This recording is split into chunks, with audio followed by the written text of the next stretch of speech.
Election night, one vote 2020. I'm Tina Cosby, host of Community Connection, and joining me tonight are the host of Open Lines, Your Eye on the Community, Ebony Chappelle and Cameron Riddle.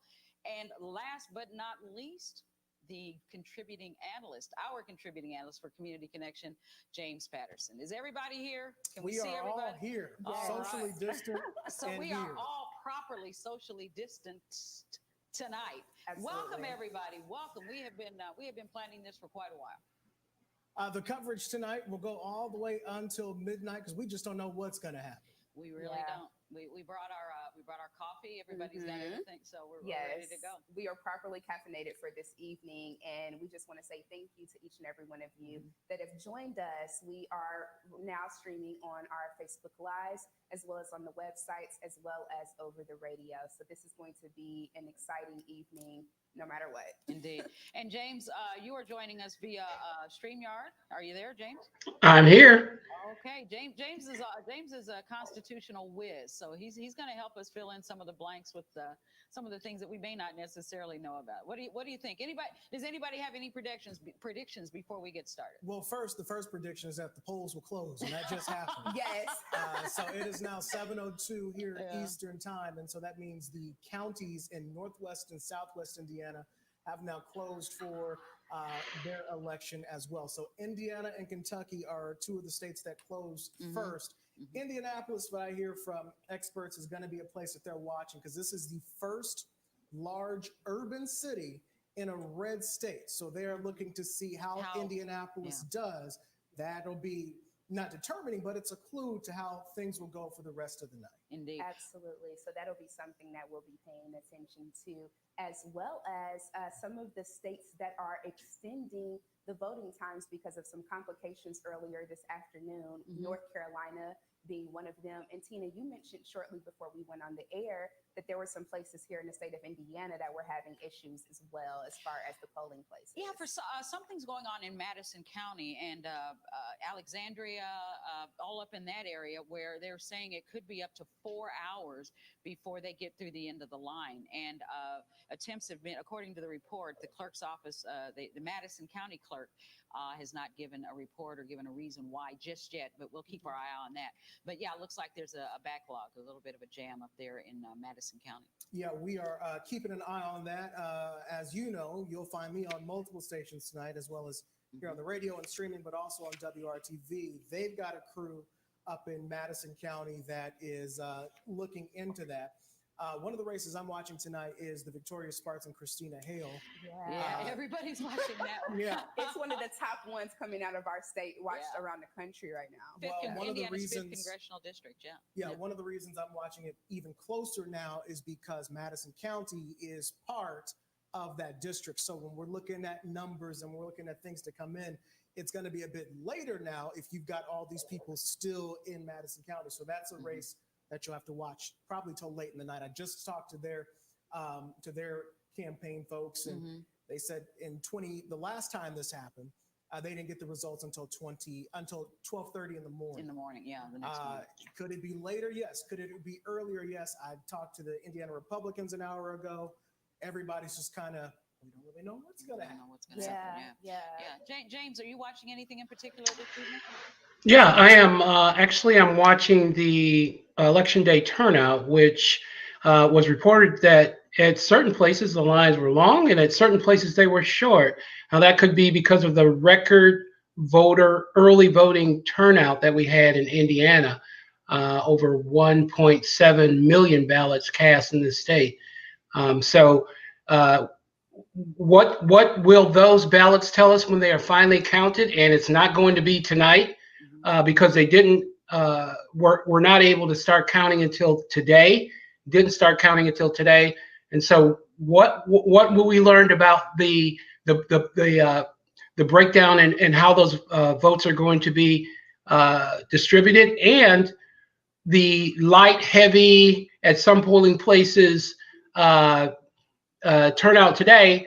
How's that going to impact? Because according to some analysts in Indiana and other places, the early vote that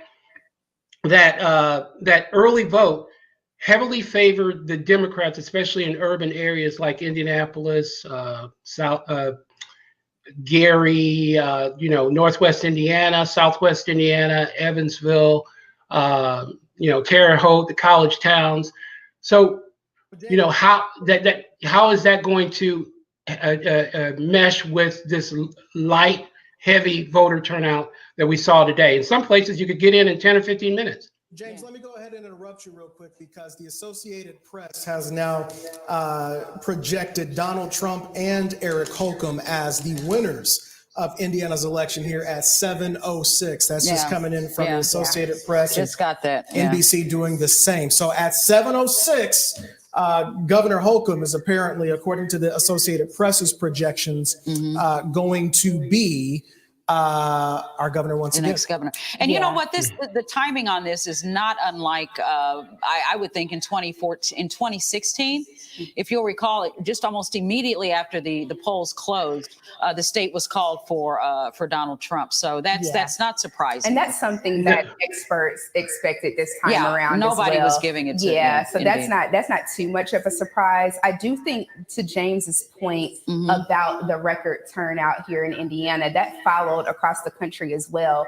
Over 102 million votes cast across the country in early voting, which is twice as many as 2016 and 3 times as many from 2012. So that's going to be an interesting thing to watch throughout the rest of the evening when they, count those early votes, when they come in, and what that means for the rest of the election. Well, exactly. The down ballot races, like you guys aptly pointed out, that's not a surprise that Eric Holcomb was reelected, or at least that's what they're projecting. Now, and it's not a surprise that that Donald Trump won Indiana. But what about Victoria Sparks, Christina Hale? What about, we talked about the supermajority in the Indiana legislature? Will that be broken? Will the Democrats who once controlled the Indiana legislature be strengthened? So that's what we're waiting to see. Well, I tell you what, we've got some guests throughout the course of the evening, and one has arrived already. He is backstage, if you will, virtually backstage. Representative Earl Harris from the state's District 2, Northwest Indiana. And Representative Harris, have you heard the latest that the race has been called for Trump and for Governor Holcomb? I actually have over to my left an iPad with MSNBC, and I saw that the state had been called for Trump. I had not, until you just announced it, did not know about the governor's race. So that answered my question pretty early in the evening.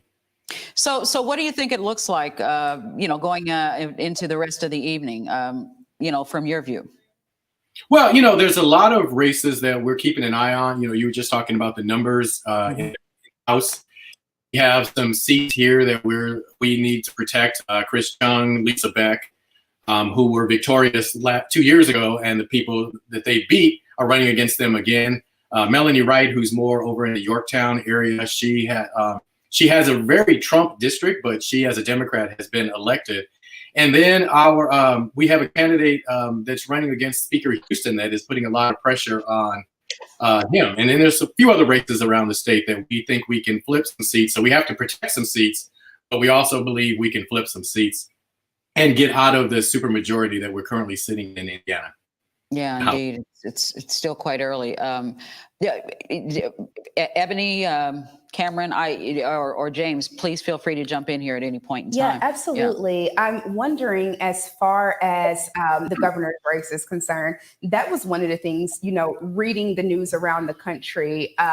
Dr. Woody Myers was an anomaly this time around, one of the only, actually the only Black man on the ballot for the gubernatorial seat around the country. What do you think happened as far as him not being able to garner the type of votes to, really push him forward, especially in a time like this, in a time of civil unrest? A lot of people really focus on social issues, a lot of voters. What are your thoughts on why that is the case? I think we have a situation where really Governor Holcomb has been popular. I mean, I have to give credit where credit's due. He was elected the same year as I was, and we walked into the East Chicago lead issue, and he spent a lot of time up here in Northwest Indiana. So, I think just the way he's been the governor the last 4 years, it's been kind of safe. So he hasn't really rocked the boat. And I think in general, people see the state as going in in a good direction, at least as far as they can see it, and didn't see a real reason to change. Governor was also sitting on a lot of money, and we know that with running for office, you have to have funds. So I believe he had a big financial advantage over Dr. Myers in terms of money in his campaign fund. So, it was going to be an uphill battle for Dr. Myers. I mean, as you said, he was the only Black person running for governor in the country, which is kind of shocking, but that was reality. So he had a tough uphill battle, and we'll look at 4 more years of Governor Holcomb. Mm-hmm. Yeah, I'd be curious to see what the margin is. Right now, only as the 8% of the vote is in, and at least on the presidential right now, I'm pulling the governor up in a second, but with 8% of Indiana's votes in, Donald Trump is ahead 64% to Joe Biden's 33%, getting all of Indiana's 11 electoral votes. On the governor's side, 7% again still in, and right now it is 62% Eric Holcomb, 23% to Woody Myers. Donald Rainwater, though, he is in the game with 13.5%. Wow. Yeah. And it's interesting that Rainwater's support was pulled mostly from Governor Holcomb. Not necessarily, he wasn't pulling from Woody. No, and that was evident in that last and final debate with the governor spending so much time focused on Rainwater as opposed to Dr. Woody Myers, which is really interesting. And one thing that I saw is a lot of that came from people not being too happy with his restrictions on coronavirus, especially the mask mandate, which I find very interesting because there are other people that feel like this was something that they absolutely failed at. Yeah. The mask mandate is something, was it a health issue or a civil issue? It just, it's amazing how that got merged and got just, there's just a problem with that. Can I add something there? I'm sorry, go ahead. Oh, yeah. So, I've been on the phone a lot today. And I've had the conversation about how it was interesting that, Rainwater, not a complete surprise he did as well as he did, because there really was a lot of pushback on the Republican side, Holcomb, governor, the things he was doing in terms of not moving us as fast as a lot of Republicans wanted us. So there were a lot of Republicans that jumped ship. They weren't going to necessarily, I guess, as we see, vote for Dr. Myers, but they went to Rainwater. So it was interesting to see that I think the governor got beat up more by his own party than by us as Democrats as we have gone through this process of dealing with COVID over the last months. Yeah, and I was going to also ask you, State Representative, about the margin. I'm not talking about the governor's race. I mean the presidential race. I think Cameron said that what he looked at was 8% of the vote there, and I don't believe they've even started, seriously counting in, like I said, the bigger cities. Lake County is always late. Indianapolis had over 200,000 as of this morning, over 200,000, about 210,000 bank votes already. So it's interesting that I wonder what counties they use to count and how they came to the decision from their decision desks to give the race to Trump. But having said that, let's accept that. What would be the final margin? That's really going to be interesting. Yeah, that's what I'm curious about is the final margin. Yeah. I mean, it's an early call because we just closed. We're an hour behind you up here in Northwest Indiana, as everyone knows. So we just closed our poll, as you talked about. There's still polls open throughout the state. So it's an interesting early call. I think that number will get tighter because, as you said, Northwest Indiana votes will come in. And here in Lake County, we had 100,000 people that voted early. I was one of them. So 100,000 of us voted early. So I can see those numbers getting closer as we go throughout the night and once the numbers are finalized. But yeah, I think it's an early call. And when I saw that pop up on my iPad on MSNBC, I thought, wow, I mean, the polls haven't even closed yet for us. And it's 8% of the vote in. I wonder what their wisdom was on that, but we'll just have to wait and see. Okay, well, you know what, gentlemen, we're going to, Ebony, I think we probably need to take a quick break here. Yeah, we're having a few technical issues, and we'll be right back. We're going to take a quick break. Be right back.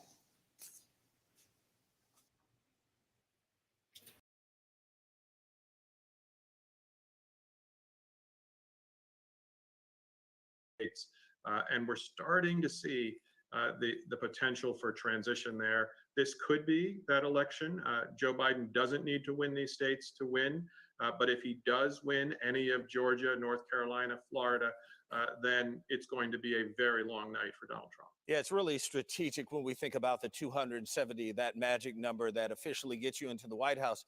Henry, thank you. As I noted, you'll be with us the entire evening. We'll come back. You'll be watching the states, and as those start to fall in the ledger, either to red or blue, you'll be telling us. And Derek, you'll be coming back throughout the hour with us. I thank you both for joining us. We'll be back to you in just a bit. We have throughout every hour what we call our co-hosts, if you will. We have brought some of the best and brightest together, some of the folks that you normally listen to and look at and look to, for guidance through, or at least just to get their interesting take. Let me introduce you to Mark Thompson, who is the host of the podcast Make It Plain, and is one of those people who's been on the civil rights front line for a long time, and Aisha Mills, who, is all over television all the time telling us what those politicians should, in fact, do, as she is a political analyst and strategist. I'm so happy to have you both here. Mark, let me start with you. When you hear, and you and I were talking earlier in the day about turnout, I'd like to find out what both of you guys have been hearing as you've had your ears to the ground. What have you heard so far, Mark? Well, again, thanks for having me in and let me join with others who are aging you tonight as someone we've all admired for many, many years, and the example that you set. And really, this current generation of journalists that we have now, Black journalists, you were one of those pioneers, going back to the BET days.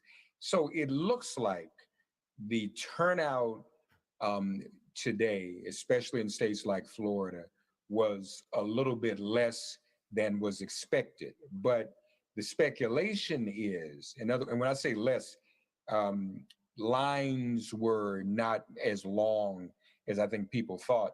But that very well could be because, and we may learn by the time the night is over, the reason for that is that so many people early voted. And so that may make the difference right there. I believe, and there are a couple of things that are happening even at this hour that some are saying very interesting. The Trump campaign is already petitioning, I believe, a court in Nevada for the polls, in a particular Nevada County, to stay open, which is very, very interesting. So that has already started. The exit polls are showing that the white electorate is 8 percentage points less than it was in 2016. Yeah. Trump's already won Kentucky. Biden's already won Vermont. This is going to be a very interesting night. But if Florida comes in early, then this may end up being a short night. Yeah, it makes it very hard for President Trump to find a way to 270 if, in fact, he loses Florida. Ms. Mills, so nice to have you with us this evening. Always good to see you. What are you hearing? Well, first of all, let me and say- listen, I know you grew up with me. I'm old and gray, so go ahead. Well, look, it is an honor to be here with you, and it is particularly exciting for me on this night to be in conversation, especially with our NAACP and the Black community, about what this election means for us and why it has mattered so much that we've come out in full force. Because at the end of the day, Donald Trump is an absolute disaster for Black people. So say what you will about the establishment, right? I know that's a conversation about the Democratic Party, which is at this point neither here nor there, because we got two options to deal with. But certainly we know, or at least I know, I'll say, speak for myself, that there's really only one option for Black folk, and it's to get rid of Donald Trump. And the thing that has made me rather just cautiously, I think, encouraged about what we've seen with the early vote is that, look, in order for Biden to win, he really just needs to reclaim that blue wall, which is Michigan, Wisconsin, and Pennsylvania. Nothing else matters. Now, if we get Georgia, that's great. If we get Florida, that's great. If we get North Carolina, that's great. Maybe in Arizona. I mean, there's a lot of pathways. But relative to 2016, Hillary Clinton lost because of those key states. If Joe Biden gets those key states back and then holds everything else that Hillary Clinton won, the night will look good for the Democrats. With early voting, we're seeing astronomical turnout in early voting. Pennsylvania in particular is interesting to me because Philly is showing up and showing out, which means that inherently Black people are showing up and showing out in early vote. I'm also looking to see what's happening in Milwaukee and Detroit relative to Michigan and to Wisconsin. And so I think that what's interesting to me that I'm eyeing is there's been a lot of conversation about how Joe Biden hasn't really said that he's trying to recreate the Obama coalition, which is a little bit of a wink and a nod, that it's less about Black people this cycle and more about working class white voters. But I think it's interesting that in those key states in particular, working class white folks don't win unless Black people show up. That's exactly Black people right. don't win unless working class white folks show up. And so we actually are really trying to come together to get those three states in line. And if those come through, we win. So we're looking and see. I'm from Detroit, as you all know, and been talking to people throughout Michigan, at least the early part of the day. Once I've been in the studio, I've been kind of shut off the phones, but it seemed like the Black turnout in Michigan and Detroit was doing well. We will have you both throughout this hour. We'll come back to you in just a few minutes, but another one of those states we've been talking about in that Rust Belt in the Midwest is Ohio. We're happy to have Representative Marsha Fudge, a Democrat of Ohio, with us. Marsha, always good to see you, Congresswoman. Thanks so much for joining us. You know, this is one of those times that people were at least crossing their fingers and looking to your state to see what might happen. What can you tell us this early on? Well, early on, our polls closed at 7:30, so we're about 10 minutes before the polls close, but our numbers look good. Generally, if we win the state of Ohio, it's because our numbers in this district, in this county, come in large. So I'm hopeful that we're going to hit the numbers we need to hit. We're right now at about 68%. We need to hit probably 70% to really bring in a large enough margin for the Biden-Harris team to at least try to make up for what's going to happen in the southern part of the state, more in the Appalachian areas and more in the rural areas. So right now I'm feeling, pretty optimistic. I'm not confident, but I am pretty optimistic. Let me ask you this. I know that this is something that no matter who wins the White House, you and your colleagues have to be concerned with, and that is the continuing pandemic that this nation is facing and the strain and stress it puts on employment, quite frankly, particularly in Midwest states who are going to face cold weather and who are grappling with the idea of what to do next. Give me a sense of where you stand with that right now. Well, I mean, certainly we cannot get the economy back where it needs to be, even going in a direction.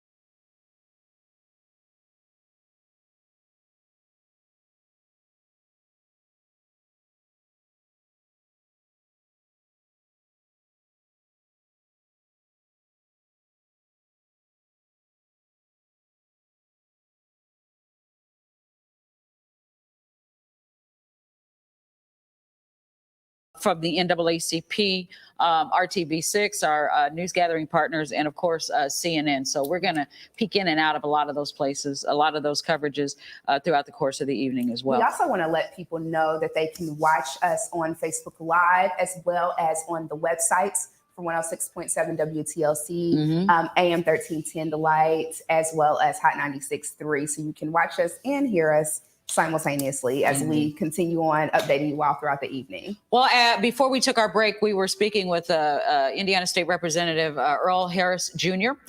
Representative Harris, a number of your colleagues are going to be joining us also throughout the course of the evening. So we're going to let you go so that another one of your colleagues can join us very shortly. Any closing or final thoughts you want to leave us with?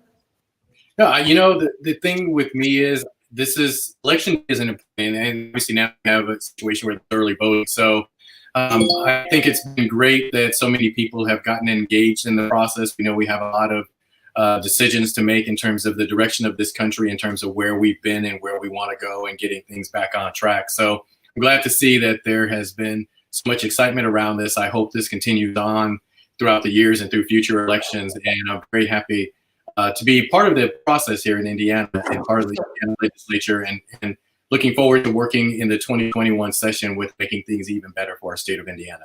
And I'd like to say for people out there, I know you're in Indianapolis, but I always have to give thanks to the voters for being engaged and being in part of the process.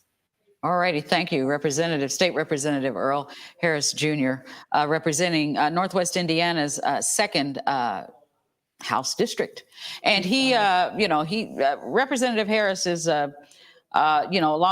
he's been all over the state, but his roots are in Northwest Indiana. So he's carrying along a legacy, a family legacy, if you will, because he's taking over for his father, who has since passed on. So. Which is fantastic to hear. And he mentioned thanking the voters. We have had record voter turnout. That's something that I don't think can be highlighted enough this evening, is that the people really, really stepped out in this election season to let their voice be heard through their vote, which is fantastic. I'm really excited, Tina, to hear from other members of the Indiana Black Legislative Caucus as we go on throughout the evening. One of the things that I'm really interested to ask them about is their thoughts on Governor Holcomb bringing on this new diversity staff member. I know that was one of the issues that the IBLC really spoke up a lot about this year, is the fact that they felt that there were some things missing in terms of Governor Holcomb's outreach to the Black community, in terms of his focus on Black issues. So that's something that I'm really interested to ask them about, since right now it's looking like we will have another 4 years of Governor Holcomb here in the state of Indiana. Yeah, it looks like it. And it was kind of surprising that Indiana was called so quickly. I mean, I don't know. It just caught me off balance a little, because I thought there would be a little bit longer before they made the call. But there are some outlets that are, really pausing on making that, because such a small percentage of the vote has come in. I think we're a little bit over 8% at this point. So there are some people saying, let's hold off, let's wait, because there are so many things at play right now. And I think that is a very wise choice, because this is an evening that we just have to wait and see how everything turns out. We absolutely do. And James, were you said, Ebony couldn't have said it better, and wisely. Some news organizations are holding off. Not to say that Eric Holcomb hasn't won. He probably has, most likely. Same thing with President Trump. But we need to count all the votes. This year is different, Tina, as you know. We had 210,000 votes that were cast. That's exactly why I'm off balance a little bit with the early call. How can that call? But like you said, and it wouldn't be the first time a call would be retracted either. Exactly. I think we need to, have a little patience. Have a little, have a little old time patience and just wait. Yeah, just wait and see. Well, it looks like there are several places as we go along. What time do we have now? It's about 7:29 right now. 7:29. So several other states are closing their polls. James, when we were on the air in Ebony the other day, one of our guests was telling us that Indiana has one of the shortest election days in the country, with just 12 hours, because a lot of other states go a lot longer. Some a half hour longer, some an hour longer, some maybe even, I don't know, but they were pointing it out to us, and I was not aware of the comparison. But when you think about it, 12 hours to decide an election for the next 4 years is a short amount of time. I guess it is an extremely short amount of time. And even when you look at early voting, we were really blessed this year to have some extra satellite and early voting sites, which has been a really contentious issue here in the state of Indiana, especially in Marion County. With us being so populous, having only a handful of places for people to early vote up until October 24th caused a lot of issues. We saw lines that were so long, people waiting upwards of 7-10 hours to cast their early vote. There is a lot of, conversation around that, people calling it straight up voter suppression. Straight up voter suppression. And I would say that I disagree with them. You also have the fact that Indiana is one of those places where you cannot register to vote on election day. It's something that you have to do so early. We cut it off at the earliest day legally that you can cut that off. That's what Indiana does. So that's something that will be interesting to see if we ever see a time in this state where that changes, I think the more and more that people talk about it, the more that we get our elected officials to really pay attention to it and do something about it, we can maybe see some change in the future. But for now, that's what we're dealing with, which makes it extremely difficult for people to want to get out and vote. Yeah. Well, you know, Ebony, your generation is going to help us do that. There were so many young people in those lines, in those long, long lines that we saw before the election. And you're right, Indiana, a month before the election day, they cut off registration. Some states are 4 states that have same day registration. Mhm. So, you know, I've heard people say that election day should be a national holiday. Why not? Tina and James, that's something that I've heard a lot. Wanted to know I've your heard it, thoughts I've on said that. it, and I am a proponent of. I'm a big backer of that. I don't understand why it's not a national holiday. Yeah, it absolutely should be. You know, we are in a very critical time. I think people have understood, especially people in the Black community have understood over the past few years, the importance of the vote. When you look, especially at local elections right here, you know, in your own city, some of these races are called with a very small percentage of the vote being won. So it's coming down to, you know, thousands of votes, which really is nothing in the grand scheme of things. So to be able to call a race with such a small percentage point, you know, is very, it's indicative of the fact that every vote really does count. And you yeah. also have the issue of different time zones. I mean, you have people, you know, organizations on the East Coast calling elections where people on the West Coast are still voting. Yes. Before their polls, and that comes up every election cycle, regardless. It comes Absolutely. up. Yeah, so. Absolutely. And it's one of those things where you really have to engage the voters in your town to stay engaged, stay in line. Don't feel like, you know, it's all is lost at this point, because like we said earlier, this is one of those times where you have to exercise a lot of patience. Also be vigilant. If you're standing in line, I don't know what it's looking like right here in the city of Indianapolis, but staying in line. I saw something earlier today on CNN of the FBI investigating robocalls that were happening in certain key states of people being called on their phone and being told, don't go out and vote, stay home, stay safe. There's not enough security to keep you safe, which is extremely problematic. I don't know if they've come up with an answer for why that happened right now or who's behind it, but there's been significant issues as far as people feeling like their vote was suppressed this time around. Yeah. I think there's no doubt. But you know, there was also a very thin line between what is clearly voter suppression and what was clearly voter enthusiasm. Because at some point, it's true, because, you know, sometimes regardless of how much space you have and how many locations you have, if people are enthusiastic and all want to crowd and get to a certain place, you can't hold them back. I mean, there's not a whole lot. So there was that thin line that we had to figure out where the balance lied as well, I thought, because I thought that there was just as much voter enthusiasm around the country this year as there was clearly and obviously voter suppression. So yes, absolutely. Indeed. Yeah. We have another guest backstage. Let's see if he is ready. It's another state representative, Representative John Bartlett. Is he, if he's not ready to come, he's up. Representative Bartlett, are you there? I'm here. Well, how are you? Doing the best I can with what I got. Okay, that's what we all are doing. Is your camera on? Yeah. There, now I can see you. I couldn't before. Okay, I can see. So you know, we're just getting started. I'm sure you've heard the very latest. So I guess we'd like to ask you, what are your reflections and what are your thoughts at this particular point? I was just listening to your previous conversation, and one of the things I really would like to see happen in the great state of Indiana and across this nation, really, is just like you went in today or whenever you voted, you would hand them your driver's license. Your ballot would come out with the information on it. So when you put that ballot into the machine, the folk that you can vote for who came up on the screen.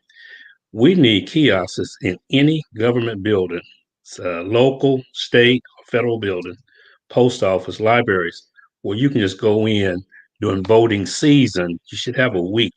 You can go and just stick your driver's license in, your ballot comes out, you put that in the machine, you vote, you put it back in the machine that counts it, and you go home. The there's nothing or no reason that I can think of to why you just have to have that 12-hour period, 6 a.m. to 6 p.m. Folk overseas, when they had the vote in Iraq from the United States, the Iraqi people here were able to vote overseas from the United States. So if we can do that for other nations, why can't we do that for ourselves? And just go into any government building, stick your driver's license in the kiosk, your ballot comes out, you vote, stick it in the machine, your vote's counted, you go home. Yeah, Representative Bartlett, you bring up some really excellent points, and it would be wonderful if we were able to see those things happen. I think a lot of voters and a lot of your constituents would love to see that be the case, as far as making it easier to vote. One of the things that I wonder is, especially right now when we're dealing with coronavirus, a lot of people felt like their safety was put at risk because the governor and, other powers that be did not make absentee voting easily accessible to everyone, pretty much forcing lots of people to come out of their house to vote in person. What is the Indiana Black Legislative Caucus? What are your guys' plans as far as trying to influence that the next time around to make voting more accessible and easier for everyone to have access to? Well, I don't want to speak for the caucus, but I will say this. I serve on the elections. I do not anymore. I used to serve on the elections apportionment committee, but one of the things we have to do is stop waiting to the last minute and stop asking for what you want and start demanding the things that you want and demanding what is good for Hoosiers. We wait till time to vote and we come up with all these good ideas. We need to put our ideas in place now for 4 years from now. That is huge. We need to listen to our constituency and what is your ideology? Because my job as a state representative is to represent the ideology of my constituents. So if my constituents will reach out to me, and I am accessible, and let me know what it is that you want, we need to have forums. We need to have town hall meetings about our election process and about all of our policies and processes in the great state of Indiana. And Yeah, as and I far know as voter the education is a big part of that as well. A lot of people that I've been talking to have complained about the fact that they just felt like there was a lot that they didn't know. They didn't feel like they were properly educated on who the candidates were, how to research those candidates. But Ebony, the biggest and the most common and most consistent complaint that we got, and James, you can attest to this on Community Connection, was the way that the state does the judges. Yes. Because no one knows who these judges are. They don't know what party they belong to. They don't know a whole lot about them. And James, didn't people call? Yeah, and that's right, Tina. And they don't know their records. Exactly. They don't know what kind of decisions they've made that might have impacted them or somebody they know or somebody they care about.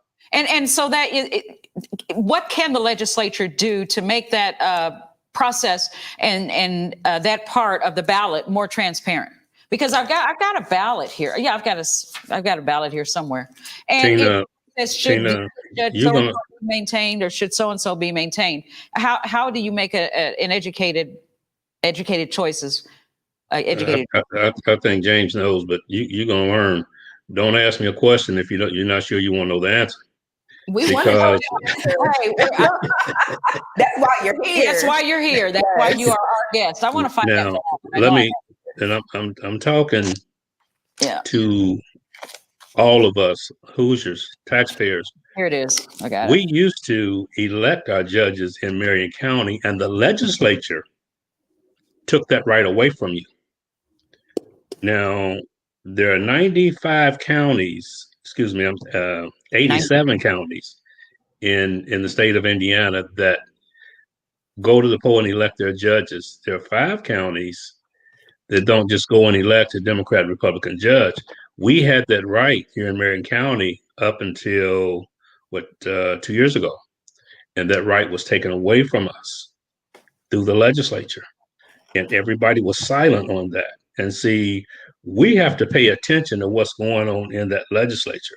And I tell my constituents all the time at my town hall meetings, listen, you have to know what I'm doing. You need to keep up with me. Yeah. I work for you. Yeah. You need to know if I'm voting right, wrong, or indifferent. Just because I've been in the legislature since 2007 don't make me the right candidate. Mm-hmm. You have to pay attention to what's going on, and our legislature robs us of some of our abilities that we do have. Like the legislature also took away our city county councilors at large. Mm-hmm. And that didn't happen till they got to be all African American. Okay. Yeah. Our judges were elected Democrat, Republican judges until we started getting African American judges. You had an African American supervisor of the Superior Court judges, and all of a sudden, to elect our judges the way we have been electing them is wrong. So, and then, but nobody says anything. And everybody expects for the Black Caucus to be down there and take care of all this. But we have so many issues. Yeah. We need the help of our constituency to make these things happen. Now, You think you'll get any help this evening when it's all said? Yeah. Yeah. Good question, Tina. What she's trying to say, Representative Bartlett, is we were looking at these races earlier when they called it with 8% of the vote in for Governor Holcomb and President Trump. But what do you think is going to happen? Are you going to get some help today in the legislature? Right. Are you looking at those races? we're hoping so, because right now, across the aisle, if we walked out, they still can vote on anything else. They had 69, we had 31. Mm-hmm. So they had a supermajority in the House and in the Senate. Yeah, yeah. So if we don't show up, so we don't have any leverage there. And that's why it's so important to vote in every election. Yes. And see, now, one of the things that kind of got me in trouble, but I say this often, we have to be married to principle, not to a party. Understand who you're voting for. Yeah. Excuse me? Expound on that, because that was one of the things that a lot of people, especially first-time voters in the community that I was talking to, wondering, who is it that I vote for? And one of the things that I advised them to, just on a personal level, was to do some research and not just vote straight party, but to do some research on the individual candidate. So I wanted to have you expound on that point about not voting specific to party, but looking a little deeper than that. You need to know what your issues are, and you have to vote in favor of your issues. Philosophically, for the most part, I agree with the Democrat Party. Okay. But all Democrats ain't good and all Republicans ain't bad. And you have to understand that. So if there is someone across the aisle that's doing a great job, or that's more in tune and in line with what I believe, I need to take a look at that. Mm-hmm. If there's someone in the Democrat Party that's really selling me down the river, I need to take a look at that. So it's not a popular statement for an elected official to say, to make, but I believe that. Yeah. Yeah. How long you've been in the legislature? How long? You're from here in Indianapolis, and you represent the 95th district, District 95. How long have you been in office? I was caucused in December of 2007. Finished out the last year of Mae Dickinson's term, and I ran in 2008, and I ran every 2 years since then. Yeah, yeah. And so, would you say that since you've been in office, things have gotten better, worse, or stayed the same? I believe you cannot mark time. You either keep the pace or the whole world passes you by. And I don't think we're keeping the pace. Okay. Yeah. Well, hopefully we'll know a lot more by the end of the evening, because I am really curious to see what happens to that two-house supermajority, the House and the Senate. It's just, the legislative supermajority there. I think with 8%, and it's way too early to try to make that call, in my opinion. We kind of were a little taken aback by it as well, as you heard us talking. So. Absolutely. Absolutely. Absolutely. We have a few of the updates that have come in over the past 20 minutes. One of them, around 7:38, Republican Jim Banks won re-election in Indiana's 3rd congressional district. Yep. Something else that I think is of note, earlier around 7:28, and I'm looking at the Indianapolis Recorder, who is providing some live updates this evening. So shout out to them. With roughly 14% of the vote in, Todd Rokita, who tested positive for coronavirus, and that was revealed today, is leading Democratic challenger Jonathan Weinstoffel with roughly 30 points for the Attorney General race here in the state of Indiana. That's surprising. Very surprising. Very surprising. Yeah. Because that's not exactly the way it was polling before. That's not exactly the way that one Tells was you polling. about those polls. Yeah, which they exactly. have- It sure does. It absolutely does. So, and Ebony, on the national front, it looks like 2 states that have been called, Indiana and Vermont. Indiana goes to Trump, and he gets the 11 electoral votes here in the state of Indiana. All right. And Joe Biden gets Vermont. And he has the 3 electoral votes that go to Vermont. So Biden 3 and Trump 11 very, very early on, not even an hour after about 45 minutes after the polls have closed. So. Wow, which again, speaking of Indiana, I know we mentioned earlier that it was pretty early for them to be calling that, but it wasn't at all something that was surprising. This was one of those states that was very much predicted to go red in Donald Trump's direction this evening. Yeah. I have to agree with Representative Harris, though. You've got to believe that is going to tighten quite a bit as the evening wears on. James, do you think it's going to tighten, or you think it's that?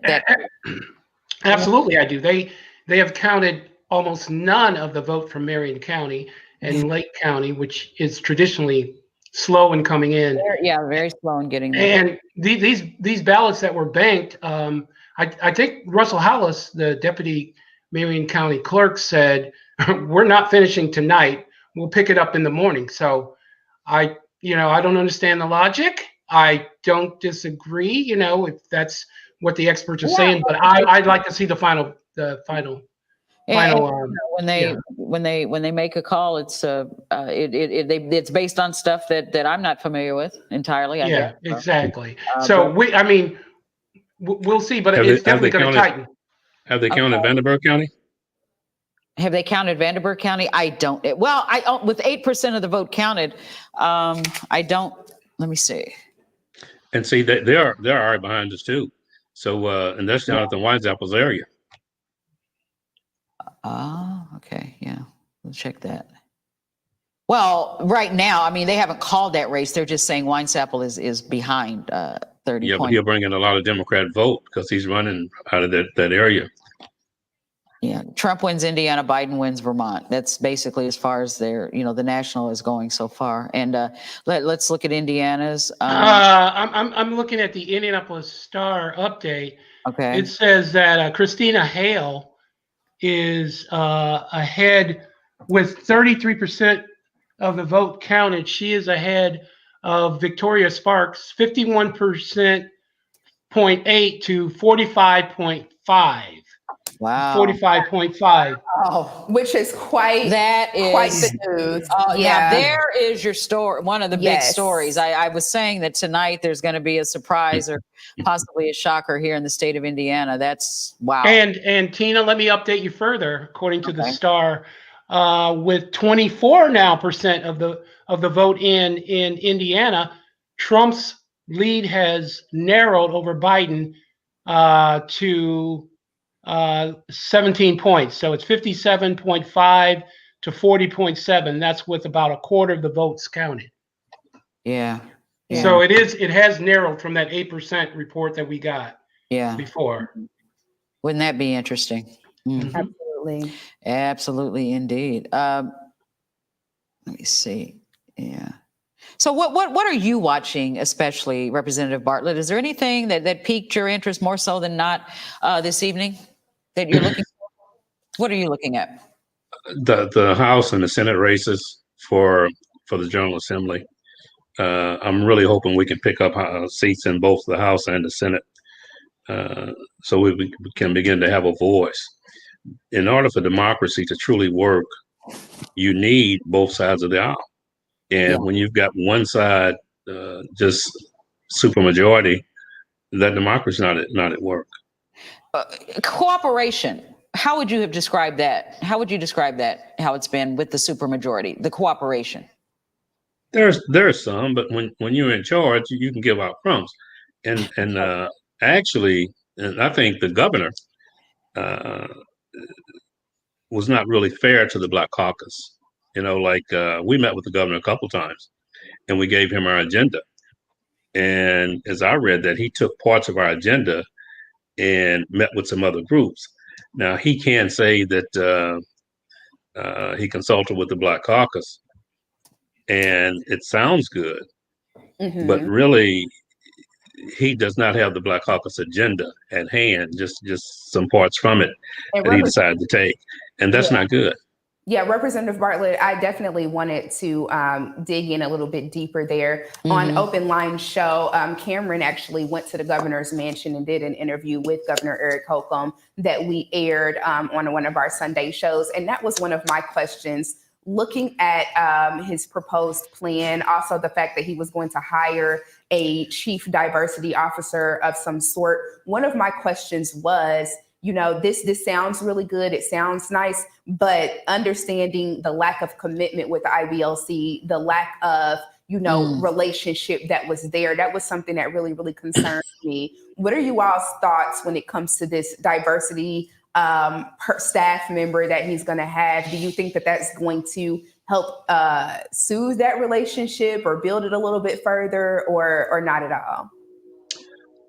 I don't think so, because why is it that we have to have a chief diversity officer when on the Caucasian side, you got several chief officers over there? So why we just get one? It's the old, in my opinion, the old adage where I will hire you, but I'm paying you, so you do like I tell you to do. And so like you get hired but you have no power. And so I think that the governor's staff should be diverse. His cabinet should be diverse. I see. Yeah.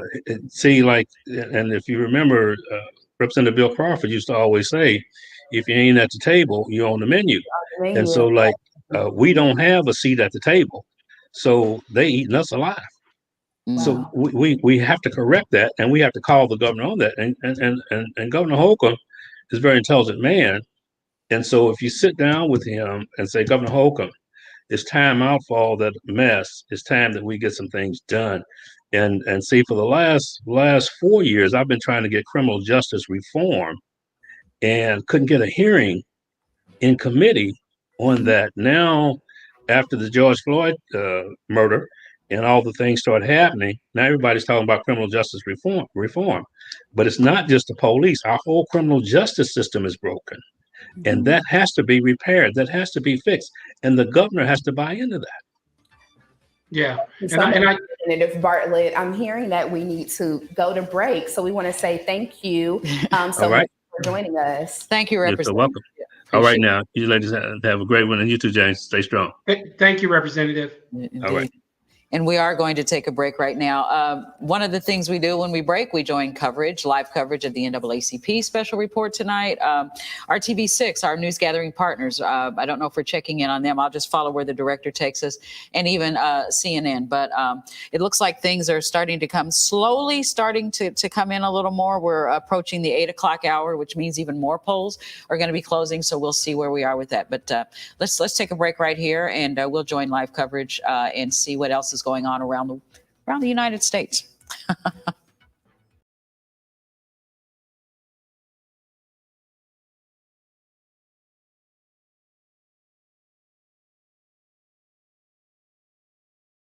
That is whether or not we're going to see suppression. As you noted, Trump is already laying the groundwork before polls even close to say we've got some problems, so it gives him a leg to stand on. How problematic do you think this is going to be? Well, it's interesting because the turnout was the way it was today. I think we probably expected to see more physical voter intimidation and suppression, not as many reports of that. I think what we are going to have to brace for is what happens after tonight. Indications are the Trump campaign is going to try to stop mail-in ballot counting. It broke just a little less than an hour ago that even though Judge Emmett Sullivan in Washington ordered United States Postal Service to be sure they gathered all those ballots and canvassed all areas to make sure ballots were in, the U.S. Postal Service at this hour failed to do so, and he's called a special hearing tomorrow morning to figure out what happened.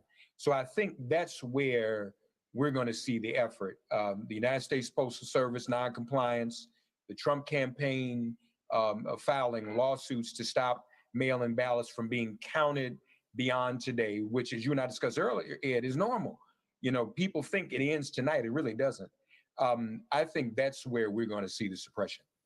Aisha, very quickly, what's your thought on that, this real concern of voter suppression and in Trump's words, just plain fraud? Yeah, Trump has done everything that he could possibly do to make people distrust this election, because if he loses, he wants to pretend that the game is rigged. And it is a long, long, long history of Republican playbook to attempt to keep people at home. You know that your agenda is a hot mess when you have to try and trick people into not participating in order to actually win. So I just want folks who are watching us right now to not don't be dismayed by the idea that all the votes won't be counted by the time you go to bed. It is completely normal for the election count to take a little bit of time to certify. We've got record early vote turnout of ballots that are just now being counted, stuff that's coming through the mail, and then certainly all the stuff that's come in today.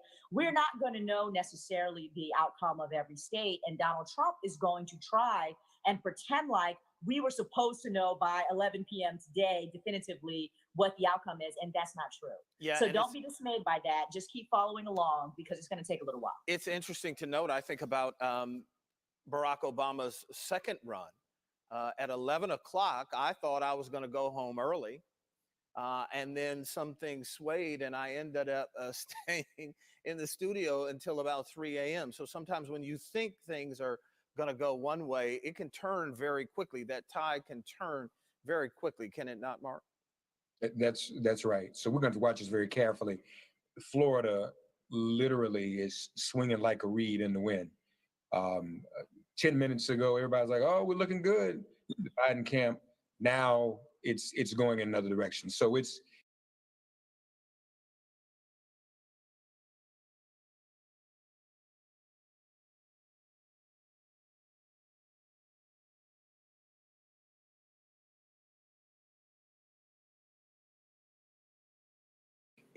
too early to tell. That's the way this race is going to go. I threw it in the plate. When you think about where this election is going, talk to us about connecting the dots for someone who sits in your seat. Sure. No, thank you, Ed. Thank you so much for the question. It's always great to see you, and I love seeing Reverend Thompson and my dear old friend Aisha, whom I love dearly. I laugh because you called me Stephen K. Benjamin. My mother's the only person. You thought you were in trouble already, right? I was looking over my shoulder. It was great. No, the reality is that this country, just like the rest of the world, has seen a mass migration of people towards the urban core. We see the good side of it and the bad side of it. 85% of our cities now in metro economies hold 85% of America's population, 89% of the jobs. 92% of America's GDP is in cities and metropolitan economies. So as goes cities, so goes the American economy. And that's why we've seen such amazing disruption and challenges as we work our way through the greatest pandemic since 1918, the greatest economic disruption since 1932, and the greatest social unrest.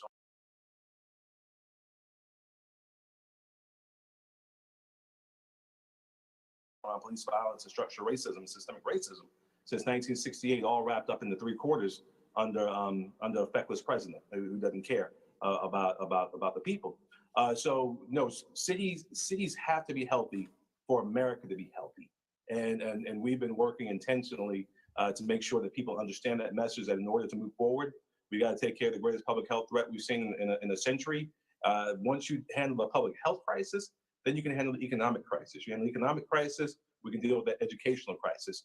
But there are big issues before us, and I'm so thankful that Vice President Biden and Senator Harris have laid out a bold agenda that people were able to grab onto. Not a perfect agenda. We're not a perfect country. We never were, but we work every single day, people on this call and folks who are within the sound of my voice, to build a more perfect union, which is what we've tried to do for the last 250 years, those of us who have goodwill. How concerned are you about the economy based on where we sit with this pandemic? No matter who wins, this is going to be a tumultuous 2021. We all know that the pandemic is not going to come to an end as soon as that calendar ticks over. We all know, those of us who understand the dynamics of the, economics, it's going to be a soft and treacherous economy for whoever takes over that White House, which means, a dangerous period if things aren't done correctly for cities like yours. Sure. Well, I'm in my city, we finished 8.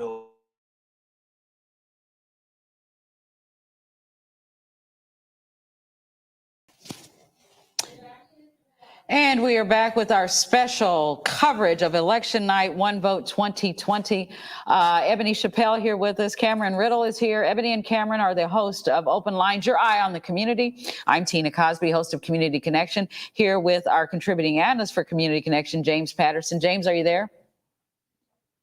Okay, we'll have James right back. Ebony, so far this first hour has flown by. I hope we can get everything in before the end of the evening. While we were on break, we had to do a couple of adjusting. So I'm going to take my mask off because we're properly socially distanced here, and I'm going to get reset. Yes, we are literally in separate areas of this studio because this is something that we're taking seriously. It's the coronavirus, which is one of the things that was at top of mind for voters when it came to this election. A lot of people making their mind up one way or the other, depending on how their candidate handled the coronavirus. I read a story earlier this week, Tina, about this man who was standing in line with every intention of casting his ballot for Governor Eric Holcomb for governor. And then while he was standing there, he realized, and this was coming out of the Indy Star, he realized, wow, I feel like my health was at risk, and then decided to cast his vote for Woody Myers. So it's one of those things that has been really, really important to voters, as well as several other issues. Yeah. And even though the race has been called for Governor Holcomb, making Woody Myers not the winner, I would like to see how well he did. In terms of what percentage of the vote he got, or, was it a wide margin? Was it a small one? I don't know. And then you've got the Libertarian candidate, Donald Rainwater, as well, who wasn't doing too badly. I mean, the percentages that he was getting between 10 and 15%, that's huge for a third party candidate. Absolutely. Here in the state of Indiana, and that's one of the things that we have not seen is a third party candidate really rise up and capture that much of the vote. So that was something that was really interesting to see. I'm also interested, Tina, to see how well Woody Myers did. He was the only Black man that was that was running for governor across the country. And a lot of people were frankly very disappointed that he didn't capture more of the vote. His campaign just never picked up speed the way it should have, honestly. And that is why we're in the situation we're in now. Well, Ebony, while we are waiting on more results to come in, I understand since we took our break that the state of South Carolina has been called for Donald Trump. Yeah. And so we're going to keep an eye on that. But back here in Indiana, we've got a couple of guests waiting backstage, again, virtually backstage. They're not here. They're virtually backstage. I love to say that. And one is Cordelia Lewis Burks. She is a legend in politics right here in the state of Indiana and really across the nation. She is currently the vice chair of the Indiana Democratic Party. Welcome, Ms. Burks. Are you there? She's mute right now. She's muted. Well, while we're unmuting Ms. Lewis Burks, we also have another member of the Indiana Black Legislative Caucus. And as we said at the top of our show, the members of the caucus are going to be visiting with us throughout the course of our coverage this evening. And let's go right back to Northwest Indiana in District 1. And Representative Carolyn Jackson is joining us. Representative Jackson, are you there? Hi, yes. Okay, she's joining us via the phone. So we've got you, Ms. Burks on StreamYard, and we've got Representative Jackson on the phone. Well, good evening. Good. Okay, there we go. Now we're ready to go. We're ready to go. So how are both of you all doing? We're I would be doing doing great. Go right ahead, Carolyn. Great. Yeah. And by the way, Representative Jackson is the chaplain for the IBLC. So she'll keeping them prayed up. Keeping them prayed up. I know that they're all That's prayed right. up tonight. I know for a Yes. fact they are indeed there. So what have you all? What are your observations of what's been going on up to this point? We're entering our second hour of coverage. We've been going into the 8 o'clock hour. Even more polls are closing as we speak. A couple of states have been called, and we're on our way. Election night 2020. We are on our way. So I'll start with you, Ms. Burks. What are your thoughts? Well, I would be feeling better if Dr. Myers had done better and won. Yeah. But I think he got about 25% of the vote. And Holcomb got 63%. So that does not make you a winner. I'm praying for Jamie down in South Carolina, who's a friend of mine. Oh, he is? Okay. Oh, yes. Yeah, Jamie Harrison is the candidate that is opposing Lindsey Graham, longtime Senator Lindsey Graham from the state of South Carolina. And he currently serves as one of the vice chairs of the Democratic National Committee. Oh, okay. Okay. So we were really praying that he could pull it out, but I don't know, since the state has been called for Trump. Makes it a little harder. It does indeed. And God knows I wanted to see Mitch McConnell gone. Yeah, we haven't checked anything from Kentucky, have we, Ebony? We have not checked things from Kentucky. I haven't heard anything. I did see, Tina, right now that with 81% of the vote in Florida, it is looking pretty tight right now. Almost a dead heat. Trump. Yeah. Yes, absolutely. Yeah, that's in Florida. Yes, basically tied. Yeah. And that's the one everybody's keeping a big eye on right now. Yeah, it is. To say the least. Yeah. So, but it's not impossible because stranger things have happened, and Jamie Harrison was really outraising Lindsey Graham to the point he brought him to tears in terms of the fundraising that he was doing. So well, he needed to cry, as far as I'm concerned. Wow. Okay. There we go. No, I'm very blunt, Tina. I know you are, and I appreciate you for that, and we really, really appreciate that. So, Representative Jackson, we were talking to a couple of your colleagues with the IBLC, and Representative Bartlett especially was expressing a lot of hope that throughout the course of the evening that there's going to be some help with that GOP supermajority. What do you think? Oh, yes, absolutely. I have been busy checking the numbers up here in Northwest Indiana because they are readily available. And it looks like we are holding on to all of the seats, but one, we a little kind of is touch and go. It's a narrow lead by 400 votes, but we will take that as long as we can keep them 400 votes lead. Yeah, indeed. That'll make me feel good because,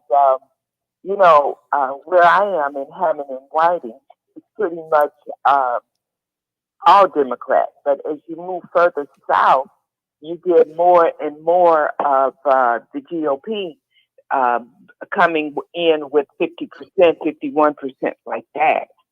So you just kind of cross your fingers and hope at this point, because there are still a couple of other counties that the votes have to come in yet. Yeah, we see it. And they're still counting the absentee ballots.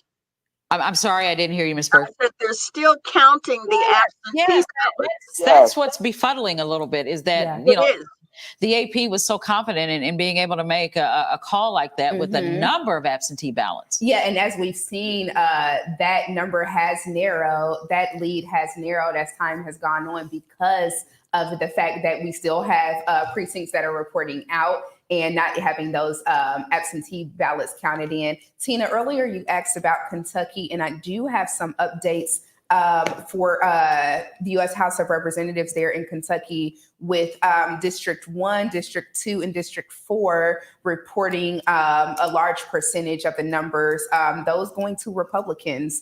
District 3 has not been reported just yet. And this is according to the Associated Press. Yeah, and that's not a surprise either. Actually, Kentucky and Indiana almost mirror each other in terms of GOP, the prevalence of GOP support that is given in those two states. So, Representative Birx, you've seen a lot of these. So, how would you characterize tonight, and how do you see tonight panning out? How do you see things going? I'm sorry, not Representative, Ms. Birx. I'm sorry.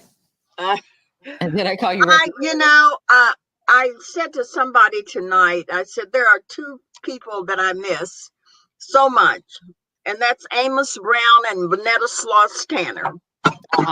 Okay, you're taking us way back. I've heard that about Amos as well. Someone made a Facebook status the other day and had his picture on it, thinking that. So we are here, doing our absolute best, Tina, to, Amos and Vanetta used to, they would get together on election night and decipher everything until almost 2 or 3 o'clock in the morning. But Vanetta taught me, because I was one of her proteges, that you have to wait till the fat lady sings. Cordelia, never go by the polls. You wait till the fat lady sings. So I'm still waiting because, Jackie Needis is one who volunteered to count ballots down at the warehouse. And I spoke with her a few minutes before I dialed in. And she said there were so many absentee ballots still that they're counting. So, we need to really wait. And I'm willing to wait because I'm hoping that we can chip away at that supermajority in the state legislature. Yeah. Yes. And it's not unthinkable to do that either, because you just don't know. But the fifth congressional district. Are you surprised at all, Ebony? The last report we had on that, Christina Hale, the Democrat, was leading that heavily Republican congressional district over Victoria Sparks. I'm trying to see if her lead has increased at all, or they're reporting anymore. And she's one of those that was able to really garner a significant amount of support from national leaders as well by getting those big endorsements early on, tons of money to be able to run her race. So it's one of those things that really had a lot of people wondering, which way is this going to go? So it's really interesting to see how tight it's gotten to this point. Yeah. And it looks like the Indy Star, their little map is showing Biden ahead of Trump in terms of presidential results. Biden 85 and Trump 55, and 270 is in the middle. So obviously these are electoral votes. So Biden is leading by 30 in terms of electoral votes right now. Yeah. And, this is one of those things. I was watching some of the coverage earlier, and it's been, stated by a lot of analysts and experts up until this point that Biden has so many different paths to get to that 270. So it's going to be interesting to see which route it takes. But there are so many different paths for him to get there, whereas Donald Trump has to get everything that he got before. And then it's a very narrow and direct path to him being able to gain those electoral votes this time around. So it's going to be interesting to see how this plays out. Indeed. Hey, is our good friend and our contributing analyst James Patterson backstage yet? Is he back? I am. There he is. Yeah. Our good buddies. You know what? Representative Jackson was just with us on the show maybe the last couple of weeks. And Ms. Birx, we can't get her on enough because she lays it down. Cordelia Lewis Birx has been doing this a long time, and successfully as well. Her wisdom is just invaluable. Yes. So we're going to pick your brain, Ms. Birx. We're going to pick your brain. Yeah, I'd like to know how many seats do you think is it possible that they could pick up in the legislature to put a dent in that supermajority? Well, I'm going to say this: we really have great candidates running. Okay, Representative Jackson, hold on just a second. Who were you asking the question of, James? Or are you asking it to either or both? Yeah. Okay. Either or both. We'll just hear from both of them. So go ahead, Ms. Birx. We have some great candidates who are running. They're young people, and they're smart, and they're energetic, and they have been out working hard. So we'll just have to see. And I think it may rest with the absentee ballots. And we also have some great candidates in the Senate. We have Shelley Yoder from Bloomington, Indiana, who is running for a Senate seat. And if you know the women, the Democratic women down in Bloomington, they don't rest and they don't let their candidates lose. So I'm expecting Shelley. I went down there was invited for a 7:00 breakfast one morning, and the restaurant people were hanging out on the street. You know, I could not believe this. And this was a woman's event, you know, Tina. But I'm expecting Shelley to win. And we'll just have to wait and see who else is going to be able to crack open that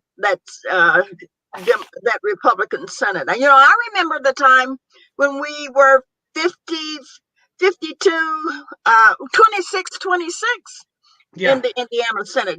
Anybody else remember that? Yeah. That's yes, right. I do.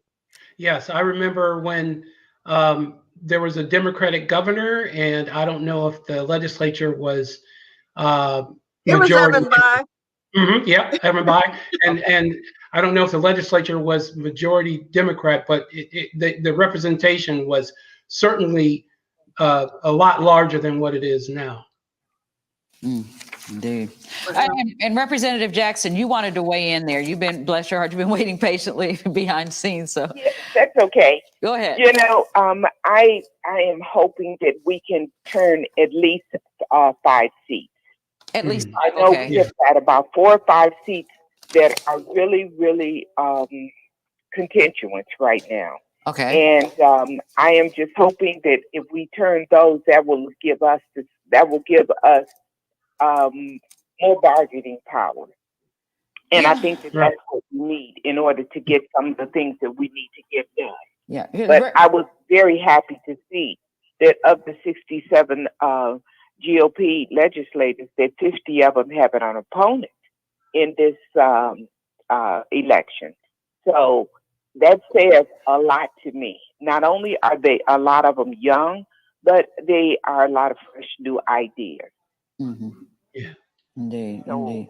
Yeah, your colleague, Representative Bartlett, was especially frustrated that there was just very little opportunity to even have a voice for the caucus. You know, so many things on the plate, so many things to do, but so little ability to get those things done. Absolutely. Yeah. And it frustrates us all. But one thing about it, we do try to still work.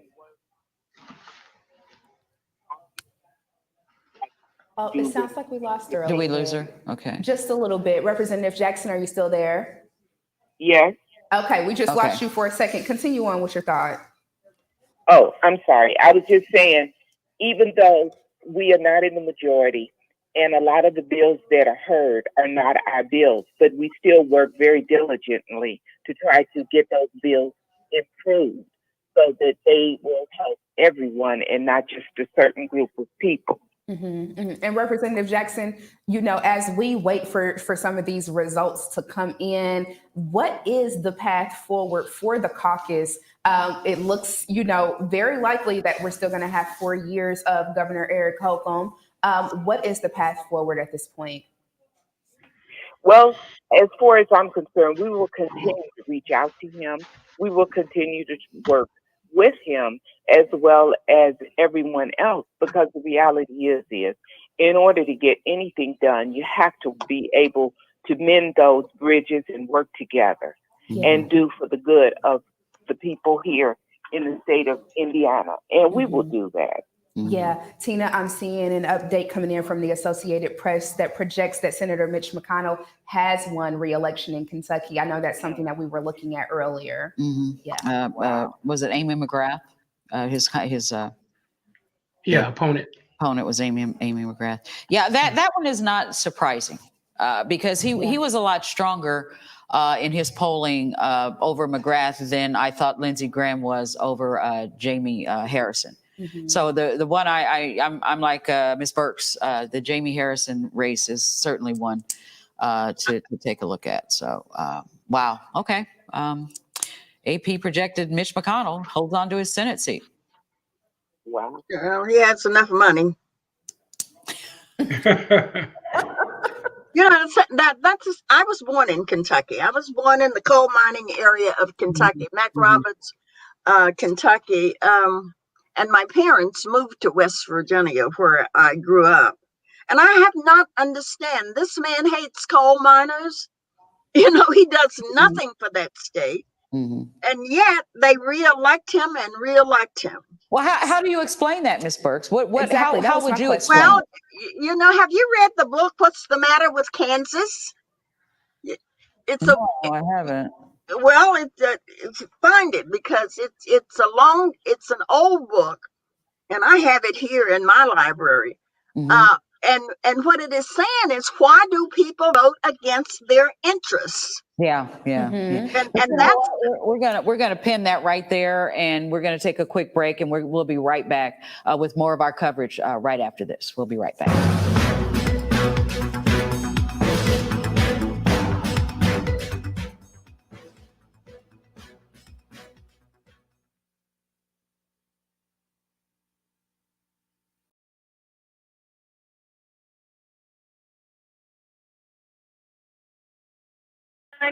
Thank you, John and Dana, for all of your support that the Indiana Democratic Party has shown the Indiana Senate Democratic Caucus. We appreciate it, and we hope that we'll be make you proud this legislative session in the Senate.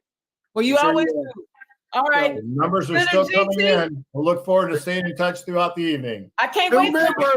I can't wait for a conversation when you eat them up again about that budget. I love it. There you go. Thank you. All right, Tanner from Indianapolis. Jim everyone. Thank you. Anthony Scotts from South Bend. Thank you all for being on with us. And we're going to, I think, take a second here, Dana, and we're going to bring on our next panel. We've got some great folks coming on to talk about labor issues and education.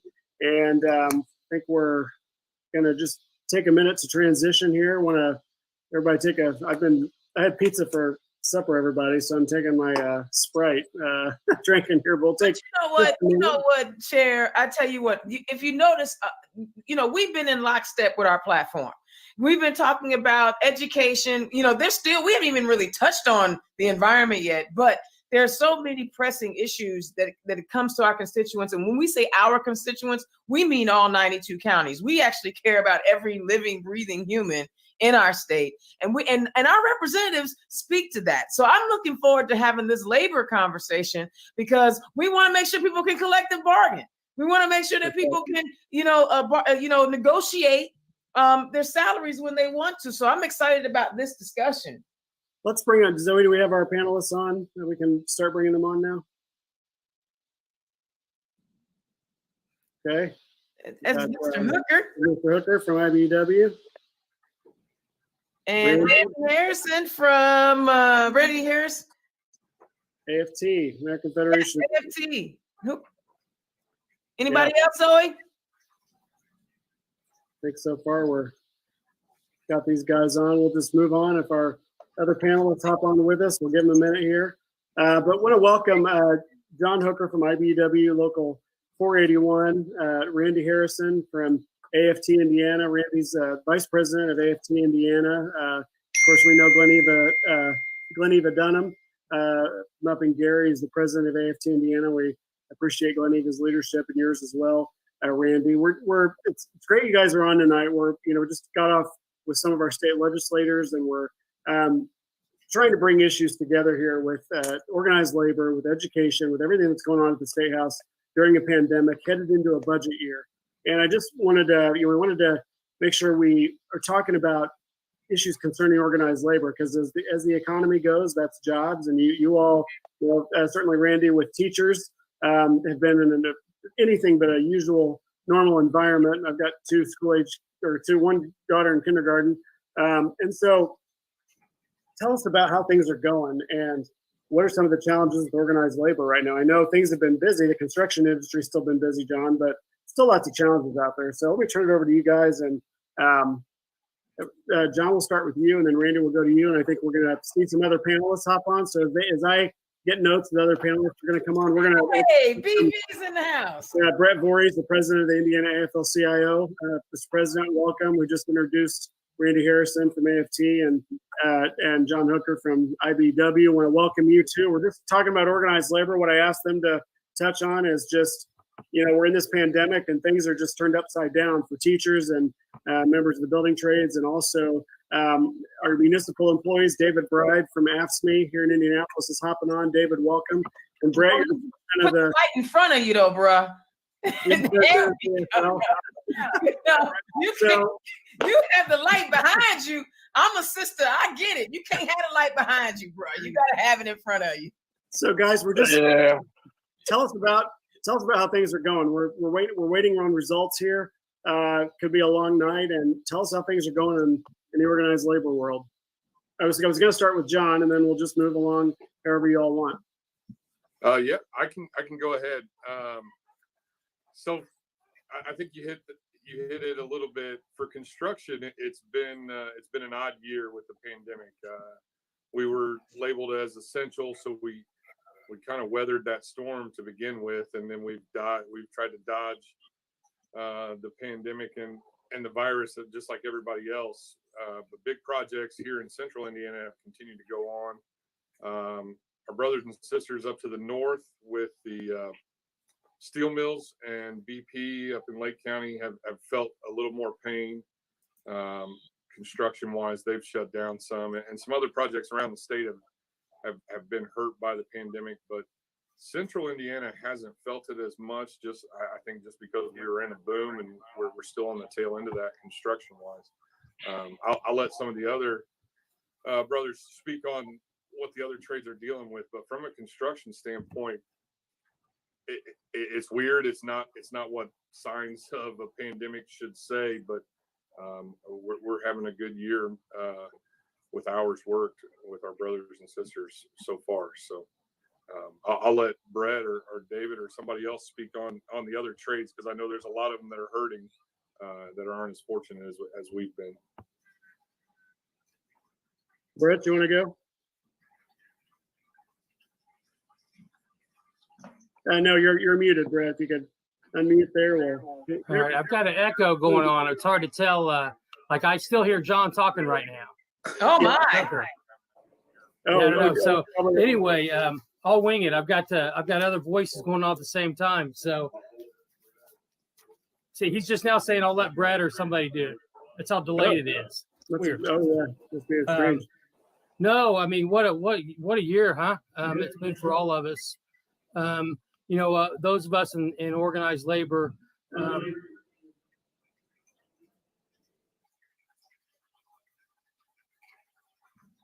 Did we lose them? Well, I think we just lost them, didn't we? Okay. Let's keep moving, and maybe Randy, if you could hop on. I'm sure David or Brett will get back on here. But Randy, tell us about what's going on with teachers and what you're seeing across the state. First of all, John and Dana, Indiana Democrat Party, thanks for giving me the opportunity to speak on behalf of AFT Indiana. Our educators, as the pandemic took hold of our state last year, basically for most districts, it was after our spring breaks. And on a turn of a dime,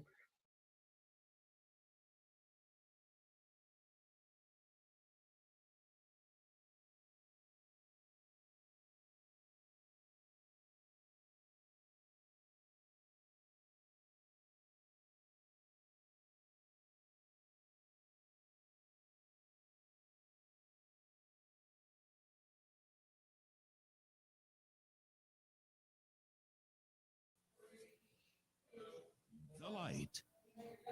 And we are back with our special election night coverage. Election night, One Vote 2020. Tina Cosby here with Community Connection, and joined by our Community Connection contributing analyst, James Patterson. And of course, Open Lines Your Eye on the community host, Cameron Riddle and Ebony Chappelle.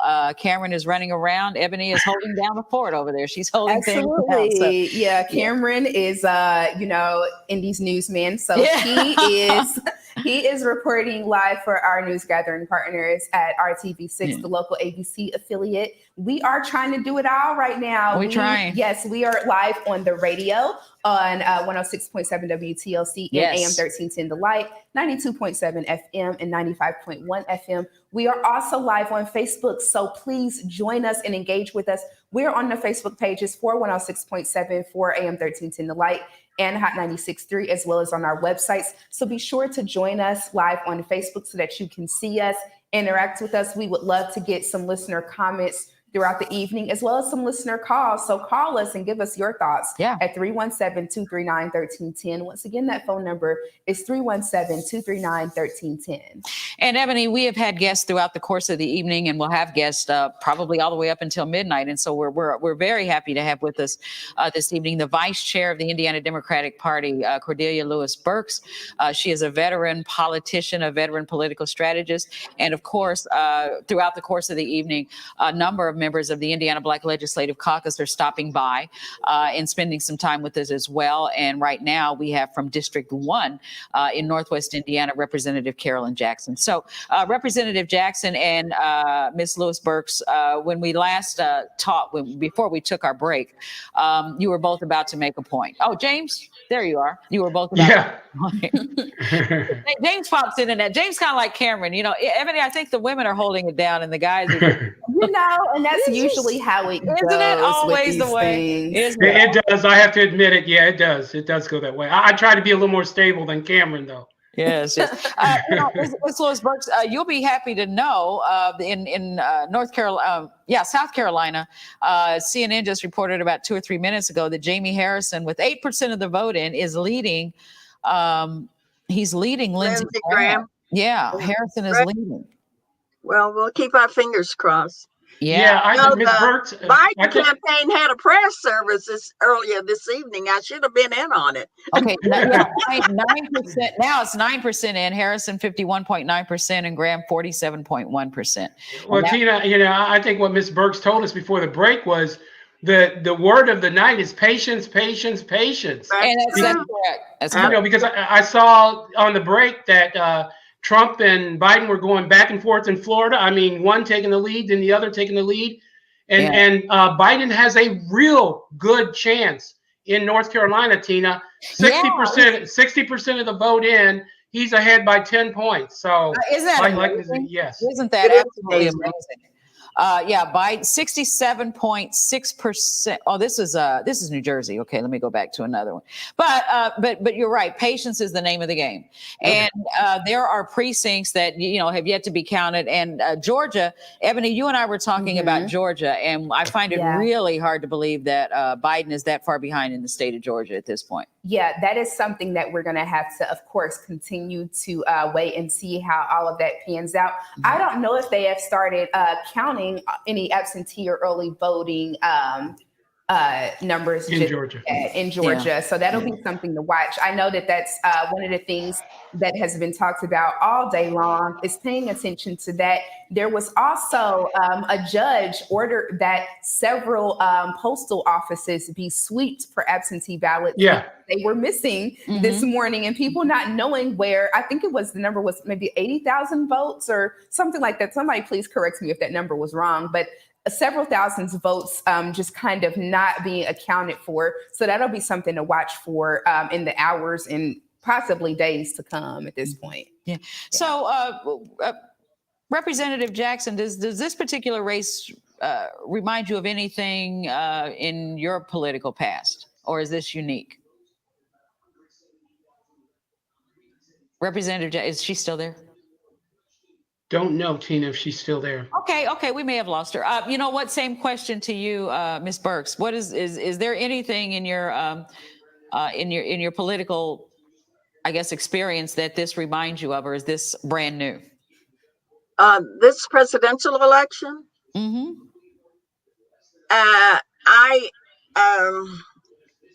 2000, yeah, with Gore and and Bush. And Gore. Yeah. I had just left I had worked the Iowa caucus. Well, I worked the Iowa caucus every time there was a presidential election. And I would leave Iowa and go on to New Hampshire. But in the meantime, I had to call Amos between flights, you know.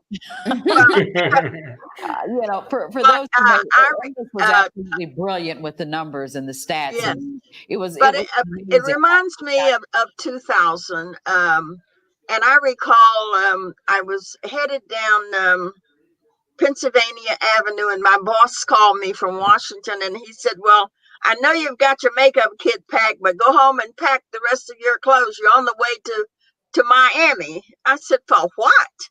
And I thought we would never get home for Thanksgiving, but this certainly reminds me of the Bush v. Gore. Yeah. Yeah. The tenseness of it, I think, most of all, Ms. Lewis Burks, and I would have to say that the difference is that we have all of these absentee ballots, and these people are going. The election workers are going to be counting for days. Yes, I think, you know. So, but if nationally, I'm talking nationally. And by the way, while we were on break, the control room here was playing meetings. One meeting that I saw Greg Taylor there. I saw Zodi. Another. That was the state party. Yeah, and they were talking about pickups. So I do believe the Democratic Party, you know, just speaking as an analyst, and Indiana is going to pick up some seats.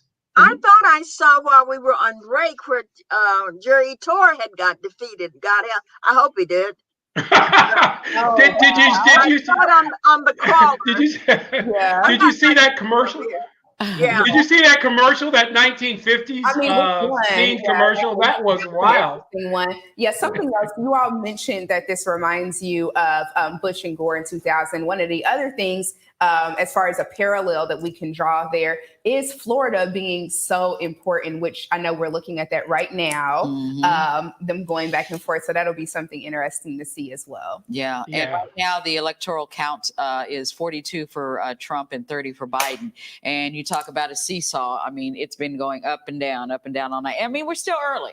We haven't. We are real early. Neither side has gotten to even 50 electoral votes. So, but I'm just saying, even just coming out of the gate, it's been kind of a seesaw type of action with the, with Trump just picking up Kentucky. I think that put him up at 42. Yeah. Yeah, there we go. So yeah, that's how they go. But I don't know. It's going to be. People were saying it could be an early night. It could be a short night. I think it's going to be in between. I don't know. It's certainly not going to be an early night. So. Yeah, no, I don't think. And that's something else that has been talked about a lot. It's the fact that the president was pushing really, really hard to want to have election results before the night is over. And that is just frankly impossible. It's something that I don't think anyone should expect. If it happens, yippee. But honestly, we really want this to be one of those things that takes time, with all of the votes being counted, with as much of that coming in so that we have an accurate understanding of where we're at. Yeah. Well, back on the desk now is our good friend and your co-host, Ebony Cameron Riddle. Welcome back, Cam. Indy's newsman. There he is. There he is. Yeah. I was on the other side of the wall. We were just on Channel 6 doing some live updates throughout the evening, and it's been busy in the hallway. A lot happened while I was in the hallway. Yeah. Yes. Tell us what's going on. Well, I've been going back and forth with the Republicans, checking in on them. That's actually my assignment tonight for Channel 6 over here. I'm streaming anything that they do. When I talked to Kyle Hufer earlier, his name is actually pronounced Huffer. Huffer. I just learned that, Ebony. Kyle Huffer. Yeah. And I said, so, hey, what's the game plan for tonight? Like, are you guys expecting an early night? Are we talking 10 o'clock? Are we talking tomorrow? And he was like, I honestly don't know. So I am. That's $1 million. That's good. Right now. That's $1 million. So I say that to say, because I talked to him at 5 o'clock. So I'm sure that 7:06 announcement from the Associated Press that the governor has won probably caught them by surprise.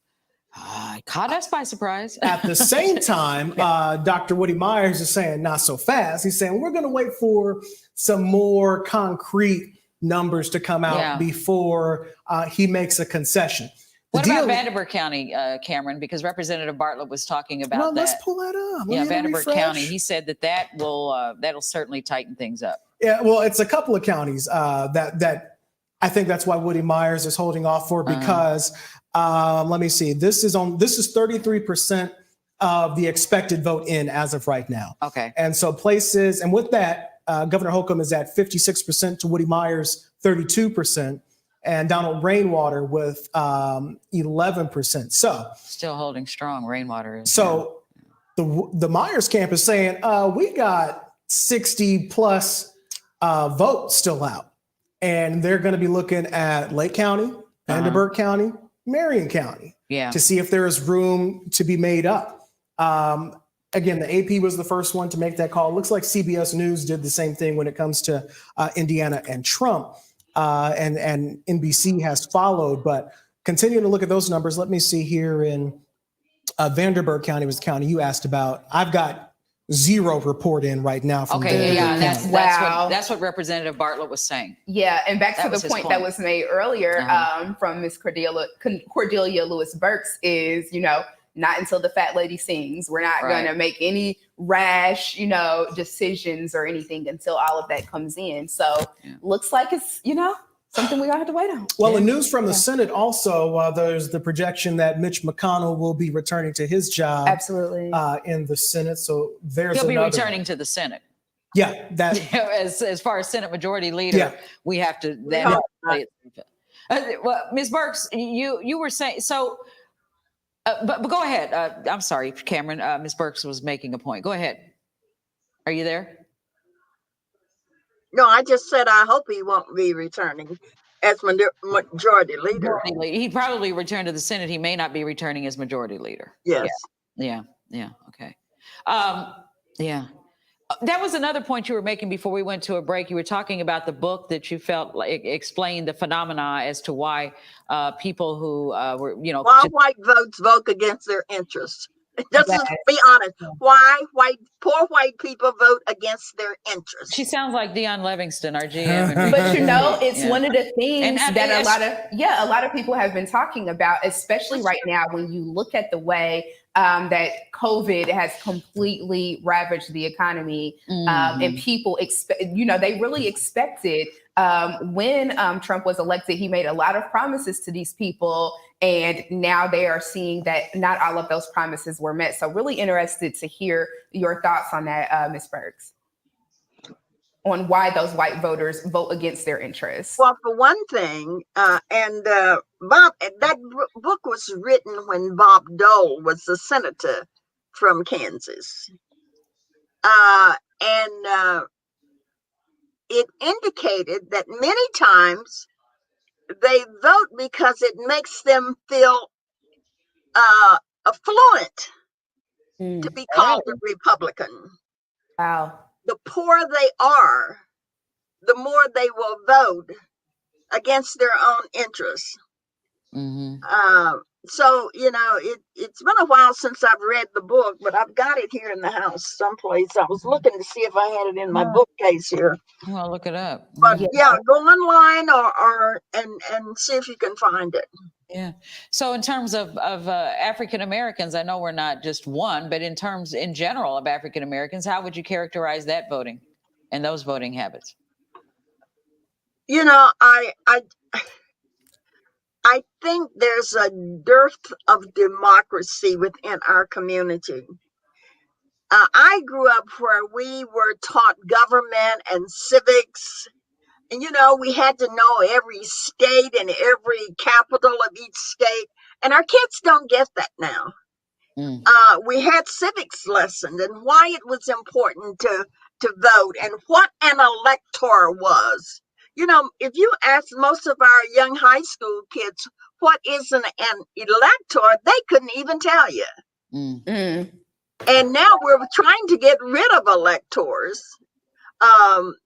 Many are trying, and I was reading in the paper today, and I keep news articles. where like the states of Oklahoma has the same amount of electors as and influence as the state of California. Wow. And Ms. Burks, I just want to have you pause for a second, because we have people that are watching and listening right now that maybe don't even know what it is that you're referring to when you say elector. So give us a little history lesson, a little civics lesson for those of us that maybe aren't familiar with that terminology. Well, you know, we go to the polls and we vote. But after that vote is over in the state house, and I think it's going to be December the 14th, the electors who are elected on the ballot come to the state house to elect the president. In 2008, I was an elector for Barack Obama. And what is happening now, you used to vote for the person who won the office, but now the Republicans are trying to pull electors aside to vote for Donald Trump. You know, we are living through a lot of stuff since this man has been in office. So my vote was cast for Barack Obama. And so was everybody else's vote in 2008 cast for Barack Obama. But there are many people now trying to buy electors to get them to vote for Trump. And you have the number of electors that you have is the number of elected congressional representatives that you have. So, and there's an article in the Star today about electors. So, you know, you guys pull it up. We've got 2 senators here, and Oklahoma doesn't have as many people as we have, but they have 2 senators. And there is a move on to get rid of the electoral college. So, and you know, Hillary won 3 million more votes than Trump did. And that's something that's been consistent with the Democrats running for president, is that they are winning, you know, the popular vote. But when it comes down to the electoral college, that changes things. You mentioned earlier about young people, and I know that's something that a lot of young people that I've talked to and engaged with are frankly really disenchanted by, is the fact that that's even a thing. So that's an excellent point that you brought up. Absolutely. Yeah.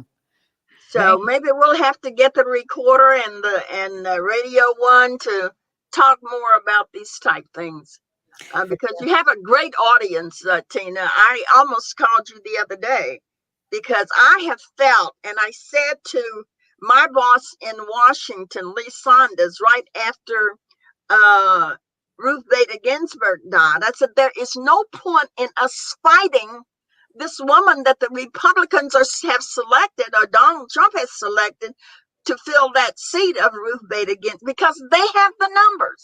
What we need to be talking about is what's going to happen once she is seated. You know, Donald Trump is going to try to get rid of Social Security. The payroll tax is what funds Social Security. Most Black women are on Social Security. You know, either by their own working history or that of their husbands. And he's trying to get rid of Medicare, and it's going to go through the court because this is a law, you know. So we need to talk about what's of interest to people. And one of the things, am I being heard? Oh, yeah.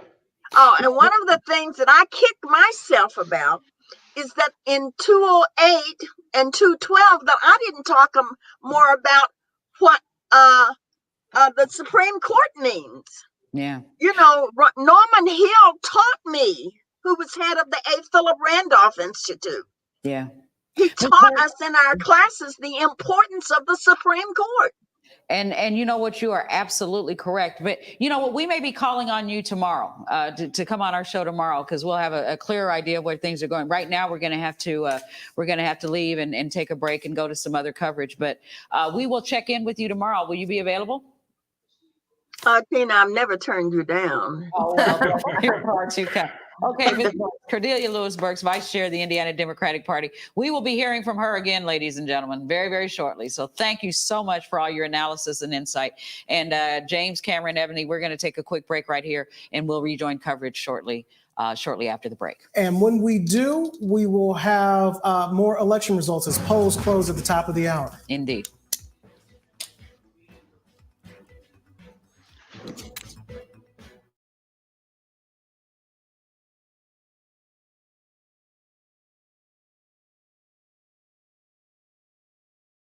You can't have it all. Now is the time for 5G. Now is the time to join T-Mobile.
And with this particular community, as you mentioned, the socialist narrative, certainly there were certain comparisons made, a lot of misinformation that was put out for this community, much like it was with Black men, as we saw that. It was the same.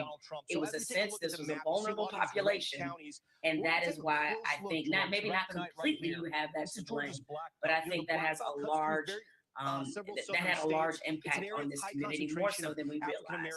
But as you mentioned, Ed, about what I've been hearing from my friends throughout today, I think so many people are suffering from PTSD from 2016.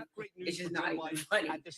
Most of my chat groups that have been pinging since 5 a.m. this morning about, about not just the voting process throughout the day, but also about just not believing any single result. I mean, it puts people like you as a host of a fine news program that is committed to tracking these results and keeping people informed in a bit of a tough position, because people are just so haunted by everything that we heard in 2016 about how this was Hillary Clinton's race to lose, about how Donald Trump didn't have a chance, and even some projection into the 11th hour that still predicted her to win.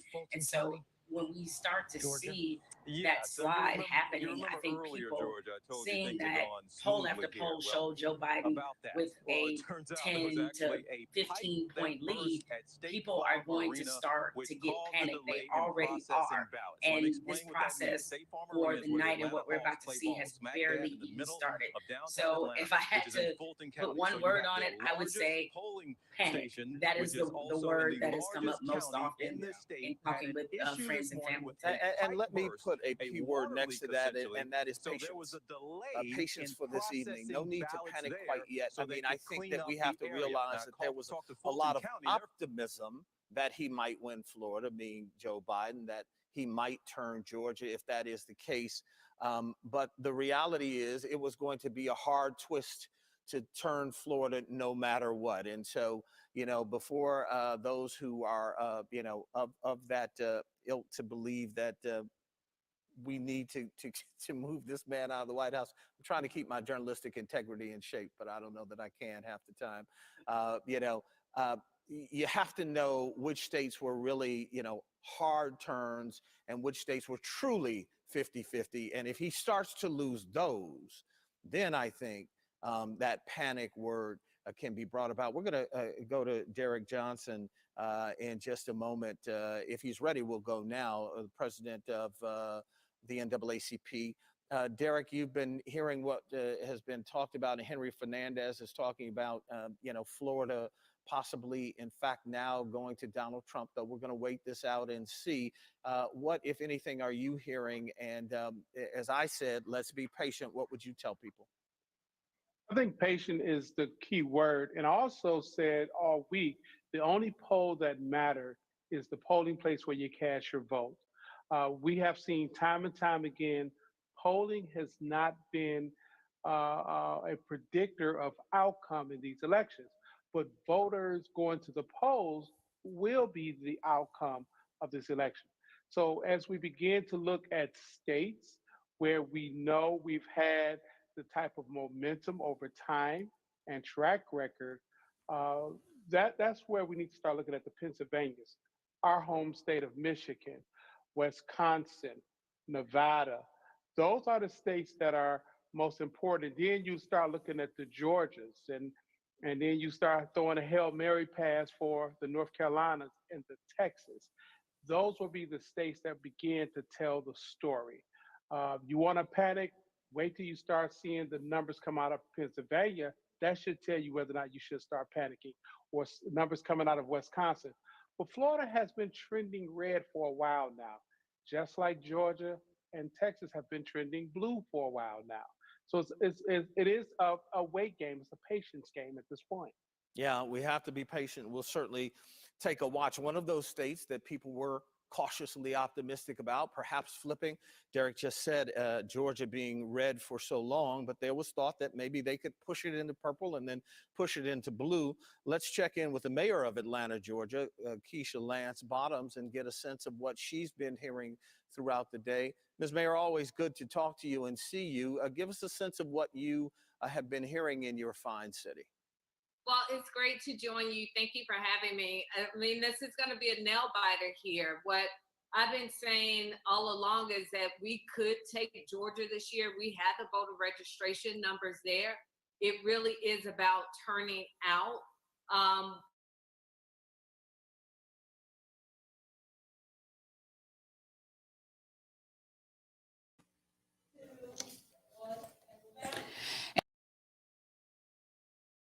"2020, Tina Cosby here with James Patterson, our contributing analyst from Community Connection, and Open Lines, your eye on the community host, Cameron Riddle and Ebony Chappelle. Cameron, take it away. Well, Tina, it has come to almost the 9 o'clock hour. We're 4 minutes shy of 9 o'clock, and that means more polls will be closing as we move further toward the Western time zone. So ahead of 9 o'clock, let me get you an update on what is happening right now in Indiana. So right now, when it comes to the presidential results, Donald Trump, as we know, is leading Indiana 59% to 38%. That's now with 46% of Indiana's vote in. But as we go around the country, Tina, you were just keeping an eye there on Texas, where Joe Biden has a good lead right now. That is, if we just scroll down here and the computer cooperates with me, I'll tell you exactly what that number is.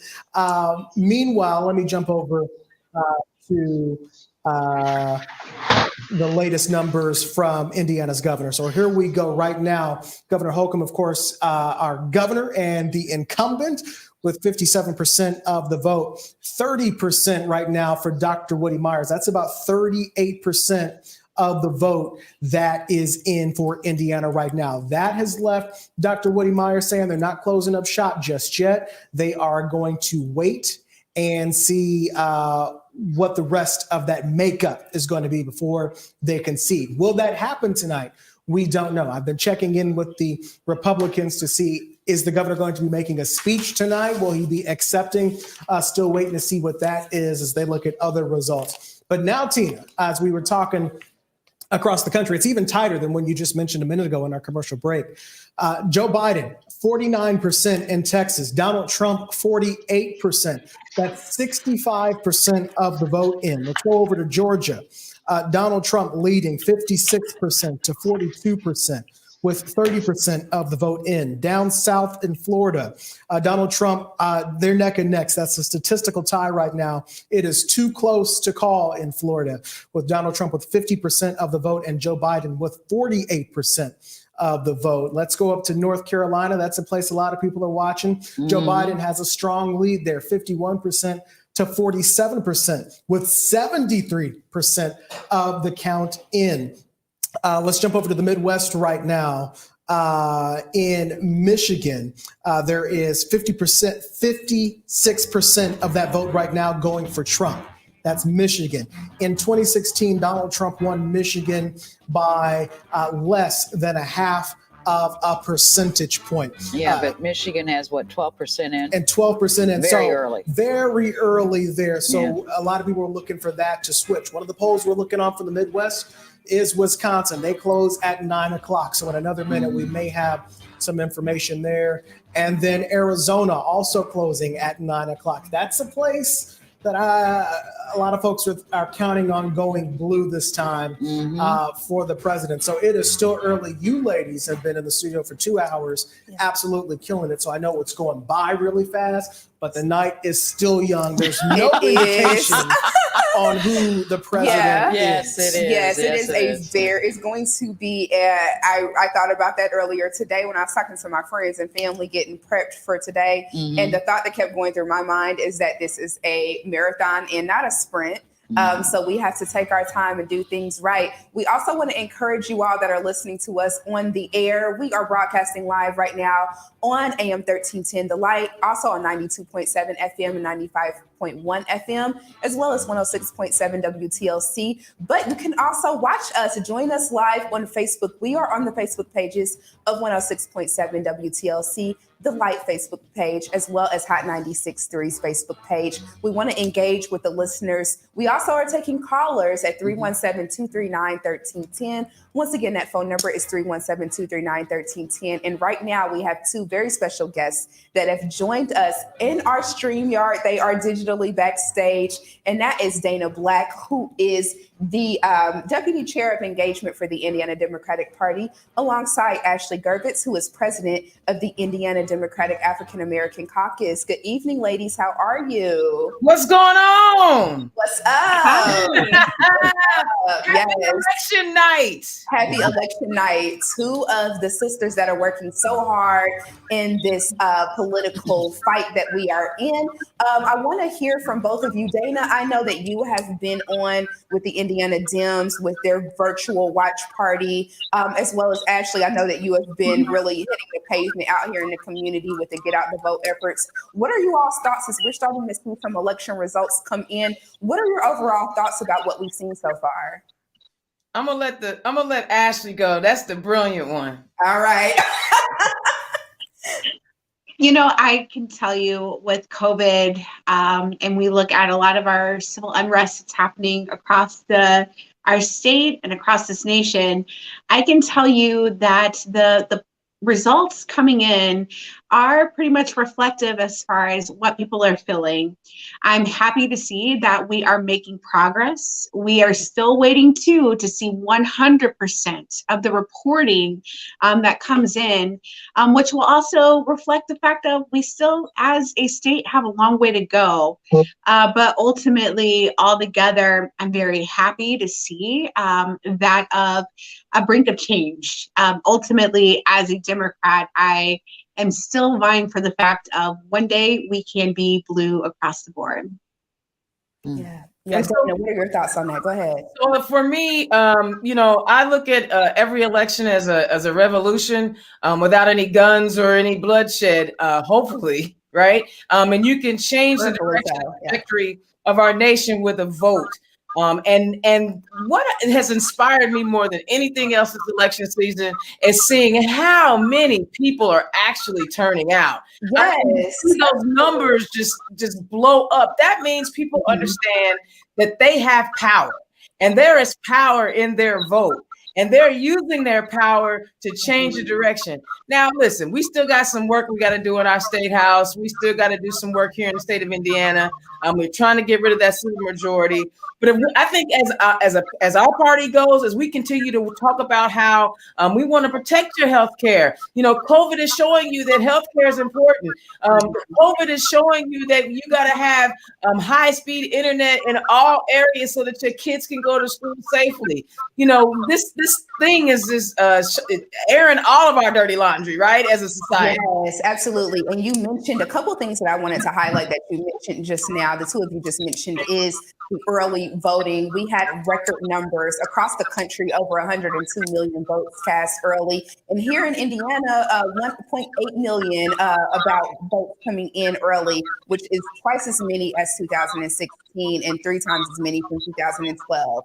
One of the things you mentioned, Dana, is COVID, which I know has been such a hot button topic when it comes to this year's election.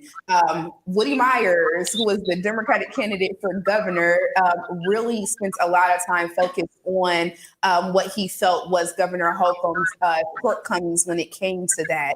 But that wasn't enough to really push him ahead to really take over that seat. What should the party be doing when it comes to maybe cultivating another opportunity? Because frankly, this was a missed one in that regard. So one of the things I think we can continue to improve on is our engagement around the state. I always encourage, I do it personally as the deputy chair. I go to counties that, when I walk in, I've increased the minority population by 100%.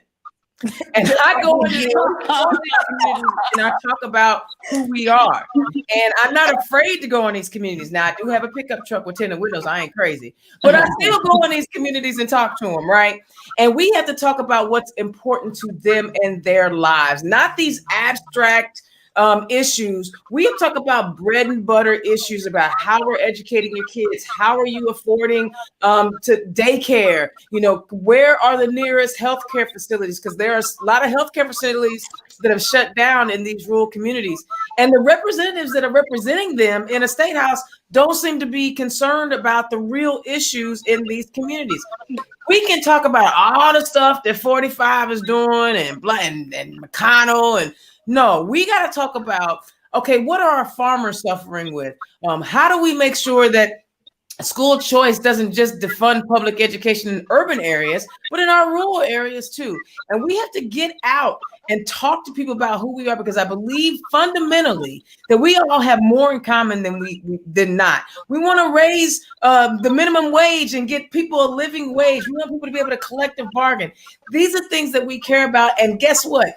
They care about those things too. We have to make sure that we're packaging it in a way that they can swallow and go, that blue wave ain't so bad.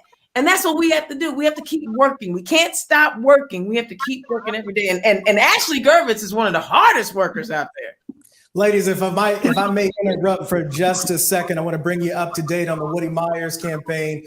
They've just sent out an alert that Woody Myers will be speaking at approximately 9:15. So that's in less than 10 minutes, where, of course, we're now expecting a concession speech. So we'll have that for you right here. That's just come in. And just briefly, as that 9 o'clock hour has come, Joe Biden is now in the lead nationally. With 80 of his electoral vote. Donald Trump, 48. Of course, the magic number, 270 that you need to get to. The polls that just closed give Joe Biden New York, Vermont, Massachusetts, Connecticut, New Jersey, Delaware, and Maryland. Still too early to call in all of these other states, as we are only at 9 o'clock. So who did you vote for, Ebony? I know you want to see who people talk to, who they vote for. Yes. Let's take some phone calls, 317-239-1310, 317-239-1310. Absolutely. We do want to hear from people. I know that there were lots of people out today that were voting. We had polling places, over 160 that people could vote at right here in Marion County. So really interested to see what people's experience was with that. Ashley, going to you, I know that Get Out the Vote efforts has been so integral to the work that you've been doing in the community. what were your thoughts around seeing the numbers this time around?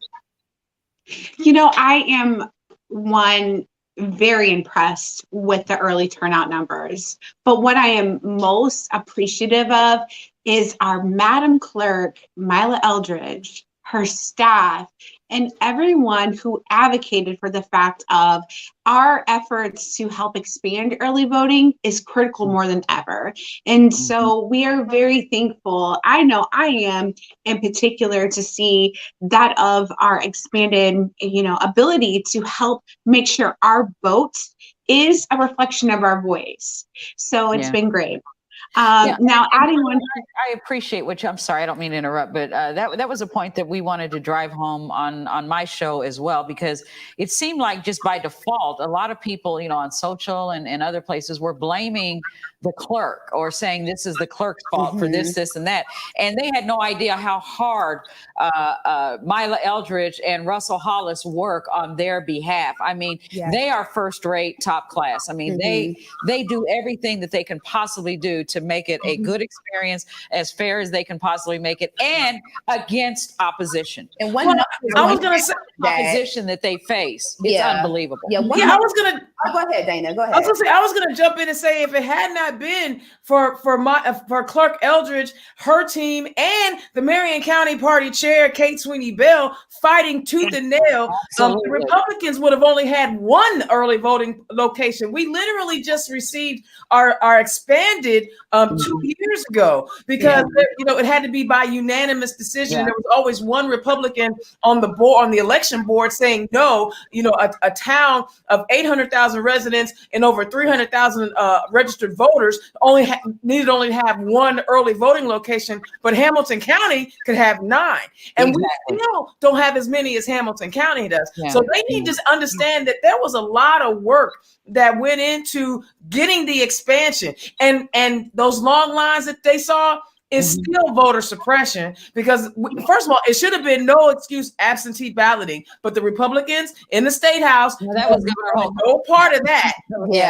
They didn't want no part of that, because if I can vote from the crib, they didn't want any part of that. So but people need to stop that. Those folks in that Marion County Clerk's office have been busting their tail for not just this year, but for the last 7 years. Now they have to look at the paper trail. Look at all the letters that they have sent to the Secretary of State, Connie Lawson, begging, asking over and over, continuing right up to deadlines, trying to make it better, trying to make it different. And so that is one thing. That's one criticism I will not tolerate of that Marion County Clerk's office, because I have seen the extremely, unbelievably excellent work that they do there, and their hearts are just they lay it on the line for everybody, and I just think that they deserve the respect.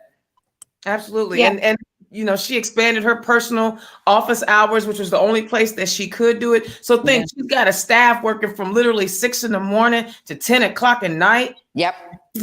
But that was genius, because she's like, hey, this is what they stopped me here, let me go over there. That's how people that will not be stopped, that's how they keep it going. So I thought that was brilliant. That's a sister for you. A Black woman will get it done. We will find a way. We will find a way. Yes. Indeed. So I'm sorry, but I just had to put my 2 cents in on that one, because I completely followed and concur with both of you on that. So absolutely. And I'm very thankful you brought that up, because it's a very strong point that we have to emphasize that, even in the midst of trying to figure out how we keep our safety precautions in play on looking at the voting times, being able to keep security factors in place in midst of all the chaos and, voter suppression techniques that were going on. I'm just ultimately very appreciative of every effort that was done to see that our vote can be done in a effective manner. And the flexibility of a team that was even able to see expanded voting sites to Lucas Oil Stadium. I mean, hats off to see that no matter what card was being dealt, that there was never any barrier from our Madam Clerk to see anyone deny their opportunity to vote. Absolutely. Yeah, actually, you That's the mentioned most about important thing. security, and that's something that I wanted to highlight really quickly. A lot of people were frankly confused and a little bit concerned that several downtown Indianapolis businesses decided to board up their windows ahead of tonight's election results in anticipation of some sort of civil unrest. And I saw somebody point out, Indianapolis, especially its downtown area, has already suffered so much because of COVID restrictions, because of people not coming out and spending money and patronizing the way that they normally do, and the civil unrest that we saw this summer. What were you all's thoughts on seeing that happen ahead of today? Well, I don't blame them because, I saw what happened in Michigan at the State House when them dudes showed up with all them big old guns trying to take on the governor. I'd have been scared too. I saw the caravan of Trump supporters that were surrounding the Biden bus and trying to swerve them We up. had a Trump train here on I-65, I-465 as well. Yeah. I'd have been Caravan. scared too. Because this particular administration has inciting violence from its inception. Find people on both sides. We've been seeing this, and so there have been instances just today of armed people showing up to the polling places. For what? What you need your gun for at the polling places? But you're doing it to intimidate people. So if I'm the downtown business, heck yeah, I'm scared because some of those Trump supporters, they a little scary. They've been packing heat, trying to kidnap the governor of Michigan. So you don't know what they might do. Ladies, if I may interrupt with another update here at 9:14, 2 Indiana races are now being projected from the state of Indiana. Representative Greg Pence, relative of Mike Pence, has been reelected to Indiana's 6th district. The Associated Press is now also projecting that Congressman Andre Carson will have another turn at his seat in the 7th congressional district at 9:15 tonight. I don't think either of those are a surprise to no surprises whatsoever. Yeah. As expected, we might say. Those were totally expected. Fairly easy races for both. Yeah. Absolutely. Well, what was telling was the primary in that 6th district. There were 3 Democratic candidates that ran in the 6th district, and they didn't get as many votes as Mike Pence did, and he was unopposed. Or Greg Pence. He was unopposed. So that was. But Janine Lake ran a great campaign under duress. And another sister, I tip my hat to her for putting her name on the ballot in a very, very tough district. She's done it twice now. I tip my hat to her. She wants to represent. So yeah. Indeed. I agree. And also too, just the level of intimidation for the fact of she's leading into an uncharted territory. It didn't matter to her, the percentage and the blowout, but she's still making a difference. And to the mere fact of having windows busted out of her campaign vehicle, to the intimidation of BB gunshots and clear proximity to where she's at, she still stood strong to the very end. So again, I want to make sure I tip my hat to her and see that as Hoosiers, we do everything we can to continue to help build that process. Yeah, we kind of lost Ashley's audio there, but we can still see the excitement on your face, and people listening on the radio can hear your excitement. Hey, if you are listening on the radio, give us a call, 317-239-1310, 317-239-1310. We want to hear from you. Ebony's got this hour all set up so that we can hear how it was for you at the polls. Who did you vote for? And who do you think is going to win tonight? It is still early. A lot of battlegrounds up for grabs still tonight. And Cameron, you say that Dr. Woody Myers is expected to speak any moment now? Yeah, and I'll just break the fourth wall here and look to our control room team to give us a thumbs up if we found that link or if we're still waiting. But at a 9:15, we are expecting to hear. We don't have that yet. Thank you. Well, in politician time, 9:15 might be 9:20. That's right. Hey, Rewrite it. It is the truth. Yeah. One thing I do see another update as far as the presidential race is concerned. We have some results coming in right now. We're showing Joe Biden with 119 of those 270 needed to win, and Donald Trump right now sitting at 92. So this will be something else that we will be watching throughout the rest of the evening. And Jane, and have we seen Yes. any states flip just yet? I mean, right now things are going as expected, if I'm looking at these maps correctly. And I think I don't think anything has been flipped just yet. And to our control room, you say that there is a congressman speaking. Who is that? So we can. Congressman Carson, who has just been projected to win, is now speaking, giving his acceptance speech for another turn in the Another 7th two-year district. term. Yeah. Let's listen in. Okay. Takeaway has to be that the American people are no longer satisfied with entertainers and charlatans who call themselves leaders. Americans want real policy objectives met. I think the next administration, even if it's a Trump administration, I'm praying it won't be, we have to deal with a new Green Deal that can get us back to the table, dealing with the Paris Accords, that will raise CAFE standards. Automakers told us 7 years ago in the next decade, we're going to see vehicles get 50 miles to the gallon. We're at around 30 now. We still have work to do. General Motors just announced that in the next 10 years, their entire fleet will be fully electric. Donald Trump, a president who has a background in development, has yet to sign on to a real public works bill that looks at repaving and reconstructing over 15,000 roads and bridges across the country.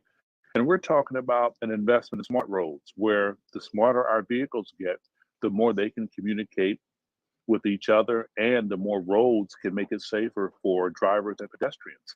And we're talking about a job creator. Our proposal was $2 trillion that will create jobs in the next 10 to 15 years. We need a president who's going to work on both sides of the aisle, not have an obsession with attacking celebrities. But I want to thank you all for the hard work you've done for the party, for your vote of confidence in me, for your support for Team Carson, and for us being able to put aside our philosophical differences as a party and come together as a united front, whether we're progressives, moderates, or just good old Democrats, to do what's right on behalf of everyday people, because COVID hasn't discriminated against. I've lost family members because of COVID. When it comes to times like these, we need real leaders. Donald Trump has proven himself to be a wannabe autocrat. He's proven himself to have tyrannical inclinations, but the American people are speaking up, win, lose, or draw, and saying enough is enough. We want a leader who is less flash and more about what's right for our future. So thank you. I love you. I'm about to knock out these nachos. Love you all. Take care. Bye-bye.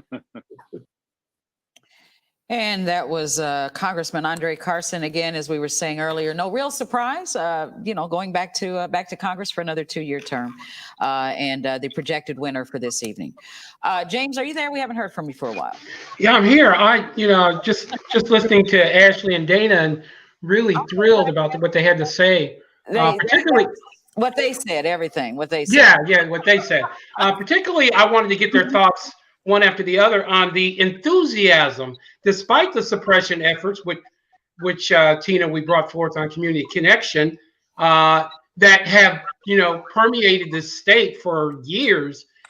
The people seem to press through anyway. Your thoughts on that? I can't hear either one of them. I'll start off. Okay, go ahead. Go ahead, Ashley. Go ahead. Yeah, we can hear you now. Okay, well, I'll start off. The enthusiasm across the board has been amazing. In particular, I will be very honest, I grew up in Hamilton County, and it felt like we were like the one piece of salt and pepper in the salt shaker. And more or less, I tell you, just to see the overall momentum, that we are really rooting into a lot of democratic principles, and more that are willing to step up to see that we do make changes. Now, granted, I see where projections right now do have Trump leading our states, but at the end of the day, we are still pushing towards something that is for the greater good of all of us. It is about equity. It is about addressing some of our social challenges that we do see right in our own backyards within Indiana. And to see that of this collaborative, and then even more inspiration for our young leaders that are stepping up and saying, we're not tolerating certain practices anymore. I just see year after year more good that will be built off of everything that's been even delivered today. Ladies, we are being played off the air. I cannot thank you both enough for helping us out and coming on today. Stay with us. We're going to be back to you at some point in time. Anyway, we've got to go to a commercial right now. We'll be right back. Not to a commercial. I apologize. We're going to join other coverage. We'll be right back after this break.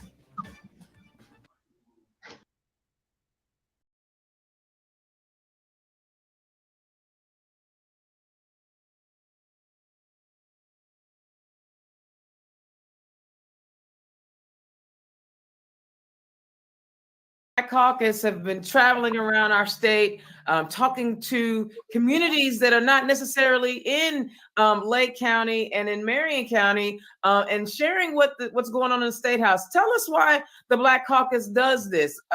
You explained it to me before, but I think it's an interesting concept. So yeah, I think it's crucial that we make sure our presence is known in those communities where there's not a Black state representative or a state senator, but you still have a high population of African Americans that live in those cities.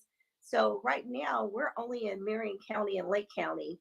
We used to have someone in St. Joe. So you still got a high concentration of African Americans in Vanderburgh County and St. Joe County. So Fort Wayne, making sure that we get to connect with them on the one-to-one, and they get to tell us some of their issues and concerns, since they don't have that African American representative there. Excellent, excellent. And of course, you're on the ticket with the wonderful Senator Kamala Harris. Talk about the impact. I'm just, we had like maybe 2 dudes on the show so far, and we've had like 100 women in our party, because we are just doing it, and we got sprinkles of all kinds of stuff. Talk about the importance of seeing Senator Kamala Harris on that ticket tonight. So I will tell you how important it was that I saw her on that ticket. I said I would not support Biden until he got a Black woman as his VP. I said, I don't care which one it was. I was excited it was Kamala, but a Black woman definitely need to be that VP. One of my colleagues just told me the other day, he was like, you Black women are doing it. Y'all are doing it. Y'all know how to talk with white women, white men, broker a deal, sit there and have a conversation. We know how to collaborate and get things done. There's no egos here. We just want to make sure our communities, our kids, everyone is safe, everyone can eat. So that is our main goal, that the state is healthy overall and the country is healthy and safe overall. Absolutely, because we care about everybody. It ain't just about our communities. We want to take care of all of our communities. And when you're used to being the minority anyway, you have no other choice to know but to collaborate with everybody else. Exactly. So we are excited about you going back to the State House. It's a budget year. We know you got a lot going on. Congratulations. You know to holler at me if you need me. Yes, I will be back on your show soon, Dana. All right. Have a great one. Thank you, John. Thanks, my former coworker. Yeah. See you all later. All right. Dana, I know you're going to take a break here in a minute, and while you're doing that, we'll bring on Senator Eddie Melton. I gotta say hi to him before I leave. That's fine. So I think he's coming on. Anything for you? I had to say hi before I left. Congratulations on all the work that you're doing, and I'm going to see you soon because I want to hear from you during the session about this budget, because we got some stuff. So I'll holler at you in a little bit. All right, Dana. Thanks a lot. Senator, welcome. How's it going? Well, can you hear me? You got me, John? Looks like we lost John there for a second. I guess I'm the host. What's up, ladies and gentlemen? This is State Senator Eddie Melton here representing District 3 in Northwest Indiana. It is an extreme honor and pleasure to be with you tonight. I know we're still awaiting a lot of the election results. So I'm waiting with anticipation, just like many of you as well. One of the things I just wanted to share very quickly is, number one, I wanted to thank every single Democrat out there. I want to thank every single volunteer and every person that worked the polls and throughout this entire process. we're still facing a pandemic, and it's very clear that we're still battling with COVID-19, not just in Indiana, but across the nation, as numbers are still skyrocketing. But just like in true Hoosier fashion, I've stuck in very in terms of making sure that voters' rights are protected. And right now, as we wait for the numbers to come in, I want to just say thank you to everyone that helped to reelect me in the 3rd District here in Indiana as state senator. And also I want to thank all those new friends that I built across the entire state in my run for governor. And thank you all so much. I will never forget you. And I am extremely humbled and honored to be a Hoosier Democrat. I see we got John back on the line. What's up, John? Good speech. I was listening. I heard No, you. we appreciate it. Just to kind of piggyback off Representative Shackelford, you know, we're approaching the 2021 legislative session, and this probably will be one of the most important sessions, definitely in my Senate lifetime, in the legislature, as we go to issues pertaining to COVID-19. Because there's going to be so many things tied to that, and impact of state budget, ensuring that school funding is not tampered with. As we already have seen, there have been threats on that, even in the midst of a pandemic. But also looking for racial equity and support for reform in criminal justice and policing that we've seen across the nation at the deaths of George Floyd and Breonna Taylor and Ahmaud Arbery.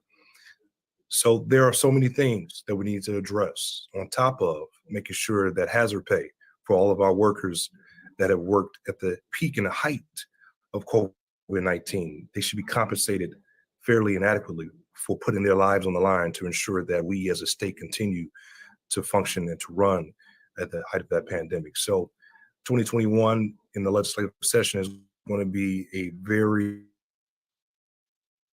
next year.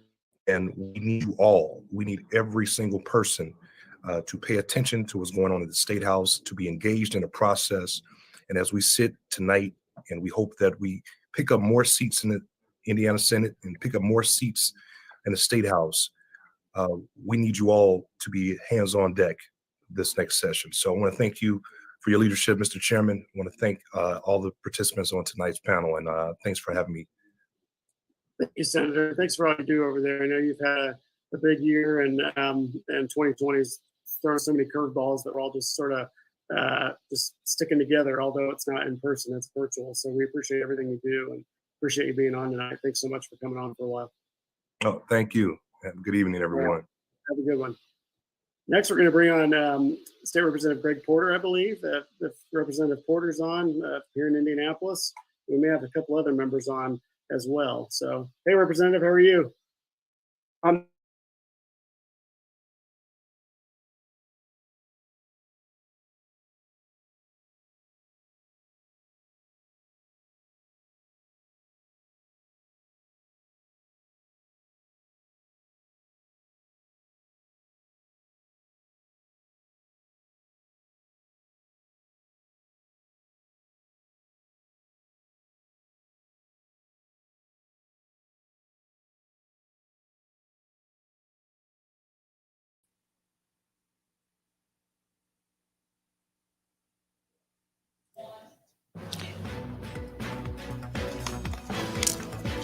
And we are back with our election night One Vote 2020 coverage, having an absolutely insightful evening up to this point.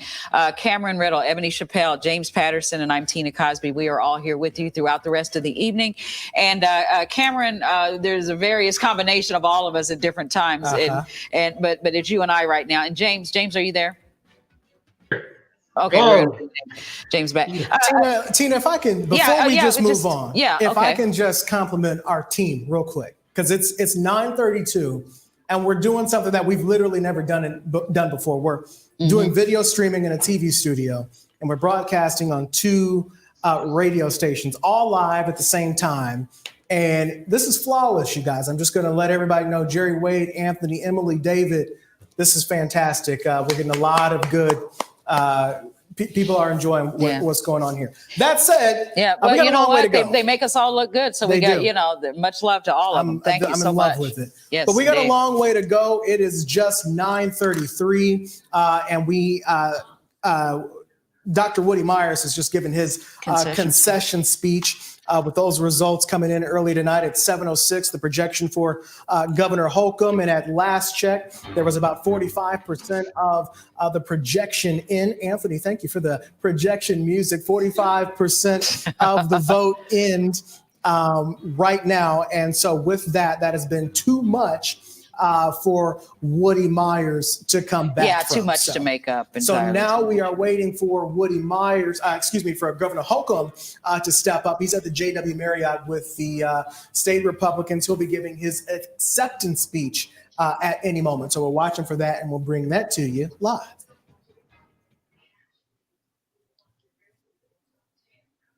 Not yet. We're not bringing it to you live. Oh, yeah, yet. not right now. No. We've got a little bit of time for I was that. just shutting up so somebody else could talk. Yeah, but James and Miss Burks, I know that you guys are with us still, and you have been so helpful this evening in helping us to break down all of this that's going on as we're starting to see these things come in. What are your feelings now about the results that are coming in so far? Well, I think if I could start, and then I'll defer to Miss Lewis Burks, of course, the senior here, who knows it all. But I wanted to ask Cameron if he's still around. He was looking at states. I'm here. Ohio. Can you give us an update on Ohio and what Ohio looks like for the presidential race? Because that's one of the ones I've been watching out of the corner of my eye on another screen, and that one looks interesting as to how many votes are in and what the spread is between the two candidates. Well, right now we've got tight. 89 of the electoral votes right now across the nation going to Joe Biden. Trump behind at 72. So now let's go into Ohio. What James is talking about there, it is too early to call. 62% of the vote is in. Joe Biden up 50% to Trump's 48%, and the difference right now is actually 70,000 votes. Joe Biden with 1,974,000 votes, and then President Trump coming in with an even 1.9 million. Again, that's 62% of the vote in. Joe Biden leading. That's 18 electoral votes, and right now at 9:35, it is too close to call. Yeah. Thank you, Cameron. That's my point. I mean, these states like Ohio and North Carolina are states that people weren't really looking at, but if they should flip from what they were last time, that could make it a very, very tough road for the president. Yeah, and North Carolina, you mentioned, it is pretty tight right now as well. And that was one of those places earlier, Tina, we were discussing some of the issues that were happening at the polling sites today. North Carolina was one of those places. There were 3 polling places, I believe, that needed to extend their time by one was 17 minutes, one was 45 minutes because of various issues that were happening at the polling sites. They were still later. So it'll be very interesting to see. Right now, I'm seeing in North Carolina that about 83% of the vote is in, according to, I'm looking at the Indy Star that is pulling in numbers. And right now we are showing Biden ahead, very similar to Ohio, with 50% of that vote, and Trump pulling in 48.8% of that vote. And there are 15 electoral votes there in North Carolina. Very important. Yeah, and it's interesting going into the Twitter sphere that in one of the, I think in Fulton County in Georgia, let me go back and find it. I've gotten so many tweets here that they are delaying the count of absentee ballots because of a water main break of some sort. And people on Twitter are going a little bit nuts. And that's where, Tina? Georgia, Atlanta area. Okay. Let me find it. Wow. I'm literally flooded with text messages and things here. Let's see. You've got to be kidding me. Here we go. It says here, come on, tweet.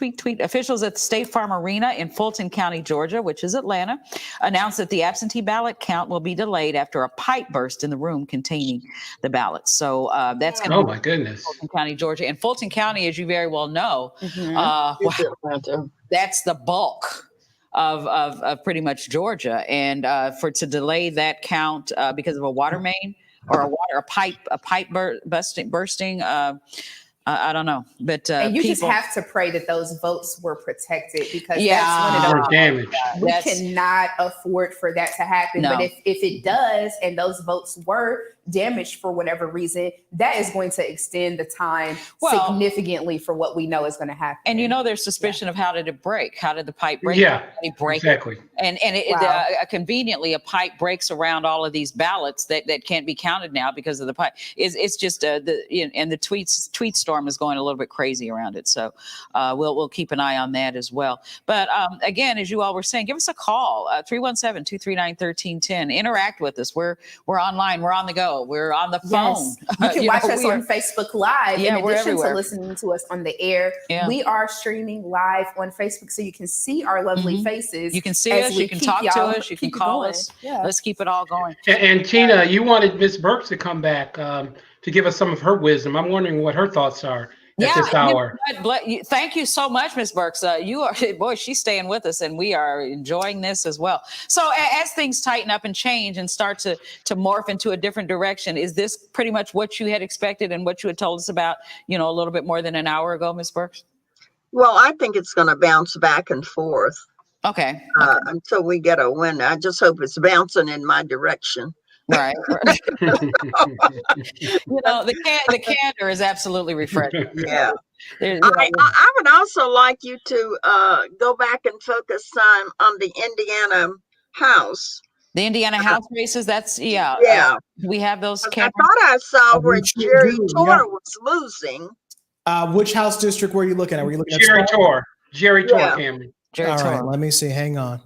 Let me just give you an update on what we've got as far as I just scroll down the list. So we know about Carson. We know about Pence. Yeah.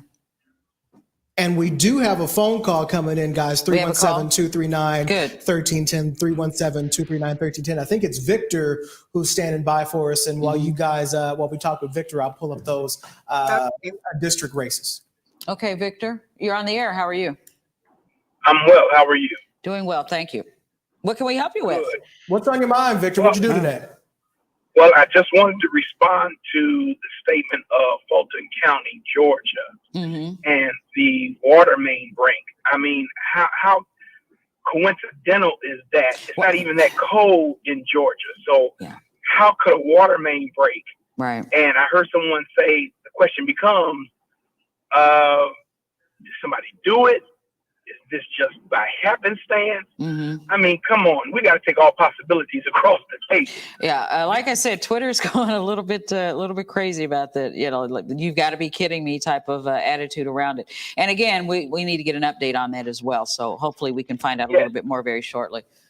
But and the question is, will those ballots be damaged? It begs a lot of questions. There's no doubt. Yeah, one of them is, will those ballots be damaged, or are they in good shape?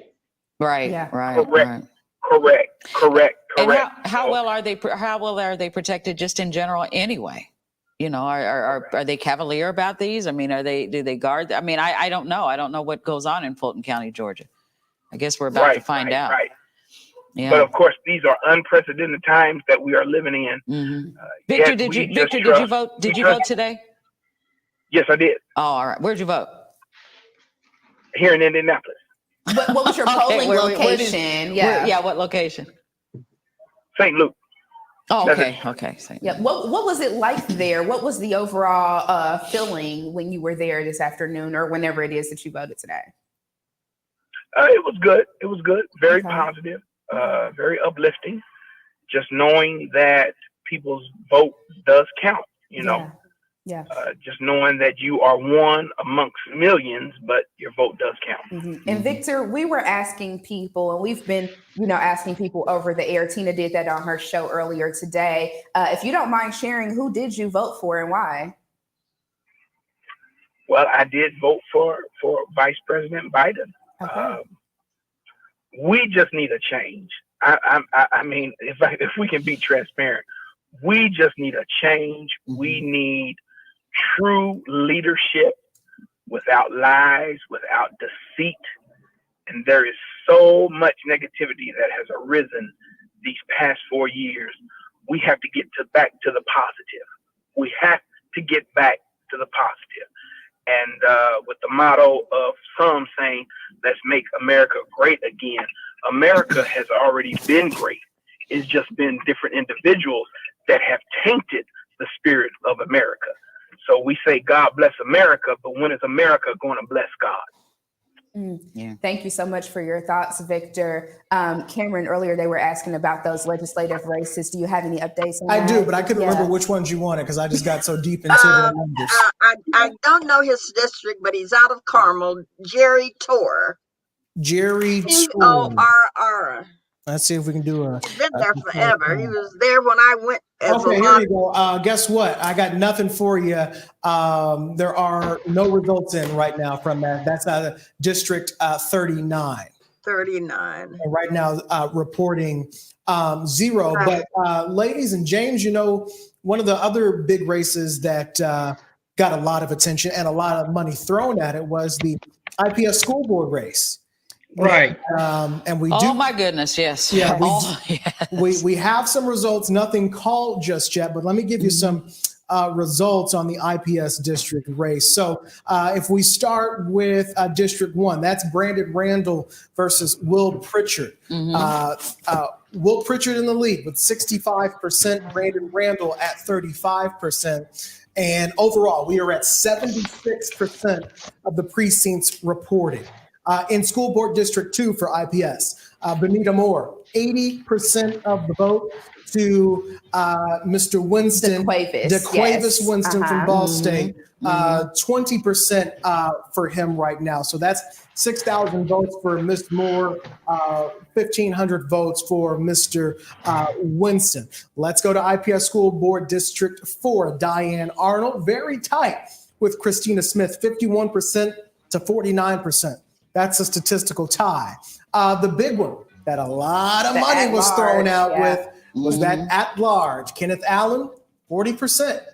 Elizabeth Gore, 39%. Oh my. Wow. You know, Tightening. I did expect that for the at-large seat because that was one of those races. I mean, the whole thing with IPS School Board, which is very contentious, a lot of community conversation around it, several town halls. I can't even count how many different town halls were held for this, but that at-large seat, that was something that I expected because even though Kenneth Allen's campaign had a significant amount of money involved in it and they were able to do so much, Elizabeth Gore really was able to capture that grassroots community element. So I totally expected this to be tight. And it's not just those two. You've got 4 people running for that at-large seat. Kenneth Allen, Elizabeth Gore, Kendrick McKnight has 17% of the vote, and Ellis Noto with 4%. So let me just let you know that 40% for Kenneth Allen and the 39% for Elizabeth Gore, they both have 17,000 votes, only separated by 500 votes. Kenneth Allen with 17,942 and Elizabeth Gore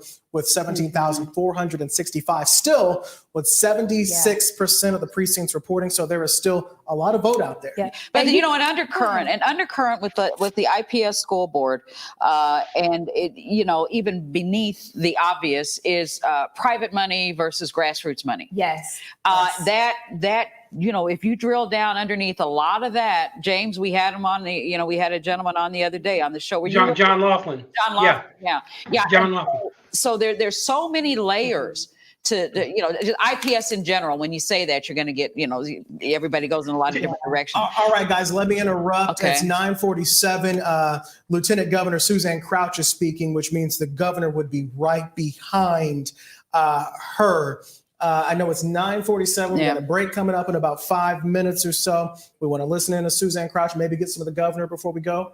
Absolutely. Yeah. He's all right, control room, you just give us a thumbs up when we have that. One thing that I wanted to point it out really quickly, Cameron, and this is something that we mentioned earlier. You said with the IPS race that between at the at-large seat, it's just a 500 vote difference between these candidates, you know, and that's something that's really, really important for our listeners to pay attention to, is that some of these local races are going to come down to just a handful of votes. So that is indicative of the fact that every vote counts. That is something that is so important for people to understand and realize. every vote counts, especially in these local elections, which has such a big impact on your everyday life. They absolutely do. Yeah. And you're right. No better illustration than right now what we're looking at with the school board, that every vote counts. 20 Yeah, and you were talking about tens of thousands of dollars going to about four candidates in particular, and it wasn't just 2020; it was 2018, 2016. The figures I saw, Yeah, exactly. tens of thousands of dollars, and yet we had the IPS leaders on the radio show talking about a year ago how they didn't have enough money to give all the students computers, iPads, and laptops. Wow. So you can't give. Well, they can now. We all know they've got the money now. They were able to raise it.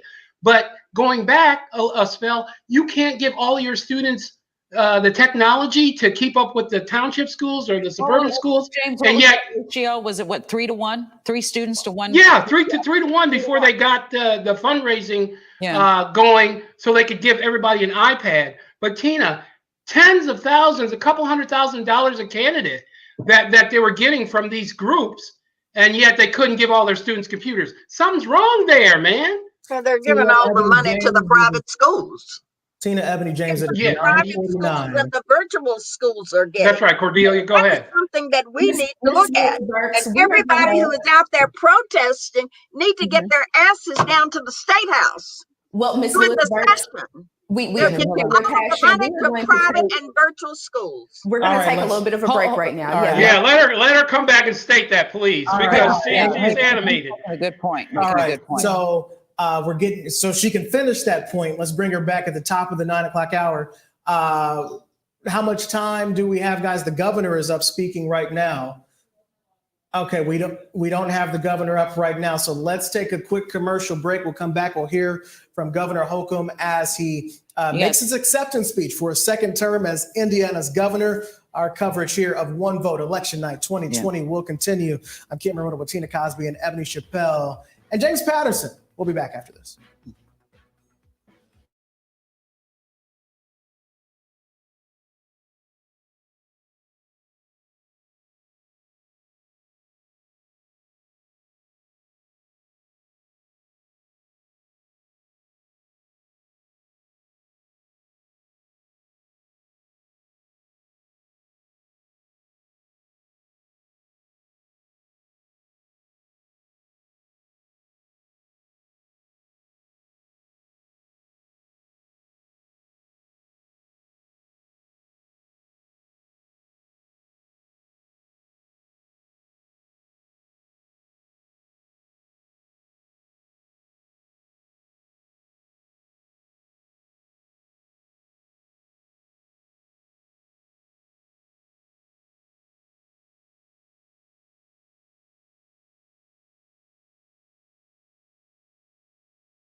realize just how lucky I have been and am to have a mom and dad like I do, like to have the family that has brought so much joy and laughter to our lives each and every year, come what may, especially my nieces and nephews who 4 years ago were about waist high, and now some of them are already starting to look down on me physically. To my partner, our Lieutenant Governor Suzanne Crouch, we have so much work to do, and I am eager to continue to get her done with you over the next 4 like we've done this last 4. Thank you, Lieutenant Governor, for always putting people first.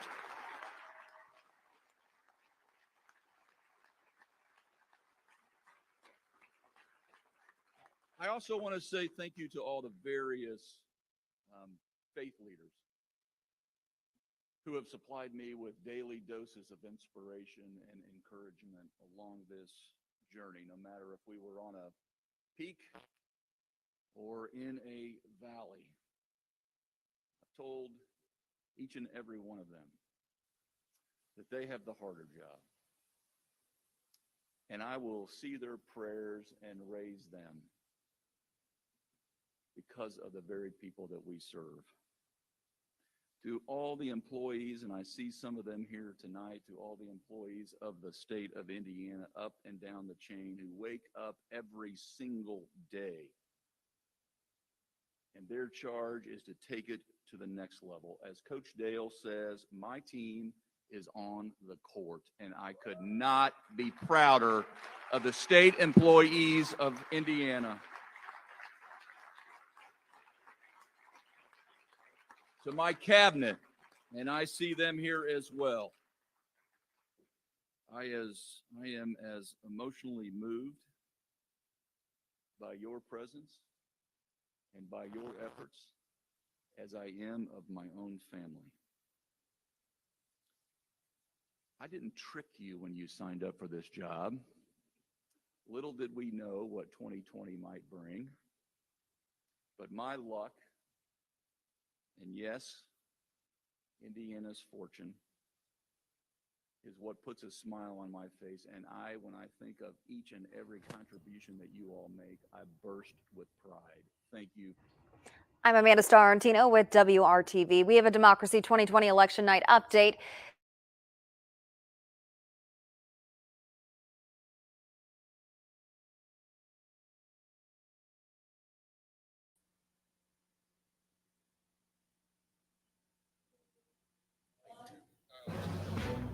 And we are back. We have Governor Eric Holcomb, who is speaking.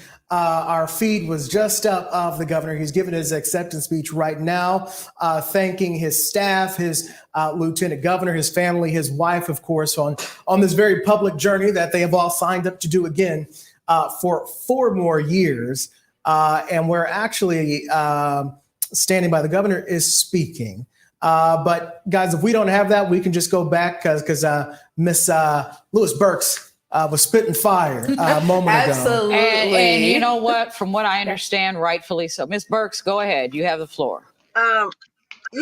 Representative Boehning has been chair of the House Education Committee for. I left the legislature in 1985, and he was there when I went down in 1980. And he has filled the coffers of private schools. And you know what? The Urban League had a seminar and had a representative of private schools and district schools, and I never will forget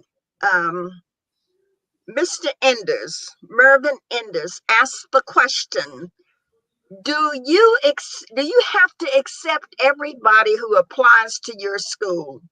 And this lady who was representing private school said no, and we don't. Now this is taxpayers' money, and they can pick and choose who they want to educate in their schools. You know, our folks need to get to the legislature and let our voices be heard about what is happening to our district schools, IPS schools, as a matter of fact. I'll just go ahead and say it. But we can complain about this, but you have to go and talk to these people. You know, you have to let them know that you're interested. Greg Porter had sat on the House Education Committee for years, fighting the battles for us. But we have our numbers are not great in the Indiana House, and I gave a lot of 15-cent checks to folks in the legislature this year of my money, because I want to increase those numbers there. But all right, Ms. we Burks, have let me to jump in go on you. and talk to them. Let me jump in on you. It is now 10 o'clock here in the East, 7 out west, and that means more polls are closing, and that means we've got another hour of coverage for you here online and on the radio. New projections are coming in. Anthony, go ahead and give us some projection music. I want to let you know this hour we're going to be hearing from Kate Sweeney Bell with the Democrats, as well as Whitley Yates, who is over with the governor at the JW Marriott. As we hit this 10 o'clock hour, let's give you an update on the latest results of what we have right now. Of course, as we know, Donald Trump taking Indiana with 60% of that vote. The governor, Eric Holcomb, being reelected at 59%. Todd Rokita for Attorney General, who, by the way, was diagnosed with COVID-19 today, is leading. That has been called for him with 62% of the vote over Mr. Weinzaffel. Let's see, as we go to that District 5, Victoria Sparks and Christina Hale, it is still too tight and still too early to call on that. 52% right now for Victoria Sparks and 45% for Christina Hale. Just about 20,000 votes separating those two, and 73% of the districts that are reporting here tonight. And as a projection gets ready to come in now in the presidential race, Iowa is too close, is too early to call. Iowa, they probably haven't. Nevada, too early to call. Utah, too early to call. Montana, too early to call. Of course, it is 7 o'clock out for these western states. Florida, too close to call. Joe Biden, 47% to Donald Trump's 51%, a difference of 382,000 votes. Texas, too early to call. 2-point margin. Pennsylvania, too early to call. 3-point margin. Ohio, Trump 50, Biden 48, too early to call. Michigan, 57% for Trump, 40 for Joe Biden. Georgia, 43 for Biden. Trump leading in North Carolina, too early to call. All of these, here comes Arizona, too early to call. Wisconsin, Trump 50, Biden 47, still too early to call. Minnesota, 64 to Trump's 33. New Hampshire, too early, Biden 53, Trump 45. All of these coming in at this hour. Still no indication of who the president is, but Joe Biden with 89 electoral votes, Donald Trump 72. 10 o'clock, we still don't know. One other race that we talked about earlier was coming out of South Carolina. We have an update that Lindsey Graham has been reelected to the U.S. Senate in South Carolina, defeating Jamie Harrison. Indeed. And we have an update as well on that situation in Fulton County with the water main break and the ballots. The Fulton County Registration Chief, Ralph Jones, has said that the pipe burst just after 6 a.m. today in the room above where the ballots were being kept, and that water was draining down to the left side of the room where the ballots were. State Farm did come to fix the issue, but there was a brief delay in tabulating the absentee ballots while the repairs were being made. The upshot of that is that no ballots were apparently damaged. That's really but good news. it's very good news. No ballots were damaged. apparently 80. Let's see. Right now, officials say they have about 30,000 more absentee ballots left to count out of about 86,000. But again, none of the ballots were damaged, just a delay in getting those ballots counted. A lot of the states, Cameron, that you named and too early to call, they were at varying levels of reporting in terms, some may have 8% of the vote counted, others may have. So I think as we go along, some of those numbers seem really lopsided and really upside down. That's and why it's too early to call. Yeah, and they're a lot easier explained when we see what percentage of that vote has come in. Tina and Ebony, we do have some guests that are standing by for us. Okay. Representative Robin Shackelford is on the phone, and I'm told Kate Sweeney Bell is either standing by via StreamYard or by phone. We welcome both of you ladies. Oh, she's by the phone? Okay, we got her by the Kate phone. Sweeney Yeah. Bell also on the phone. So let's welcome Kate Sweeney Bell of the Marion County Democrats on with us, as well as Robin Shackelford, both Democrats. Ladies, good evening. Thank you. We're happy to be here. Yeah, Representative Shackelford, your caucus has been with us throughout the course of the evening, and you, of course, are the chair of the Indiana Black Legislative Caucus. So what are your thoughts at this point of the evening? What do you think? So as far as looking at the House and the Senate, our caucus members are okay. We only had one that had a challenger, and that was Representative Pryor. For the House overall, two of our seats are not looking so great. So we're hoping those pull out. We've gotten an unofficial word that we may have lost one seat so far. What seats are those? That would be Lisa Beck, and Terry Gooden is not looking that great. But at the same time, two are also looking good that we may gain, and that is Mitch Gore and Ashley Klein. So at this point, I'm just hoping we can break even in the House. I don't think people expected this, but like we said, it's still early for results. They're still coming in. Okay.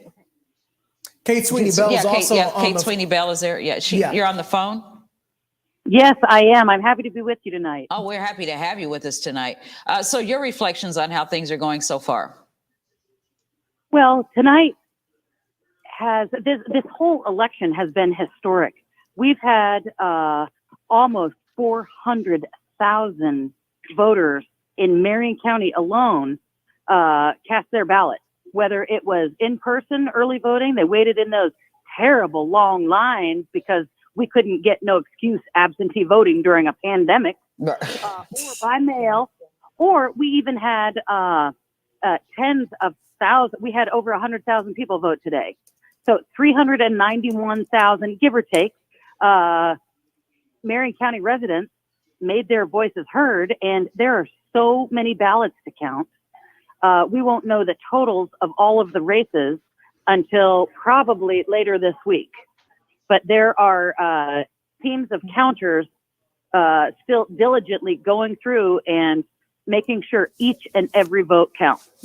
Voter turnout, we were told just in Marion County alone, was breaking records daily.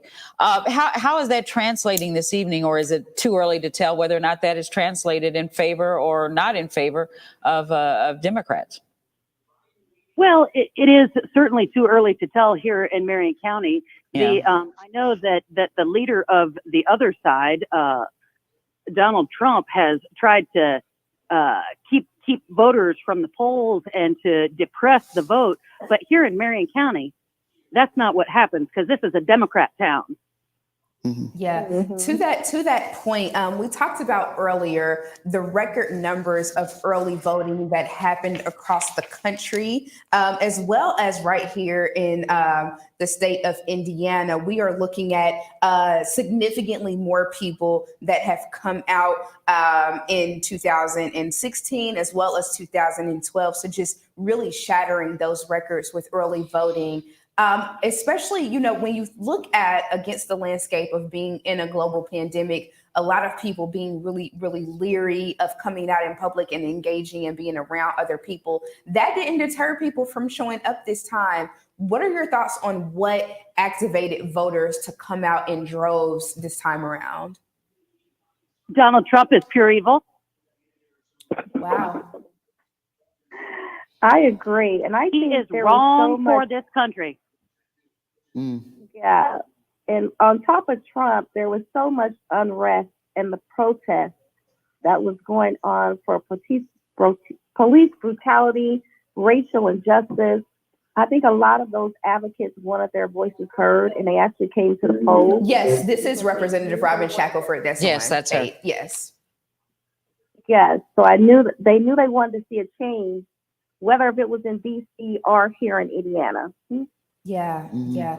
To that point, I know that, a lot of people have been seeking change on multiple levels. Representative Shackelford, the Indiana Black Legislative Caucus, has been very vocal about the changes that they would like to see. We saw that Governor Eric Holcomb will be retaining his governorship for another 4 years, defeating Dr. Woody Myers. How do you all plan to work with him? And Kate, you can jump in on this one as well. But I know that was one of the issues, is feeling like Governor Holcomb was not doing enough as far as being intentional about focusing on the issues that affect people of color, particularly Black people here in the state of Indiana. So we will continue to push Holcomb. We will be upfront and in his face daily. Session is coming up in January.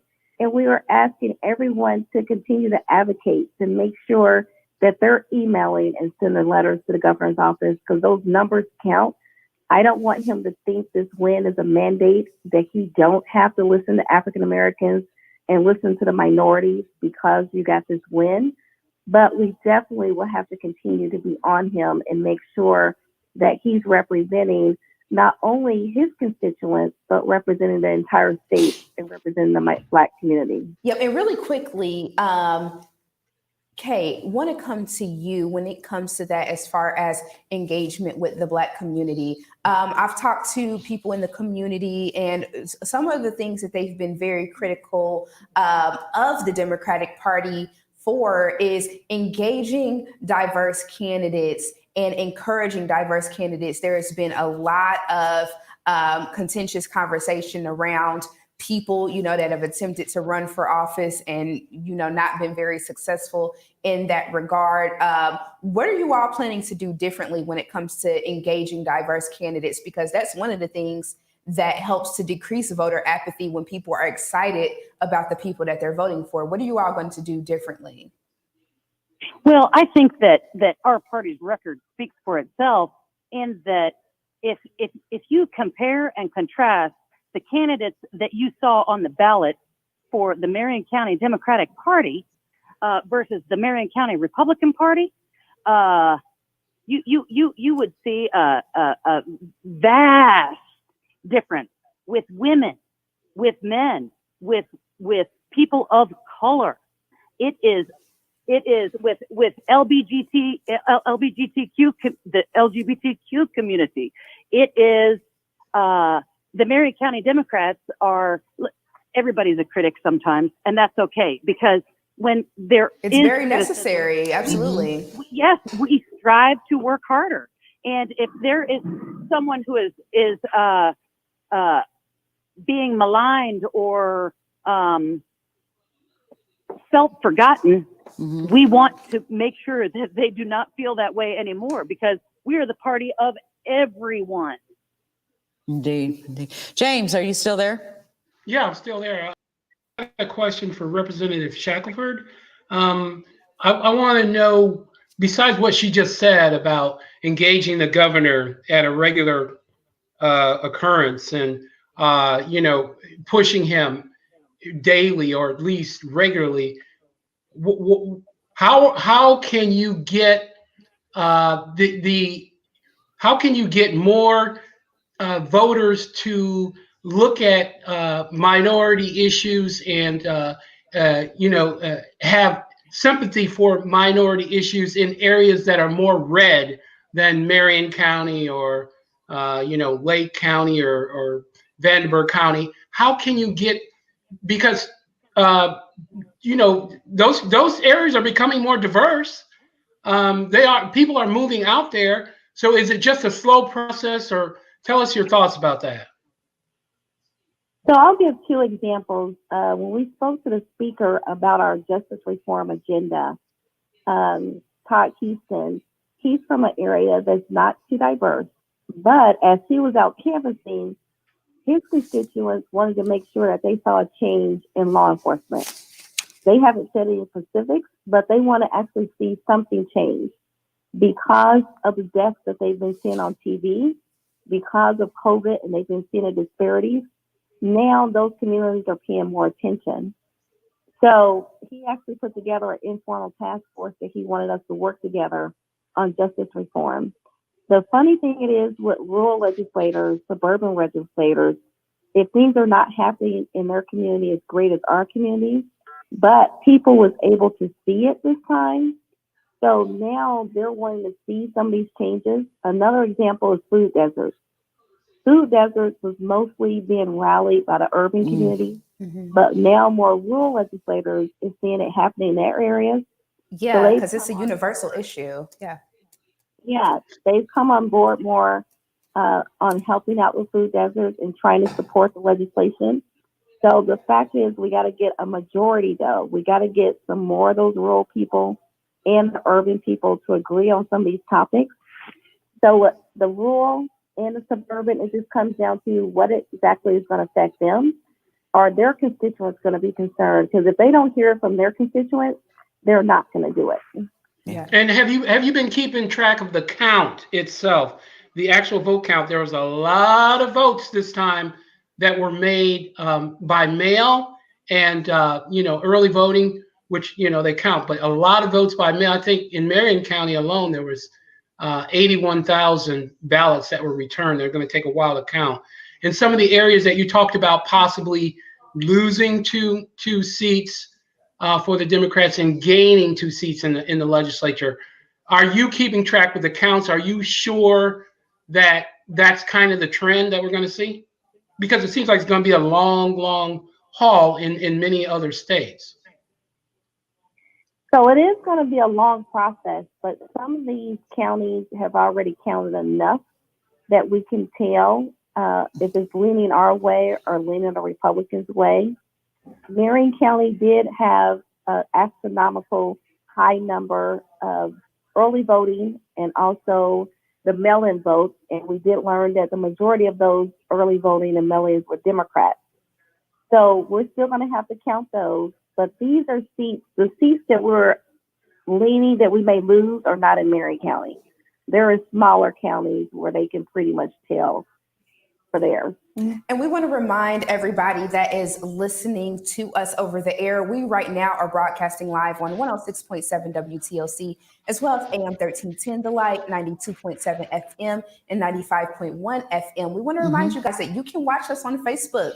We are live on WTLC's Facebook, The Light's Facebook page, Hot 96.3 Facebook page, as well as on our websites. And we want to get some callers. We want to hear from you about what it is that you're seeing, what it is that you're feeling right now. This is a very interesting space that we're in as we're waiting on these numbers to come in. But give us a call at 317-239-1310. Once again, that phone number is 317-239-1310. We want to hear from you. And we most certainly do. Thank you, Ebony. And Ebony Chappelle, Cameron Riddle, James Patterson, and me, Tina Cosby, all here throughout the evening. And you guys, it looks like it's going to be a little bit longer.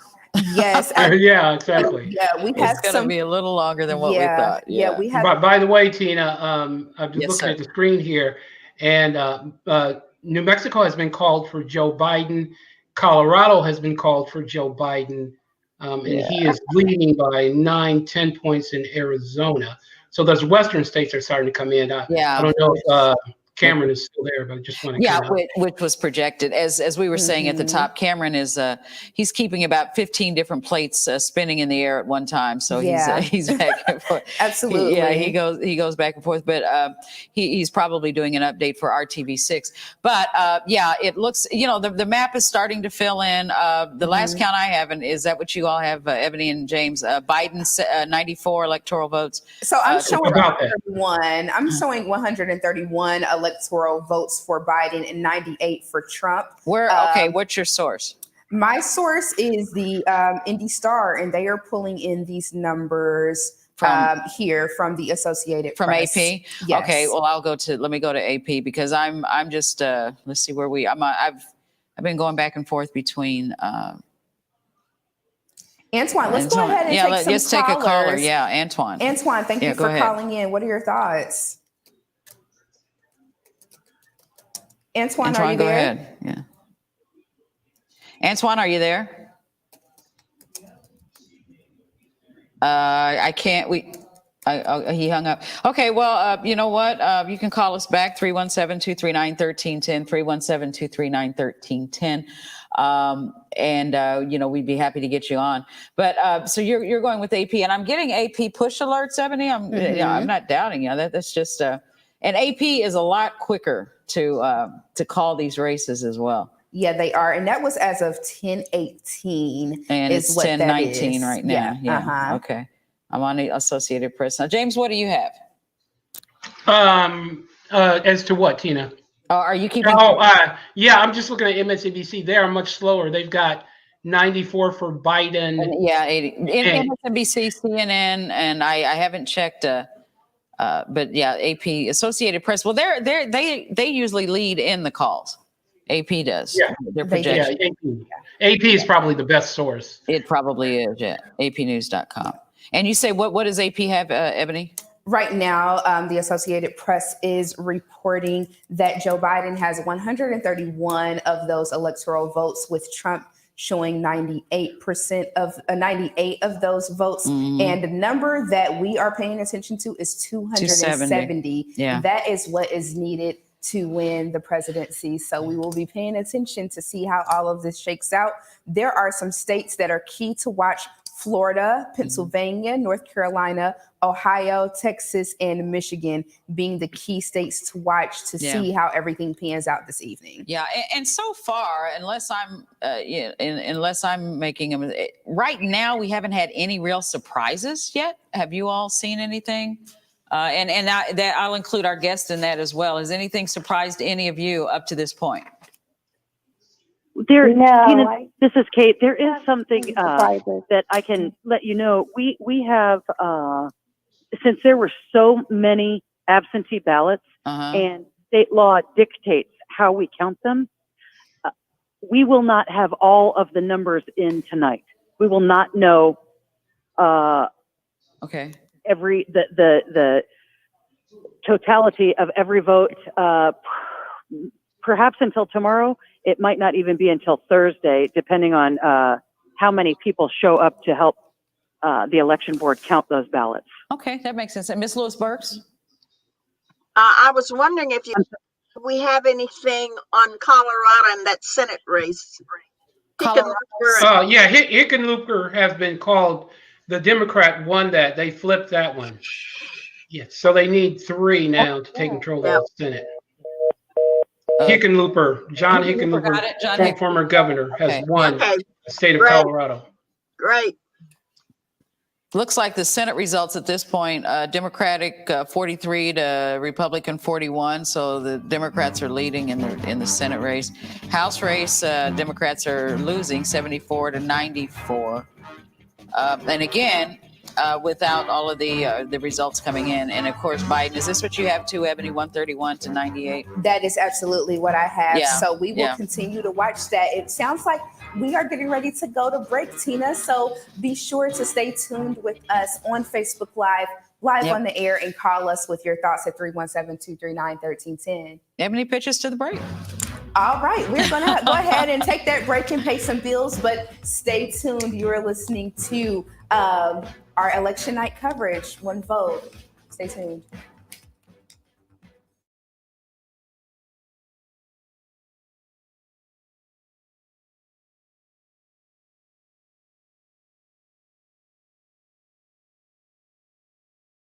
Which we have never done before, seen before. There are far more votes that were cast early or absentee than we've ever seen. Some systems were better equipped to handle the type of surge of voting. Other systems were not as capable of handling those surges. Elections are won in inches, not miles. And so I expect to be up to 3-4 in the morning. I expect counting to resume in some areas tomorrow, some may resume counting on Thursday. I don't think this will be a cakewalk, nor would this be something that's going to be called very soon. As we are sitting by waiting to file counter lawsuits, because I think there's going to be as much disruption as possible if Donald Trump feels that he's losing. All right. We're joined now. Thank you, Derek. We'll come back to you and Adora in just a moment. We're joined now by Republican, I should say Representative, forgive me, Representative Karen Bass. Look, Karen, don't shoot me. Don't shoot me. Representative Karen Bass, Democrat of California. Thanks so much for joining us. Long night already, Congresswoman. But give me a sense of how you're reading the tea leaves as you're looking at this evening. I was talking to Representative Clyburn earlier, and it's just one of those things where it's a difficult night to read the tea leaves, so to speak. Well, as much as I would have loved to have seen, Biden take Florida and it to be, decided very quickly, I think it is what we expected. I do think we have lots of states and lots of votes to come in. I look forward to when, after about another 30 or so minutes, when the West Coast comes in, because that's definitely going to kick up the electoral vote count for Biden. But I think we all have to be patient. We should feel very proud at how strong the early vote has gone. But, it's going to be a long night, and we certainly expected that.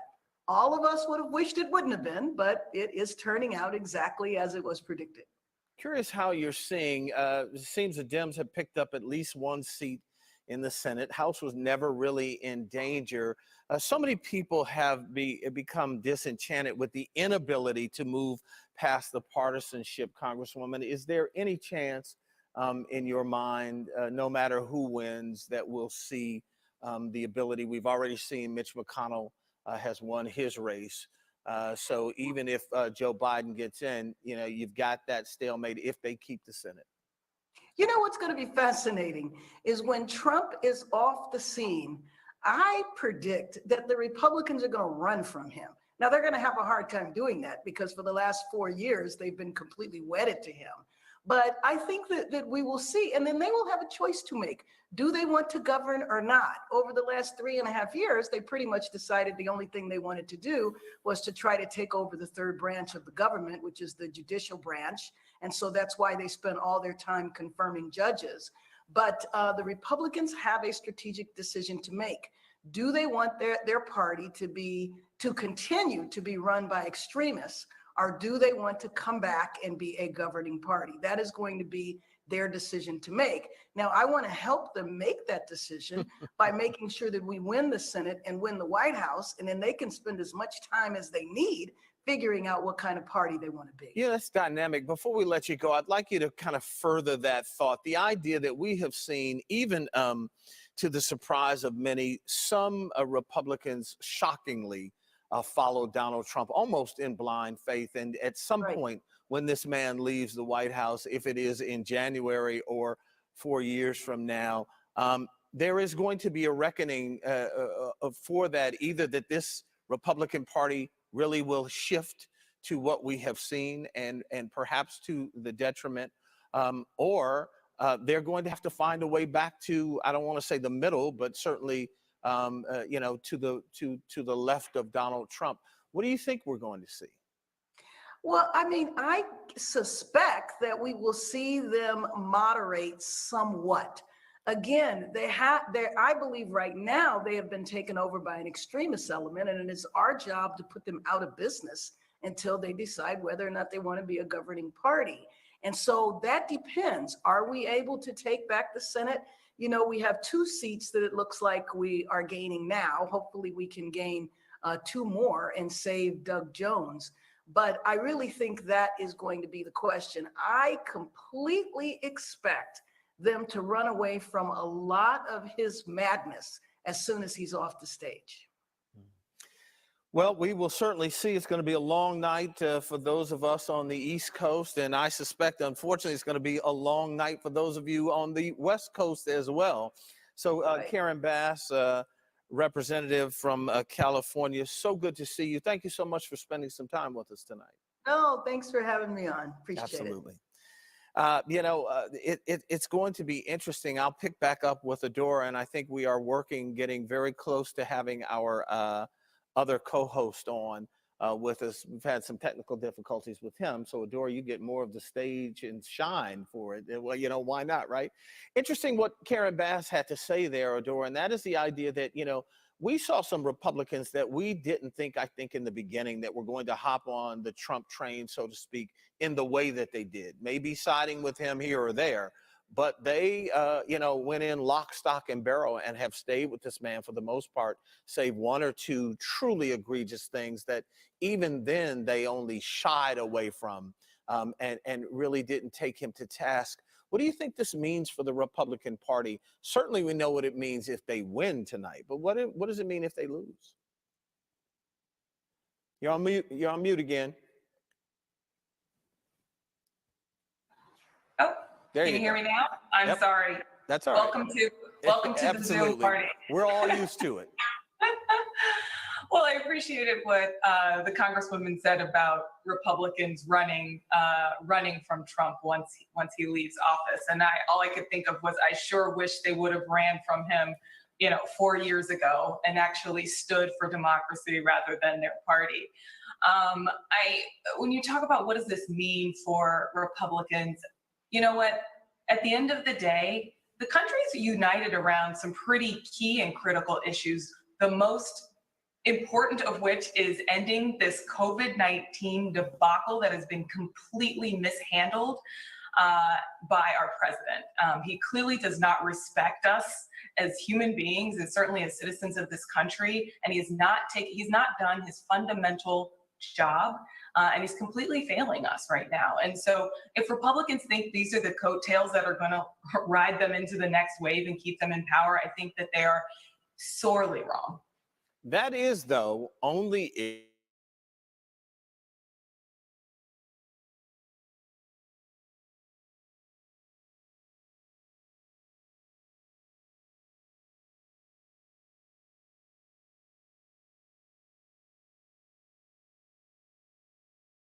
We were away on our break. I got word from the Marion County Democratic Chair, Kate Sweeney Bell, that she had to take off for a while, so we want to thank her.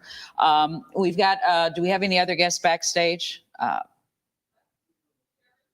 yeah. Okay. Is Representative Pryor there? I am here. How are you? Okay, how are you? Good. James, are you here? I'm here. Okay, so what's the latest on your race? You're the only one I understand that has an election tonight. Can you all see me? Yes, we can. Okay, all right.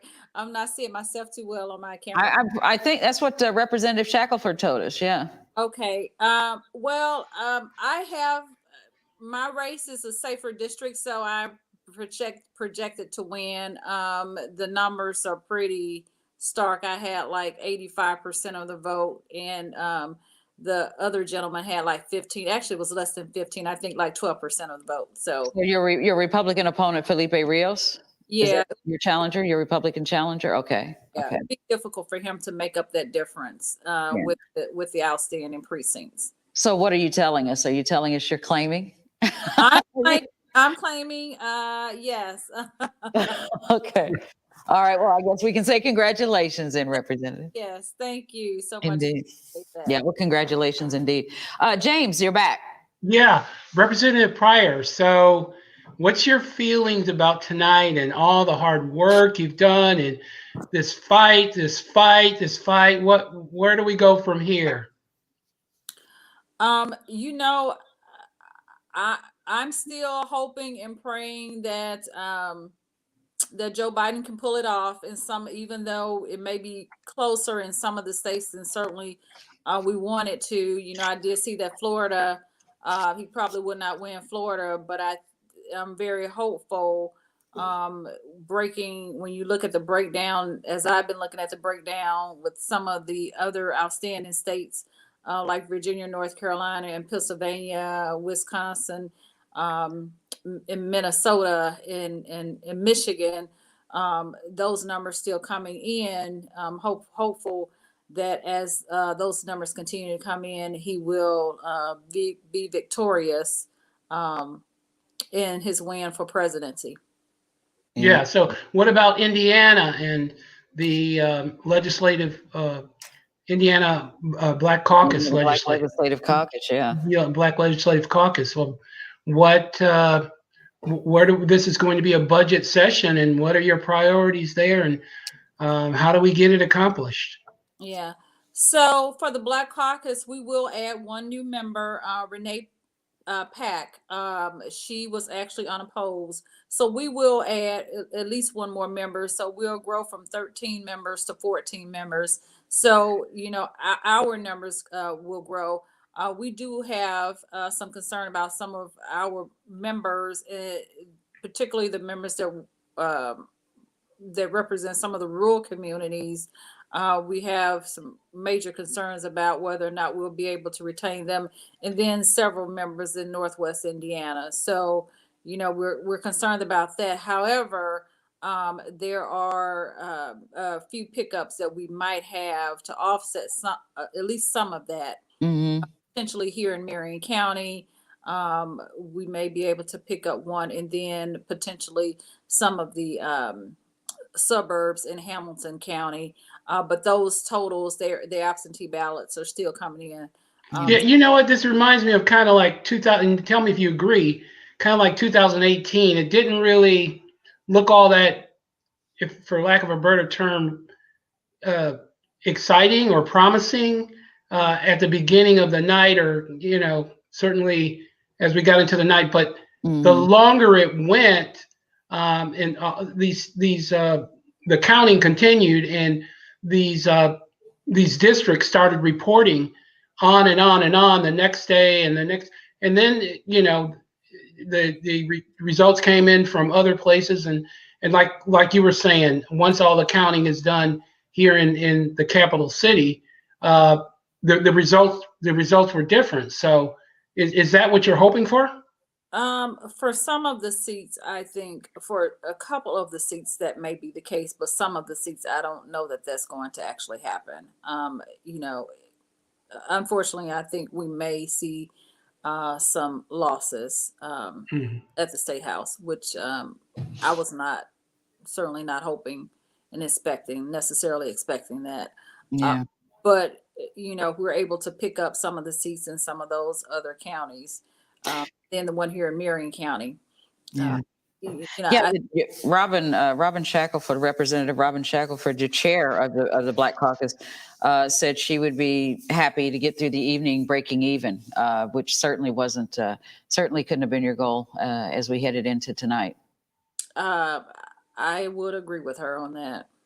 I absolutely would agree with her on that. We do have a projection that one of our long-term members in rural Indiana, we may lose him. So that is certainly a blow that we were not expecting. Who is that? We're still looking at those numbers. Yeah. Who is that, Representative? Representative Terry Gooden. Gooden. Okay. Yeah. It's how much is it the outpouring for the president? You think that they just came out trying to stop? Yeah. Or was it Trump or? Probably Trump. Rural community, straight ticket ballot by Republicans. Democrats have traditionally been straight ticket voters. I think Republicans are now starting to do quite a bit of that as well. And so I think that is a lot that happened. I will say Representative Gooden, he was always very good about getting absentee ballots in, but I think was just a big wave that came through that unfortunately he got swept in. So I'm very heartbroken and concerned and devastated by his loss. Yeah. So you don't think there's enough time to make it up or enough votes to make it up? I'm not sure that is. Yeah. I'm not sure. Yeah. Yeah. One of the things that was mentioned earlier was needing the community and needing you all's constituents to really show up and be vocal at the State House. We know that we're going to go back into session in January. Representative Pryor, what are your thoughts on that? What is your message to the community right now? We have people listening to us, also people watching live online. What is your message to them about getting involved and engaged and coming down to the State House? My message is that they still need to do it. Just because if we lose seats or we pick up seats, if we remain even, if we have a break even, people still need to show up. And if we break even or lose seats, quite frankly, they need to show up in greater numbers.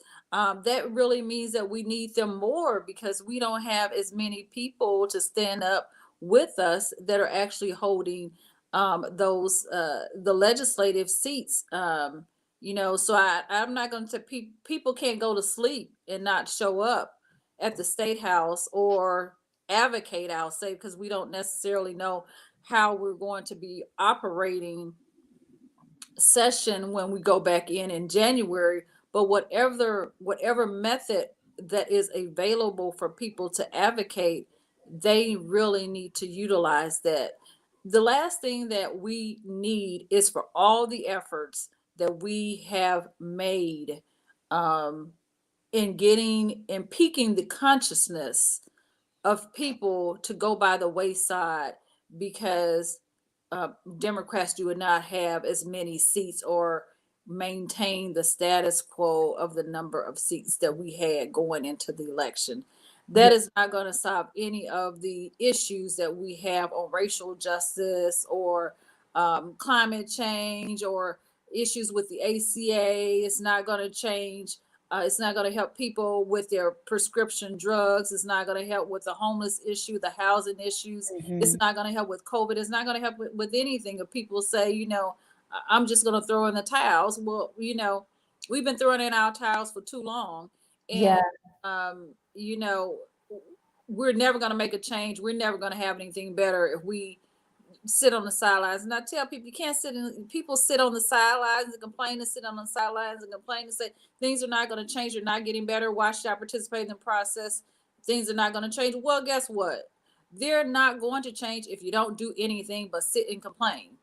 Yeah. And you talked about piquing the consciousness of people, and it can't be said enough how historic this election has been. A lot of us have been saying this is one of the most important elections of our lifetime, and people clearly identified with that because they showed up in greater numbers than we've seen in a very, very, very long time. When it's all said and done and everything's counted up, I'm sure it's going to be one of the most involved elections of history that people have really come out and participated in. So what a shame it would be for those people that stood in line 4 hours, 7 hours, 10 hours to vote. To your point, what a shame it would be to let that be the beginning and the end of their civic engagement. Indeed. Yeah. And the thing is, it's not just voting.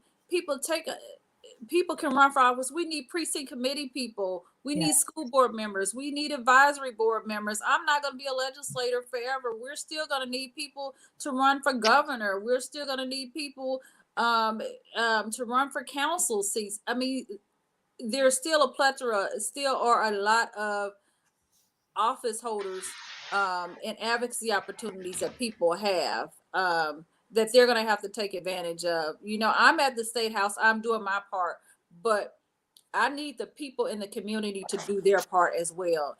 And their part isn't just going to the polls, voting. That's the first part. The other part and the other piece is the advocacy piece and the participation as well. And that is something the community has to do alongside with me and with the Black Caucus members in order for us to get the change that we know we need for our community. What, Representative Pryor, what is it that just keeps people from being in it? Why don't we do it? I know you said people need to step up and we need to do more. But what is it that is it a culture? Is it? I'm trying to, and James, we talk about this a lot on the show, and it's really difficult to put your finger on. I think it is clearly not easy, because if it were easy, somebody would have fixed it by now. I think people just think, my vote isn't going to matter. That's the one thing. My vote isn't going to matter. people think, well, politicians, they're going to do what they're going to vote. We're going to vote them in. They're going to do what they want to do. Not understanding that your votes holds them accountable, because you can kick us out as easily as you let us in office. And people say, well, I don't have time. I don't want to get involved with that. I don't, people come up with excuses to not participate, to participate in the process all the time. But you know what? Everything that we do affects people's lives. It affects people's livelihoods. And people complain. We all complain about everything.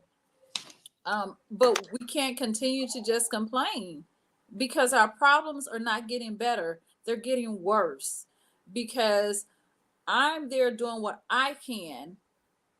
But as I'm fighting, I need to have people coming alongside me, fighting with me. I need to be able to look back and know that the community is there as well. And some people are, but there's so many people who are just busy or just don't care. And I care about my community, but I need my community and my people to care enough about themselves and their community to be a part of the process. Absolutely, and very well said. Very well said, Ebony, Yeah. James. Yeah. How often have we heard that? And we can't say it enough. Do we have another guest backstage? Is that correct? Oh, okay. Miss Lewis Burks, you know what? She is a trooper. She is hanging in there with us. She I love is, it. and we I love- appreciate and you have it. no idea how much. I wish we could give you. We've got some pizza here. I wish we could share it with you, and you too, Representative Pryor. But Ms. Burks, what are your thoughts on what Representative Pryor just shared? A very impassioned statement that she just made, and it's hard to take issue with it. Well, it was I that said that these people that are always complaining, we were talking about education, that they need to get down to the State House.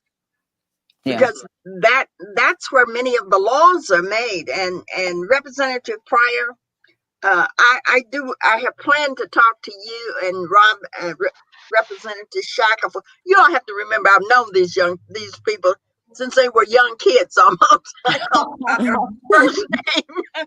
And Greg Porter, Greg's first campaign was held in my office. But to talk to you all about doing something in the election so that we don't have all of these absentee ballots that we have to start counting after the polls close. If we could start counting those ballots early, and I know it's going to have to be legislation and you're going to have to fight to do it, but I would love to see that before I go to the happy hunting ground. However, as a lobbyist, as a former lobbyist, I see the importance of people going down to the State House. When I was director of politics and legislation for AFSCME, I took my members down to the State House. And, I let them know in trainings across the country that you're in politics 24 hours a day. The cost of your lights, your water bill, whether your streets are paved, we've got to delve into the heads of our citizens, the importance of politics and being involved in going to the State House and to the city county buildings. Yeah, but we have to talk to them. It's like I said earlier, to my boss in Washington, and he's not my boss, but he still counts on me at the international, that we need to talk to people about issues that concern them. It's a lot of these young people who are have Section 8. This man is going to close that program. It's a lot of programs that they don't even want to feed children, babies. As I said in a speech I gave down at the State House for the Women's March, they talk about abortion, but once the kids get here, they don't want to feed them.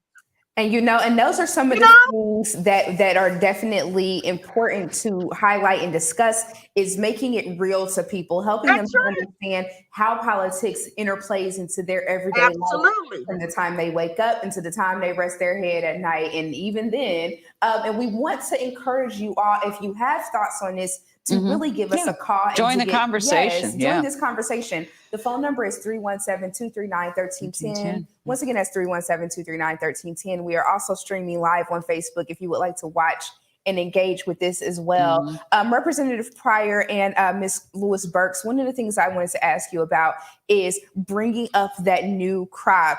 Ms. Lewis Burks, you just mentioned about some of the people that were your proteges that you helped groom, who are now our elected officials. What are you two doing now to try to bring in a new generation? Representative Pryor, you mentioned that you were not going to be a legislator forever. So what's being done now to try to bring in that new crop of talent when it comes to these elected offices here in our state? Well, one thing we have several different programs. There's the Emerging Leaders program that the Indiana Democrat Party has, which is for young individuals. And then Hoosier Women Forward is another organization that I'm vice chair of. Miss Cordelia is also, I think she's I still told you I would whip you with a switch if you didn't come over there, didn't I? Oh, goodness. I was the only Black person, and I called her and I said, and you better be here. And she came. And I came. So we have that, which gets young people involved. And then also, I also have some young people that have been interns that I keep in contact with as well, and work with them. In those two programs, I'm always telling individuals and women to get involved with those programs, because I think it's important. And the other thing too is, as we have positions open at the State House, I'm also always advocating that we're having and hiring a diverse staff, even down to our interns. I came to Indiana as an intern, or Indianapolis rather, as an intern working for the House of Representatives in 1995. So I know and understand the importance of programs like an internship program where you have an opportunity to meet people and go on and be a lobbyist and move up into your career field and from a political standpoint. So, those are some of the things that I do, consistently telling my colleagues and advocating for diversity in hiring practices, because that is one of the best ways for our young people to get involved and have an opportunity. Yeah. I have never been on and I sit on a lot of boards. I'm on the Crown Hill Cemetery Board and Children's Museum, Judicial Commission.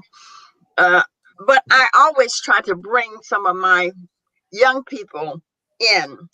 But one of the things that we must do, and I subscribe to at least 3 newspapers in this town, but I've never seen anything in the recorder about Hoosier Women Forward. So how did that information get out? And I don't know if either of you two young ladies, Tina, know anything about Hoosier, but we have to communicate that information so that people know. What is it? IDAC is another program. There used to be articles in the recorder about IDAC, and Ashley is president of IDAC now. But we have to communicate this information, because I get a lot of questions often. Well, Miss Cordelia, how do I get involved with the Democratic Party? And I give them information of how they can. Now, whether they do or not, it's not my fault. But we have to advertise these programs so that our community knows that they are available. And speaking of advertising, we've got to take care of a little bit. So we're going to take a break right here and be back with you all very, very shortly. So stay right there. We'll be right back.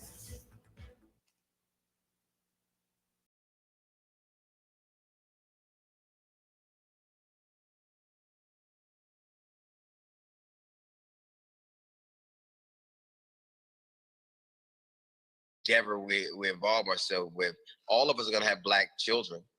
All of us have Black mothers.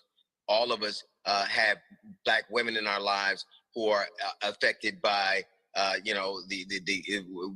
being able to deliver, hoping that they can deliver a child without these high mortality rates, or the environmental impact that some decisions have on us. I think that, honestly, if I were going to quantify it, I think there's a level of selfishness that a lot of Black celebrities have adopted from white folk. It's just one of the things that I've always, I know Democrats are more than no political party is, but the level of selfishness, like people are dying, people are losing things literally, and it is what about me?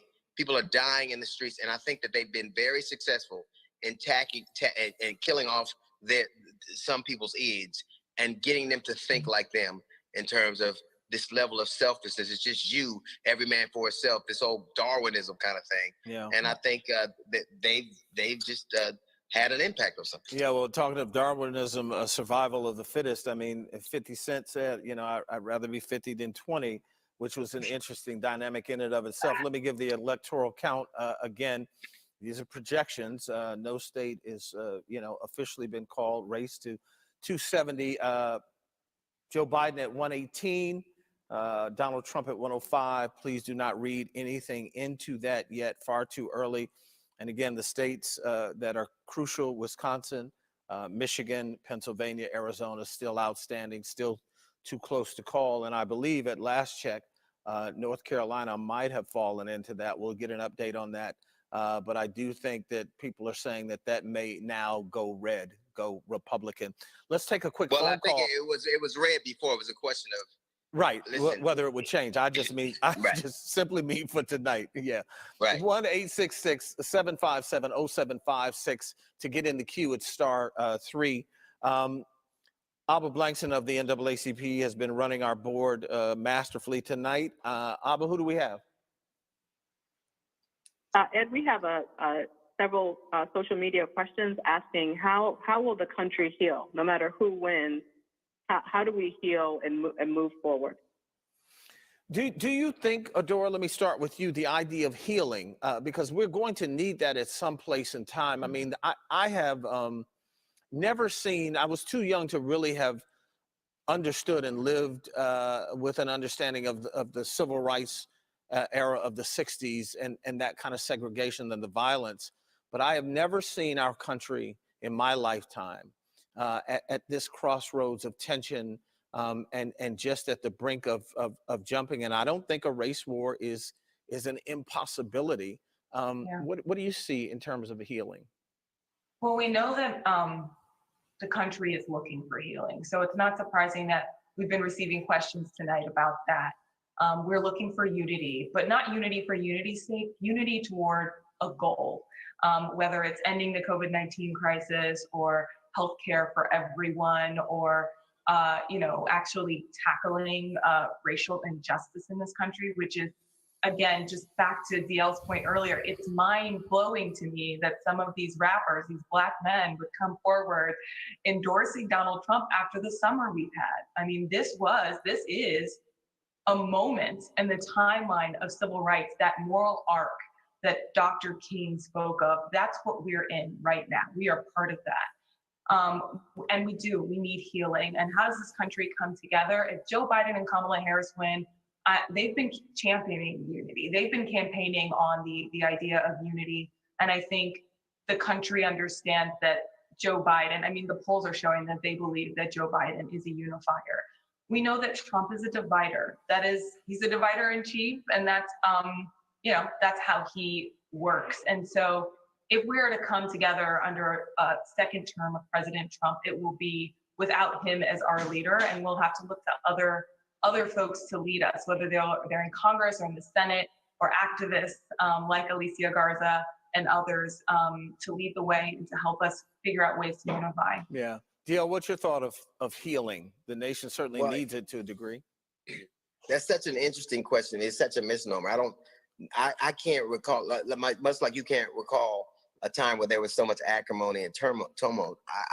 can't recall when I would ever apply the word healing to America. We've been medicated, we've been drugged, but we've never healed. Like healing. If you look at the attitudes, primarily the same attitudes from the 60s, 50s exist now. So the idea of healing has to represent the notion that we recognize that we've been sick in some kind of way. But there are a great many people in America, and unfortunately, a lot of people in power who believe this is the way things ought to be. So what is it that we're going to heal from? I would ask. I don't know what it is that we're supposed to be healing from. I don't. Yes, we're more boisterous, more bellicose, but these things bubble up and are louder at times. But I think that this is to a greater or lesser degree, this is the constant state of America. So I could never say that there was a time where we all got along and everything was better. I think that when economic times are better, we're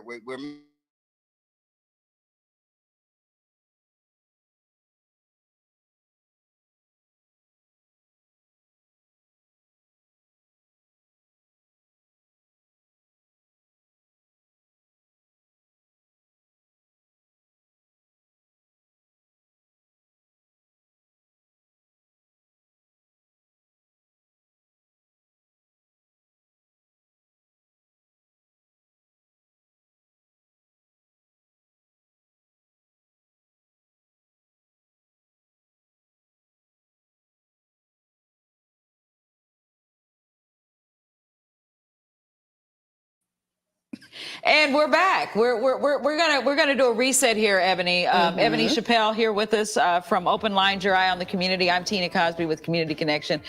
James Patterson is here. He is our contributing analyst with Community Connection.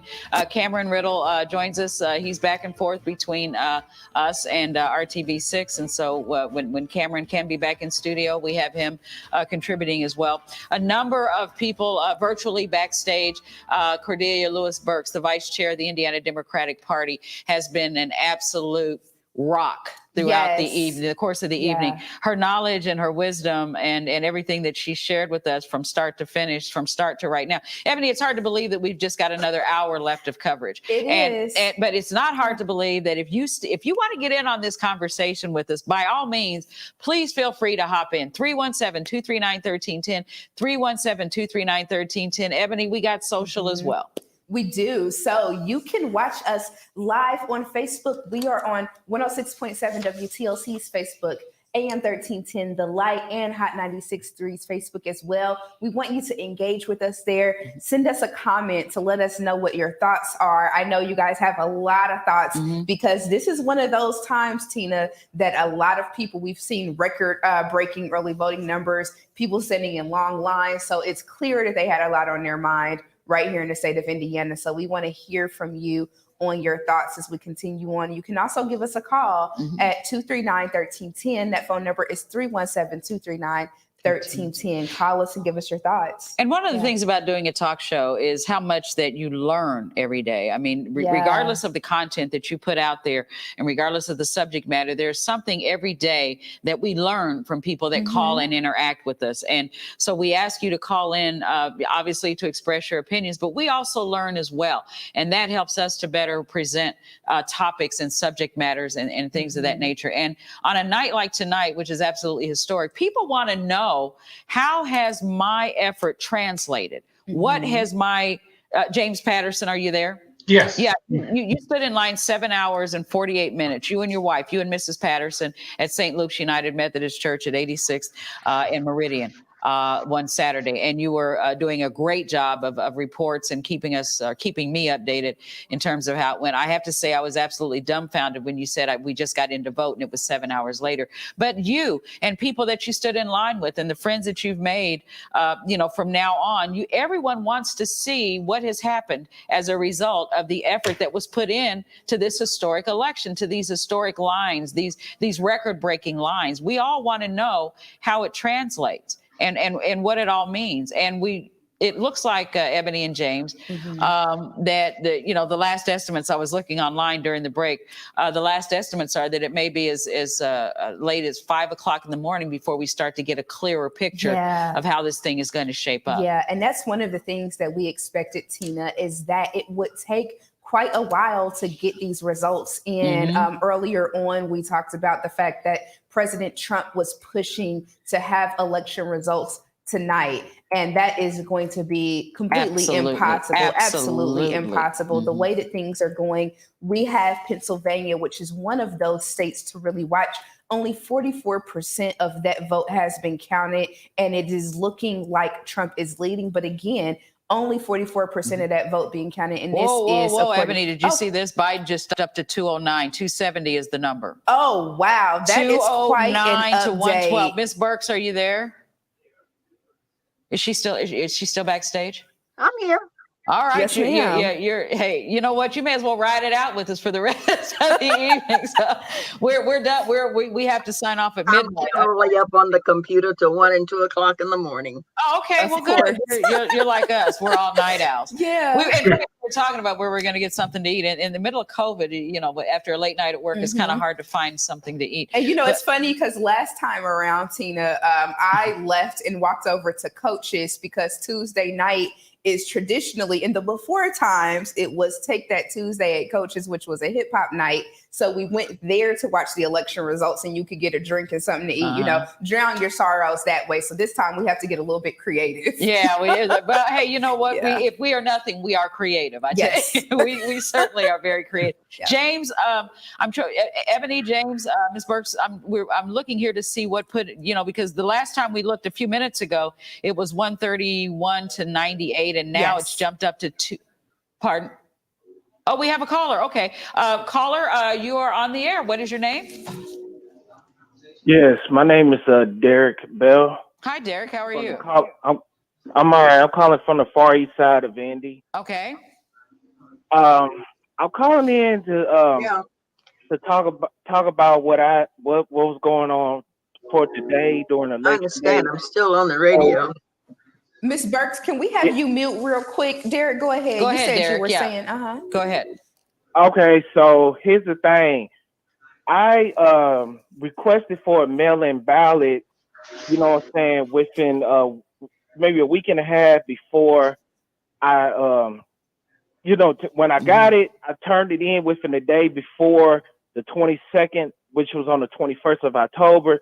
Then the following week, I didn't even get my mail-in ballot at all. So I had no choice but to go in and vote today. And then when I go all the way to, I went to Warren Township Trustees Center, their office, and I got there around between 5:30, 6 o'clock, and I brought my my folding chair just in case the line was long, but it wasn't, because all of a sudden it was a straight shoe-in. So it took me about 10 to 15 minutes to do everything that it needed to be done, and then I was out of there. Yeah. So wow. That's good. That's good compared to how it was with the early voting. Yeah, it is. Yeah. It's, you were quite fortunate. But you know what? The main thing is you did it and you stuck with it, because a lot of people would have stopped after they, a lot of people would have just stopped and been frustrated. Yeah, absolutely. When you're dealing with the mail and things like that, these type of things really do deter voters. So Derek, because you were one of those people that didn't get deterred by the issues with the mail-in ballot and whatnot, what was it that inspired you to go ahead and come out today and cast your vote? And if you don't mind sharing, who did you vote for?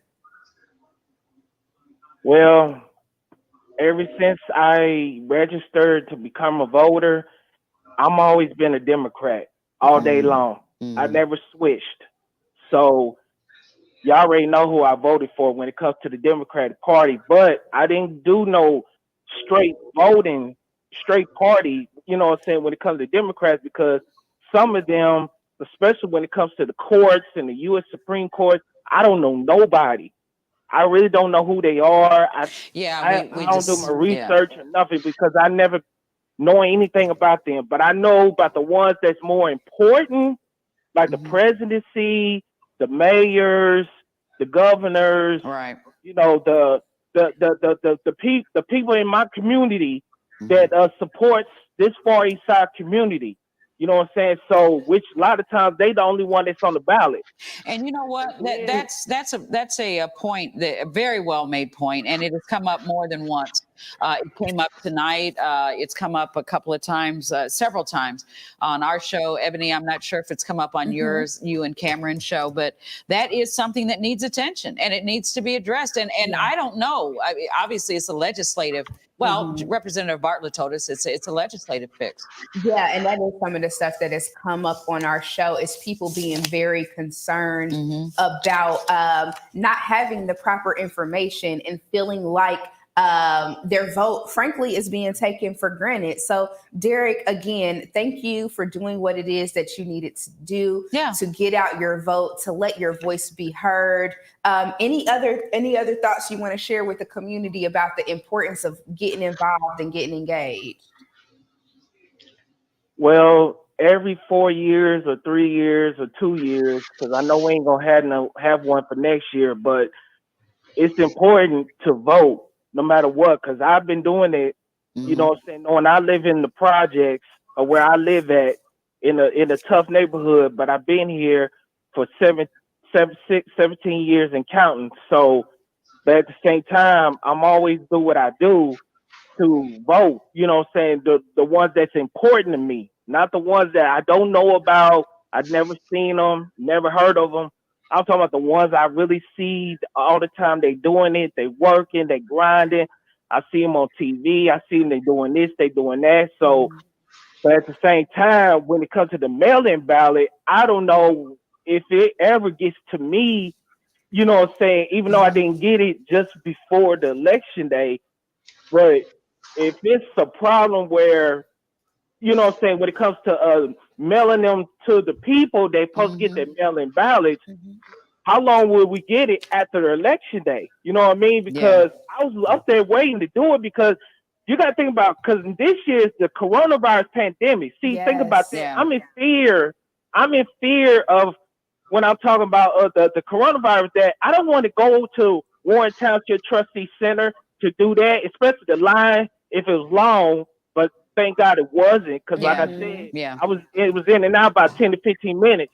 But at the same time, I was up there like, dang, I don't want to be out here this long waiting just to vote and everything. I'm like, where's this mail-in ballot at? And so a lot of people had no choice. Indeed, and thank you very much for your call. We appreciate it. And you know, you're welcome.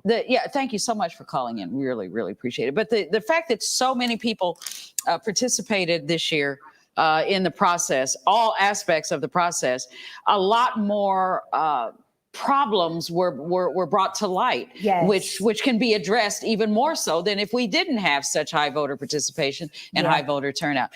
Very quickly, Ebony and Cameron is now back with us, and Miss Cordelia Lewis Burks and James. I was looking at this.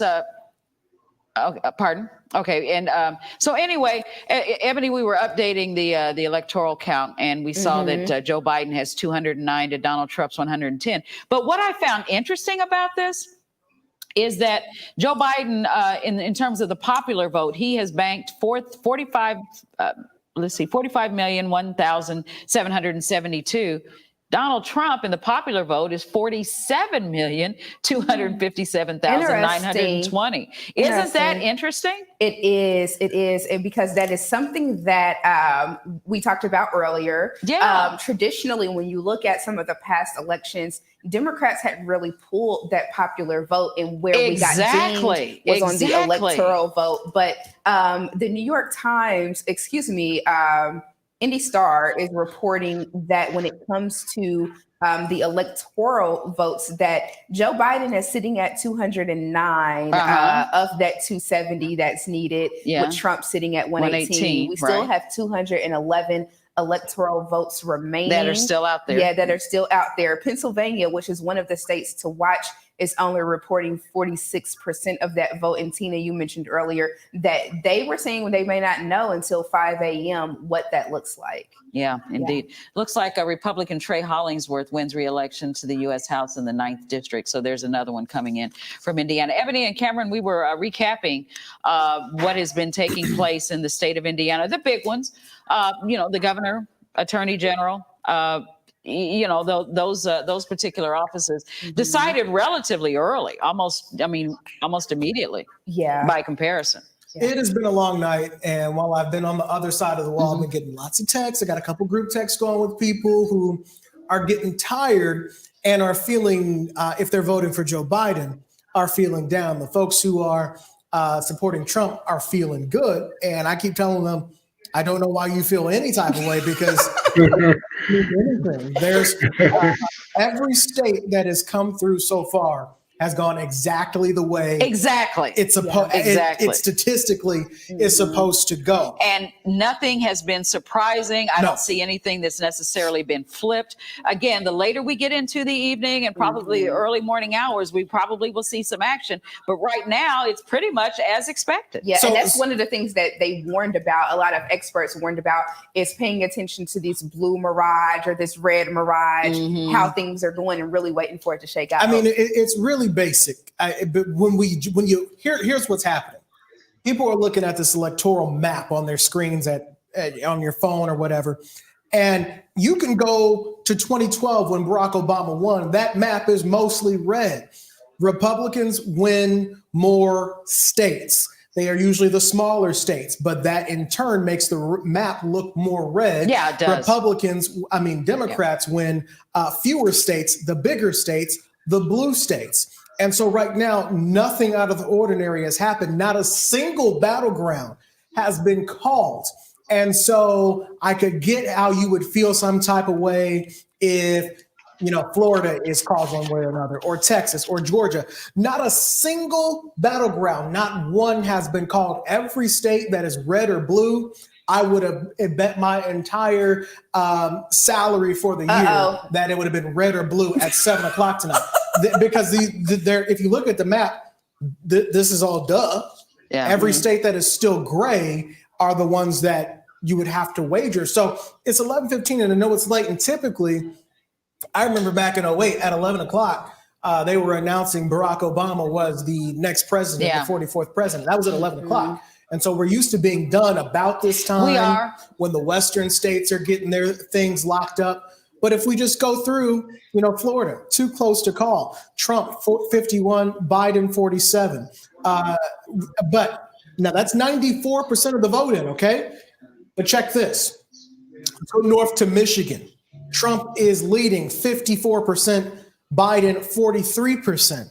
But only 43% of the votes have even been counted at 11 o'clock. And that's the point. Yeah. 60% of the votes not counted. A lot can happen with 60% of the vote out. And Cameron, back to Florida, a lot could happen because some of the larger precincts or whatever, you might have 99.8% of the, that it could have been called. I mean, it looked, but they probably are waiting on a couple of larger precincts. And I know Broward County was one of those places they were really talking about earlier today. Broward County, just north of Miami, and then Miami-Dade, counted, home to actual Miami. And then the other thing, into the 08 and 12 and all of the other ones in between or before, we weren't behind the backdrop of a 100-year pandemic either.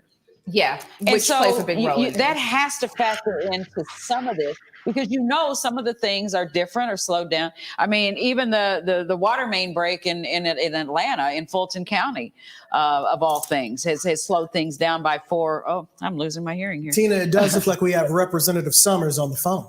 We do? I think we do. That's according to our control room. Anthony, is that correct? Do we have the representative, Emily? I'm right here. Oh, there she is. Good evening. Representative Vanessa Summers, House District 99, right here in Indianapolis. Representative Summers calling in right on time. Thank you so much. How are you? Oh, yes. I don't know why I picked 11 o'clock. I've been trying to. Well, you're up late with us with the night owls doing the third shift right now. You know Yeah. what?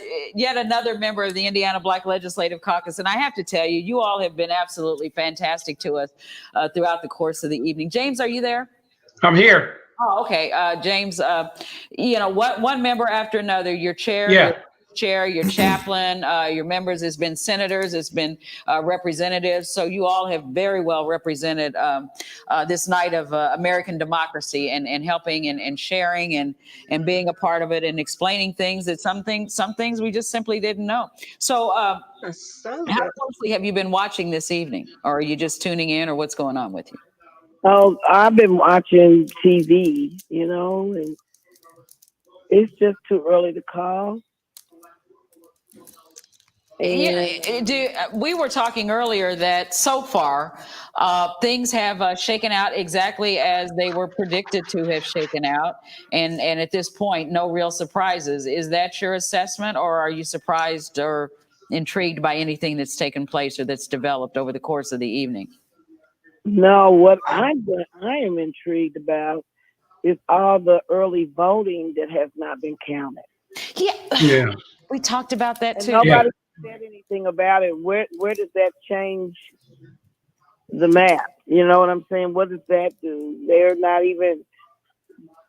Everything could change on the count of the early vote. Yeah. Well, yeah. So you think some of these are being called prematurely?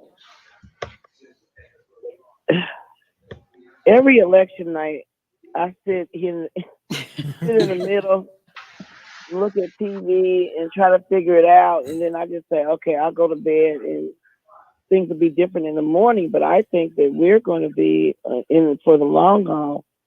But you know what? In some of our The states. pundits, the analysts, everybody has been saying for the past week, prepare yourself, brace yourself, because you're going to have to be patient. You may not know. And I thought perhaps they may have been exaggerating, but a lot of the experts said you may not know on election night.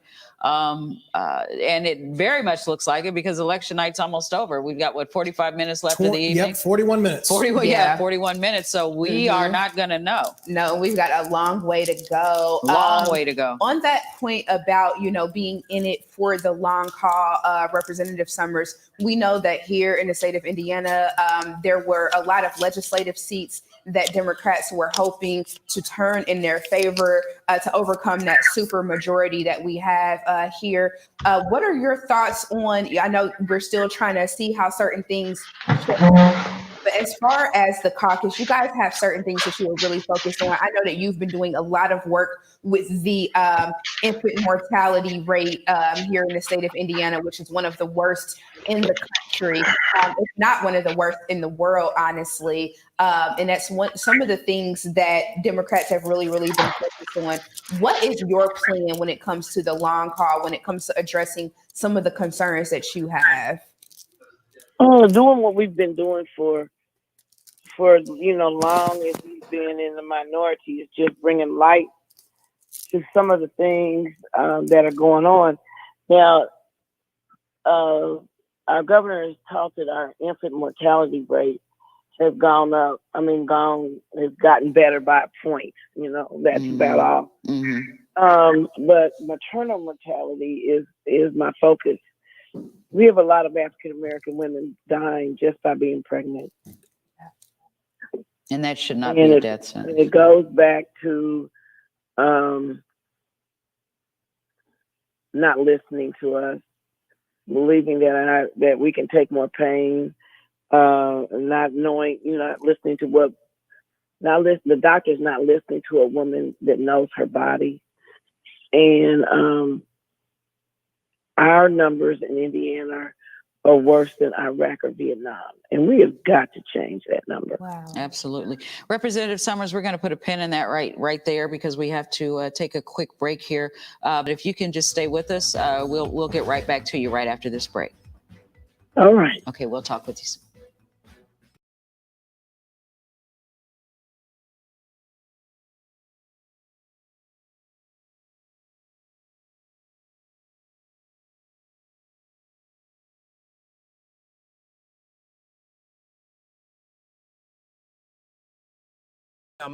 And Brittany Cooper is back with us, a professor and author, and someone who kind of laid down the law and let us know what the deal was in our, I think, 9 o'clock hour. Always insightful as ever. Michael, let me start with you. As you look at the landscape of this evening, and you look at the idea that we're probably down to 4 states, any surprise here to you? And if not there, what's been the biggest surprise for you this evening?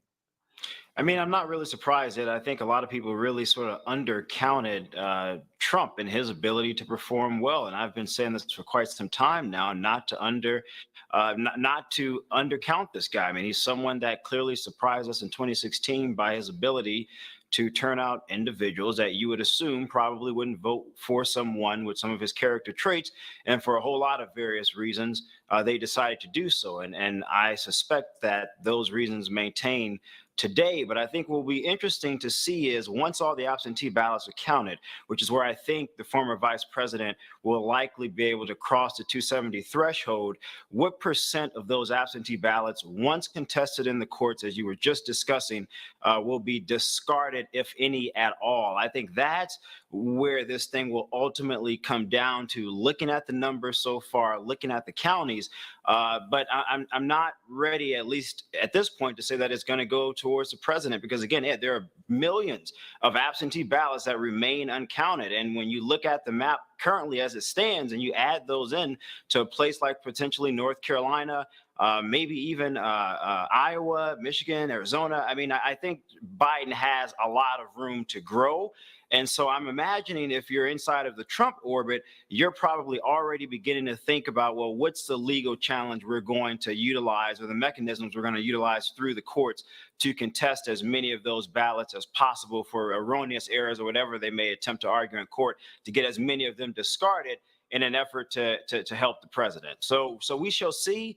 But as it currently stands, I would not undercount the former vice president. I still think the numbers are on his side. It just depends on how many of them are discarded in the courts if it gets to that point. Yeah, let me also welcome into our discussion Aisha Mills, who was with us earlier, a political analyst and commentator. And Aisha, I want to see if we can get you to pick up on what Michael just said. You know, one of the things that I think people have forgotten are all of those absentee ballots, and you know, the idea that all of those mail-in ballots have yet to be looked at. Or I shouldn't say all, but many of them have yet to be looked at. So it's interesting to see the projection that many of these media outlets are giving to states, when you probably have a disproportionate amount of ballots that maybe prior to this election wouldn't have swayed it. But I would suspect in 1 or 2 states, you know, it may be the difference in a heavier count for the other person. I don't want to make it a Dewey Truman yet, but you know, who knows? Sure, Ed, you're absolutely right. And that's why I am not as frantically anxious about the slow pace of the evening as a lot of other people. Now, I sat there in 2016 by 9:30, 10 o'clock, halfway in tears like everybody else who was watching, because that was quick. Those states did flip for Trump really quickly. But tonight, it is about the fact that there is so much more to count. Pennsylvania has pretty much said we're not going to know the vote here. We're not going to be finished counting until Friday at least. And other states will see the same. And in those battleground states, it really matters that every vote is being honored and being counted, because some of them could be coming from overseas. Certainly the mail-in, ballots are breaking records. It's a lot to count. And we know that there's a lawsuit out there where the United States Postal Service still needs to go find 300,000 ballots that they don't know where they are. So there's a lot of votes that are still to even be held by the folks who are supposed to be counting them, and then they still have to go through the count. So I don't want us to, just for the sake of fodder, right, because the ratings and the news need to say something, to start prematurely declaring things before we actually have a full take on our democracy. Brittany Cooper, let me ask you in relation to some scenarios I'll play out. If in fact the Senate is turned over, but Donald Trump wins the presidency, are we going to simply see a reverse and the stalemate by Democrats and a continuation of a government that is dysfunctional? Look, I think that we can't blame Democrats for creating the dysfunction. We engage in a kind of both sidesism here, and I think we really have to say that the modern Republican Party is a very particular kind of polarizing, insular, racist animal that has decided that either they get their way or the country goes over the cliff, and it's very hard when folks are dug in that way to try to become the reasonable person. And I think that that's the thing, is that Democrats are in many ways negotiating with folks who sort of style themselves as terrorists of the Republic. And I'm using strong language because if there were any day that we need to use strong language, it is today. What I hope would happen if we get a Congress that is controlled entirely by Democrats is that they will impeach the president. I think that that's actually the thing that needs to happen. I know that that also is extreme language, but the man has committed so many crimes. He commits a crime like every week on the news. He needs to be out of there, and there needs to be a different kind of leadership altogether. And I think if the people invest the Congress with this kind of power, their job is to veto him at every step of the way. Their job is to use their power to pass the legislation that the people want. Their job is to figure out how to hold these courts accountable. And so we've got to stop thinking, when Republicans win, even when Trump won after losing 3 million in the popular vote, they win and then they govern as if they have a mandate to govern the country, even when it's clear that with the people, they aren't popular. Democrats win and then they decide that what they want to do is try to unify and appease, and it's the wrong strategy. People are frustrated with this president, and even if the electoral map goes his way, I don't think the popular vote is going to go his way. And I think that part of what that means is that if the Congress is blue, they need to govern like they have a mandate from the people to actually get some things done, and that means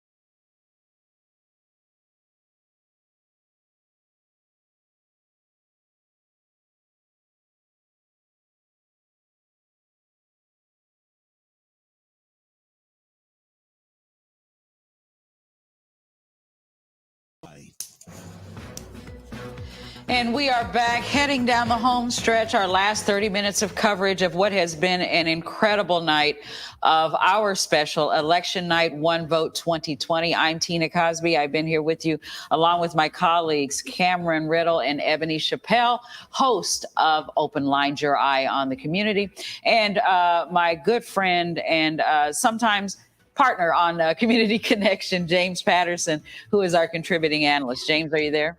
I'm here. Can you hear me? Yeah, I can hear you. Indeed. Cameron, you've done a pretty good job of wrapping things up at the top or the bottom of the hour. Before we get back to our guests who are waiting backstage virtually, what updates can you give us? Well, let's give you an update. Let's start with Indiana. What we already know, of course, Donald Trump wins the state. Governor Eric Holcomb reelected for a second term. Todd Rokita winning the spot, replacing Curtis Hill as Indiana's Attorney General. It is still too close to call, really, up in Congressional District 5. That is Victoria Spartz and Christina Hale. Victoria Spartz leading right now, 51% to Hale's 44%. But that's what 78% of the precincts reporting. We thought that Victoria Spartz was going to come out and make a statement, but that has not happened. And Christina Hale holding off on making announcements either way, because at this time they both think that they can win. Of course, Congressman Andre Carson will remain the representative for Indianapolis in the majority of Marion County. As I scroll down, I want to check on the IPS school board races and see if there are any projections on that just yet. Let's see. In District 1, with 96% of the votes already in, Will Pritchett has 64% to Brandon Randall's 36%. In District 2, Vanita Moore has a commanding lead, 79% for her, compared to Mr. Winston's 21%. That's with 96% of the precincts reporting.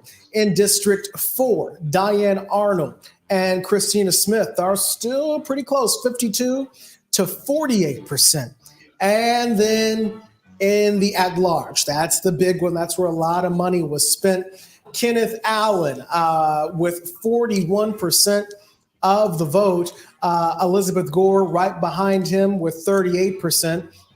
And then Kendra McKnight, 17%, Ellis Noto, 4%. The difference between Kenneth Allen and Elizabeth Gore is about 2,000 votes, with Kenneth Allen in the lead. As we go to the national map here very quickly, there was a lot of red, and that's got a lot of people either excited or on edge, but it is just simply too early to call on the presidential race. There is not a single battleground that has been decided. It is either too close to call or too early to call. In Michigan, for example, Donald Trump currently has the lead there, 54% to Biden's 43%, but that's only with 45% of the expected vote in. So there was a lot of votes still out in states like Wisconsin, in Michigan, Florida. The votes are coming in, but 6% still waiting to see what happens in the major metro area of Miami and Miami-Dade County, Broward County, home to Fort Lauderdale, just north of Miami down there in South Florida, watching for that. Texas, they're saying too early to call. 86% of that is in, but Donald Trump ahead, 52% to Biden's 46%. It does, however, at this time look like Joe Biden will take Arizona with 75% of the votes in. Joe Biden, 53 to Donald Trump's 45. Still too early to call, but Joe Biden opening up a wide lead. So they have called that for Biden in They Arizona. have not called that. It is too early to call. Too early. It looks okay. But when you look at that big gap, you look at that gap. With yeah. It's a lot to make up. It's looking good for him Yeah. out that way as those counties start to come in. And you know what, Cameron, Ebony, and I, and James, we were all talking about just a few moments ago how Trump was leading in the popular vote, but losing in the number of electoral votes. Not only has Biden closed that gap in just the last few minutes, he's gone ahead. So now Biden leads in both electoral votes with 209. To Trump's 118. He also leads with the popular vote by 55 million to Trump's 53 million. So Biden starting to pull slightly ahead there in that area where he was actually lagging behind for quite a while this evening in the popular vote. Yep, indeed. Our guests who are backstage, we have a new guest that is joining the party, Representative Gregory Porter. He represents House District 96. Representative Porter, how are you? And congratulations, Representative Porter. Yeah, another 2 years. Good evening. Yes, thank you. Yes, indeed, indeed. Who else is back there with you? Let's see. We've got Representative Vanessa Summers. Are you there? I'm here. House District 99, and Cordelia Lewis Burks, Vice Chair, Indiana Democratic Party. She's still there. Unmute, and then James Patterson, our contributing analyst of Community Connection. Yeah, I see Cordelia Lewis Burks as well. Yeah. Okay. Well, hey, you know what? What do they call that with the fireworks? The grand finale. We are all the grand finale. We've got the gang's all here. Gang's all here. We've got the last 20 minutes of coverage or so. So, Representative Porter, you're the newbie to the group. Your thoughts and your reflections on what's gone on so far. 3 to 15. Well, this has been a really challenging evening for those of us here in the state of Indiana and House Representatives. I've listened to my colleagues off and on over the course of the evening, and I want to thank you and your team, James and Ebony and Cameron, for putting this on this evening. It's very good to have that dialogue as we continue to look forward to 2021 in regards to our Indiana General Assembly. Things didn't turn out thus far what we wanted to be this evening. However, as we all talked about, there are a lot of votes out there, and it depends on how close the races are if we can swing those votes more toward breaking up that supermajority. We have to break up that supermajority, or it's very important to do that so that we can have a more balanced government. It's kind of tough to be in the desert with just a little water, because you don't make it sometimes. But we want to get out of the desert and be more. We're already advocates, but we want to have more influence for our constituents. It's not about us, And Ms. Cordelia, I want to thank her for all her leadership over the years. She gave me my first campaign out of her office, and I've been there for a couple of decades now. So it's people like that who help pave the way for us to be good advocates and be change agents because of your show and other conversations that happen out in the community. People think that legislation that I thought this bill up, or I think this is what it is. No, 90% of the legislation that we come up with is because of people have said, this is my problem, this is a situation, can you address it? Mm-hmm. And that's what democracy and collaborations are about. Yeah, which is so incredibly important. We talked about that earlier when Representative Cherish Pryor was on with us about the importance of our people coming to the State House. I've heard it affectionately referred to as the People's House, which I think we really need to drive home to our community, particularly. Representative Porter, what can you tell us about what the legislative priorities will be this time around so people know what it is that you guys are looking to focus on? Well, one thing that this is the budget year, and we're going to have to build that $35 to $36 billion budget over the next biennium, and so that's very important. That's the only thing we really technically have to do is pass the budget. Other priorities as a caucus, as you well know, is about equity in regards to healthcare and housing, and we talked about this, but it's about the maps. It's really about redistricting and gerrymandering the assessment in the State House for a decade or so right now. So we're going to have to address healthcare. We got this COVID money out here that we haven't spent all that money yet. Ebony, I mean, we got $2.4 billion from the federal government. We still have a little less than $1 billion that we can spend, and we had till December 30th to get those dollars spent down. Wow! And then I think we had 90 days after that to pay off the bill. So those are things that are out there right now. It's a long session, and we don't know what it's going to look like. So we just need people to come down, and if they have to, virtually be there to advocate or be there in person or whatever, we just need all hands on deck, right now, because we have to take care of Hoosiers. Okay, well, thank you very much, Representative Porter. I tell you what, he encapsulated it all, didn't he? He did, right yeah. there. Representative Summers, any closing thoughts you have for us before we start to wrap things up?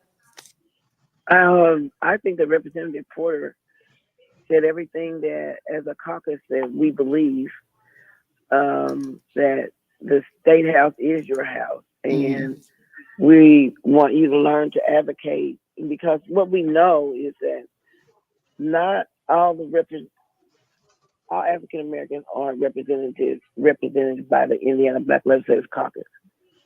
And so what we know is that those that are not represented by people of color, then they're represented by someone needs to know, the representative needs to know who you are and that you live in that district and are part of that district, and he or she represents them. And I think that's a lot of times what they don't know is the makeup of the community that they represent sometimes, or that maybe if it's all if they're a Republican, they do have Democrats that they have to represent. Indeed. And African Americans that they have to represent. And we need to make sure that our voices are heard. And Madam Vice Chair, Cordelia Lewis Burks, the legend, Vice Chair of the Indiana Democratic Party, who has hung with us the entire evening. Yes. And So grateful for we her. are so grateful Yeah. for your wisdom, your insight, and your passion that you've shared with us. Any closing thoughts that you have as we start to wrap things up? Well, that, am I muted? No, you're okay. You're on. Okay. We got you. There are so many things that our community needs to learn. I sent an email to Marshawn Wally, who is one of my proteges. Yes, Marshawn I Wally. said to him, I haven't heard you write, I haven't saw that you have written any articles about the census. And all of these programs that you all want funded will not be funded because this man in the White House is getting ready to cut the census short. The other thing, and he wrote an article, and I appreciate it. But, our people don't understand the census, and it has such an impact on our lives. How much money we get for our schools, our roads, even the number of seats that we have in the Congress. Now, one of the things that is coming up, because the Republicans have taken control in the Indiana House and Senate, is what? Reapportionment. And they will be drawing the lines again, not only for Congress, but for the members of the Indiana House and Senate. And I think at some point, there has to be a mechanism to communicate this to our community, to let them know why they need to vote and how important their vote is. Absolutely. So I'm going to go to bed tonight and wake up with a positive attitude in the morning, hoping that these numbers have changed in several of these swing states so that Joe Biden can be our next president. Yeah, and Ms. Thank you for having this, and I'm sure our community appreciates it. We Let me certainly ask appreciate does you. anybody know Amanda Lewis? Oh, that name sounds familiar. Do we know her? The name does sound It does sound very familiar. Yeah. I know her That's my electronically. granddaughter, and she worked at Radio One, did her internship there. Oh, okay. Miss And Lewis was a producer there for a while. Okay. She's now at the election board. She's the third person in charge in the election board. And she hasn't gotten home. She left home at 4:00 this morning and has not returned yet. Wow. It's one of those days. It's one of those days. And you mentioned that you were going to sleep and you're going to wake up with a positive attitude and hope that the numbers are in your favor. I don't know how early you wake up. So it might be when you're having your first or second cup of coffee, if you're a coffee drinker like me. I do that. Something. So. I have 3 cups of coffee and read all 3 of my papers. Oh, there you go. So we shall see. Indeed. Yeah. Cordelia Lewis Burks, Vice Chair of the Indiana Democratic Party. Greg Representative one of my Vanessa Summers. Thank you so much. Representative Vanessa Summers, Representative Gregory Porter. Thank you all so very much for being a part of our coverage this evening. We really appreciate it. And we will be checking in with all of you in the coming days. Just incredible panel throughout the evening. And, it's interesting because when we were lining up our guests, we were thinking the Indiana Black Legislative Caucus, because they're African American, they represent African American issues. So we did invite, it just so happened that they were all Democrats. Yeah, so yes, the way it works out, right? Yeah, and that certainly was not the intent to just show. But we did invite others, the other side, and they obviously were not able to join us. So we did want to make that. But I do want to point out that I did talk to Whitley Yates from the Republican Party. She was invited tonight, and she did confirm that she was coming and just completely forgot, supposedly in all that excitement at the JW Marriott, because her party, so Republicans have done well. There, we had the other side covered. James, and that's that. I think that's worth mentioning, and we need to make note of that we did, we did include the other side in there. We did our part. We did our part, but again, we were thinking African American Indiana Black Legislative Caucus. So I want to thank the entire caucus. That wasn't all of them, but that was a huge majority of of them that came and sat with us throughout the course of the evening. So as we begin to start to wrap things up, anybody want to start or have any closing thoughts? Because we're right in the middle of it. I mean, I hate to walk away, but our coverage has to end at midnight. But we are smack dab in the middle. I mean, literally 50% of the way there. The thing is, not a single battleground has still been called. I'm texting somebody who I'm in this group, and one guy says, I think we're done. The other says, well, you still have a lot of large blue cities that haven't fully reported. So this is by no means done. Not a single battleground has been called. Exactly. Even no matter what side you're on. Yeah, right now, Joe Biden, I mean, you could look at this glass half full or glass half empty. It's all in the whole eye of the beholder. So if you look at the map, it's a lot of red on this map compared to the blue. But if you look at the numbers, Joe Biden has 192 electoral votes compared to Donald Trump's 114. So that right there, that juxtaposition just shows you we are in such a limbo right now that until one of these battleground states is called, we really don't have a single clue. I mean, there's not a state that's on this map is not the color that we expected it to be. Yeah, indeed. James, any closing thoughts on your end? Yeah, a couple things. Number one, I like what Representative Porter said, and all of them, Cordelia Lewis Burks, Representative Pryor, Representative Shackelford. If I leave anybody out, I'm sorry, but all of them, Representative Jackson. What they said about the importance, and we were talking about this, and Tina, we've talked about this, of the census, and this is 2020, so it's a redistribute. It's a the gerrymander. It's a draw maps. It's a drawing of the districts by the legislature. That's what makes it so important. And I just hope that people don't lose heart, because really, just like I think Cameron kind of intimated it, that the expectations were that we wouldn't know at midnight, which we're approaching in 15 minutes, who would win, that it would look like that the incumbent president was ahead. And so I just hope that people don't lose heart no matter what happens tomorrow. Don't lose heart, because they are to be tremendously congratulated, tremendously honored for pushing through. We just need more people to stand up, and we talked about that this evening too. And to stand with our legislators, to stand with our leaders in order to get things changed. But we want to hear from Ebony real quick. Thank you, James. I'll talk to you tomorrow. So to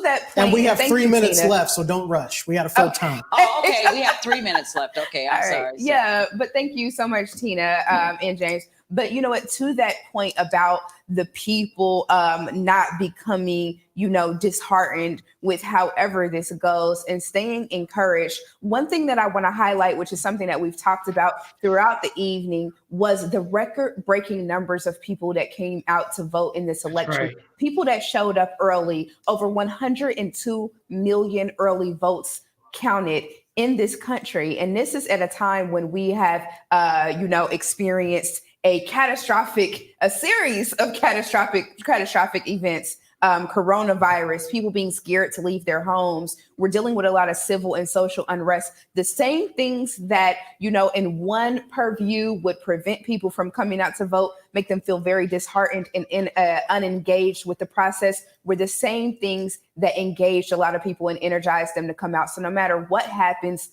when we finally get these results, I want each and every person listening to know that, yes, your vote very much does matter. Your voice very much does matter. So what you do with that is certainly up to you. So it is very, very important to find out what your passion is. That was one of the things we had Dana Black on earlier, that is doing engagement with the Indiana Dems. When she was doing her thing, she ran for office at one point in time, still found a way to get engaged. I interviewed her over the air about a year and a half ago. And one of the things that she told me when she was talking to the community was find your issue, find your thing that gets you passionate, and really throw yourself into that. That's how you see real change. You know, voting is one part of the equation. It's like an entryway, a gateway drug, if you will, into what it is that we're doing here. So it really brings you into the process, but that's not where it ends. And if we want to see anything change in this country, we need everyone involved and at the table. Indeed. So are you guys going to bed tonight? Yes. I am. No. I am. Self-care. I will be going to sleep. Where's James? James, are you going to bed? I'm thinking about it, maybe a little bit. Yeah. If I go to bed, it will not be by choice. I'm going to go sit there, and if I fall asleep, I fall asleep. I am never able to go to bed after election night, after any kind of election night coverage. I always stay up, and I've been up since 4 this morning and still not. My God.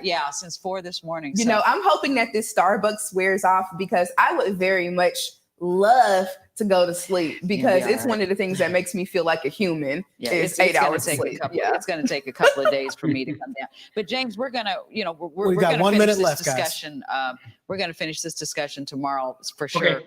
On Community Connection, absolutely, and just basically, I cannot thank everybody enough. First of all, we all give our folks back here and over there and back there. David, Jerry, Anthony, Emily. Everybody. Thank you Fantastic. so much. Yes. Also want to give a shout out to DJ Ready Rock, holding it down over there in Hot 96.3 studios. I was running back and forth to do live updates on the air over there. So we want to give a shout out to all of the people involved here at Radio 1 Indy for making this possible. Thank you to so many people who made this happen. And thank you to so many people who participated with us tonight. And guess what? We have just begun because we are going to stay on this. We're going to be right back on it tomorrow at 1 o'clock with Community Connection. I know you two are going to be on it Sunday with Open Lines, Your Eye on the Community. So just stay with us. We'll keep you informed. A lot of work to do. We are not signing off. We're just taking a break so we can continue tomorrow morning with Tina Cosby live at 1. Again, everybody here at Radio 1, be proud of what you put together. This has been beautiful coverage and a public service. Anthony, turn that music up. You're doing a good job. It's time to go, y'all. Have a good night. Everybody.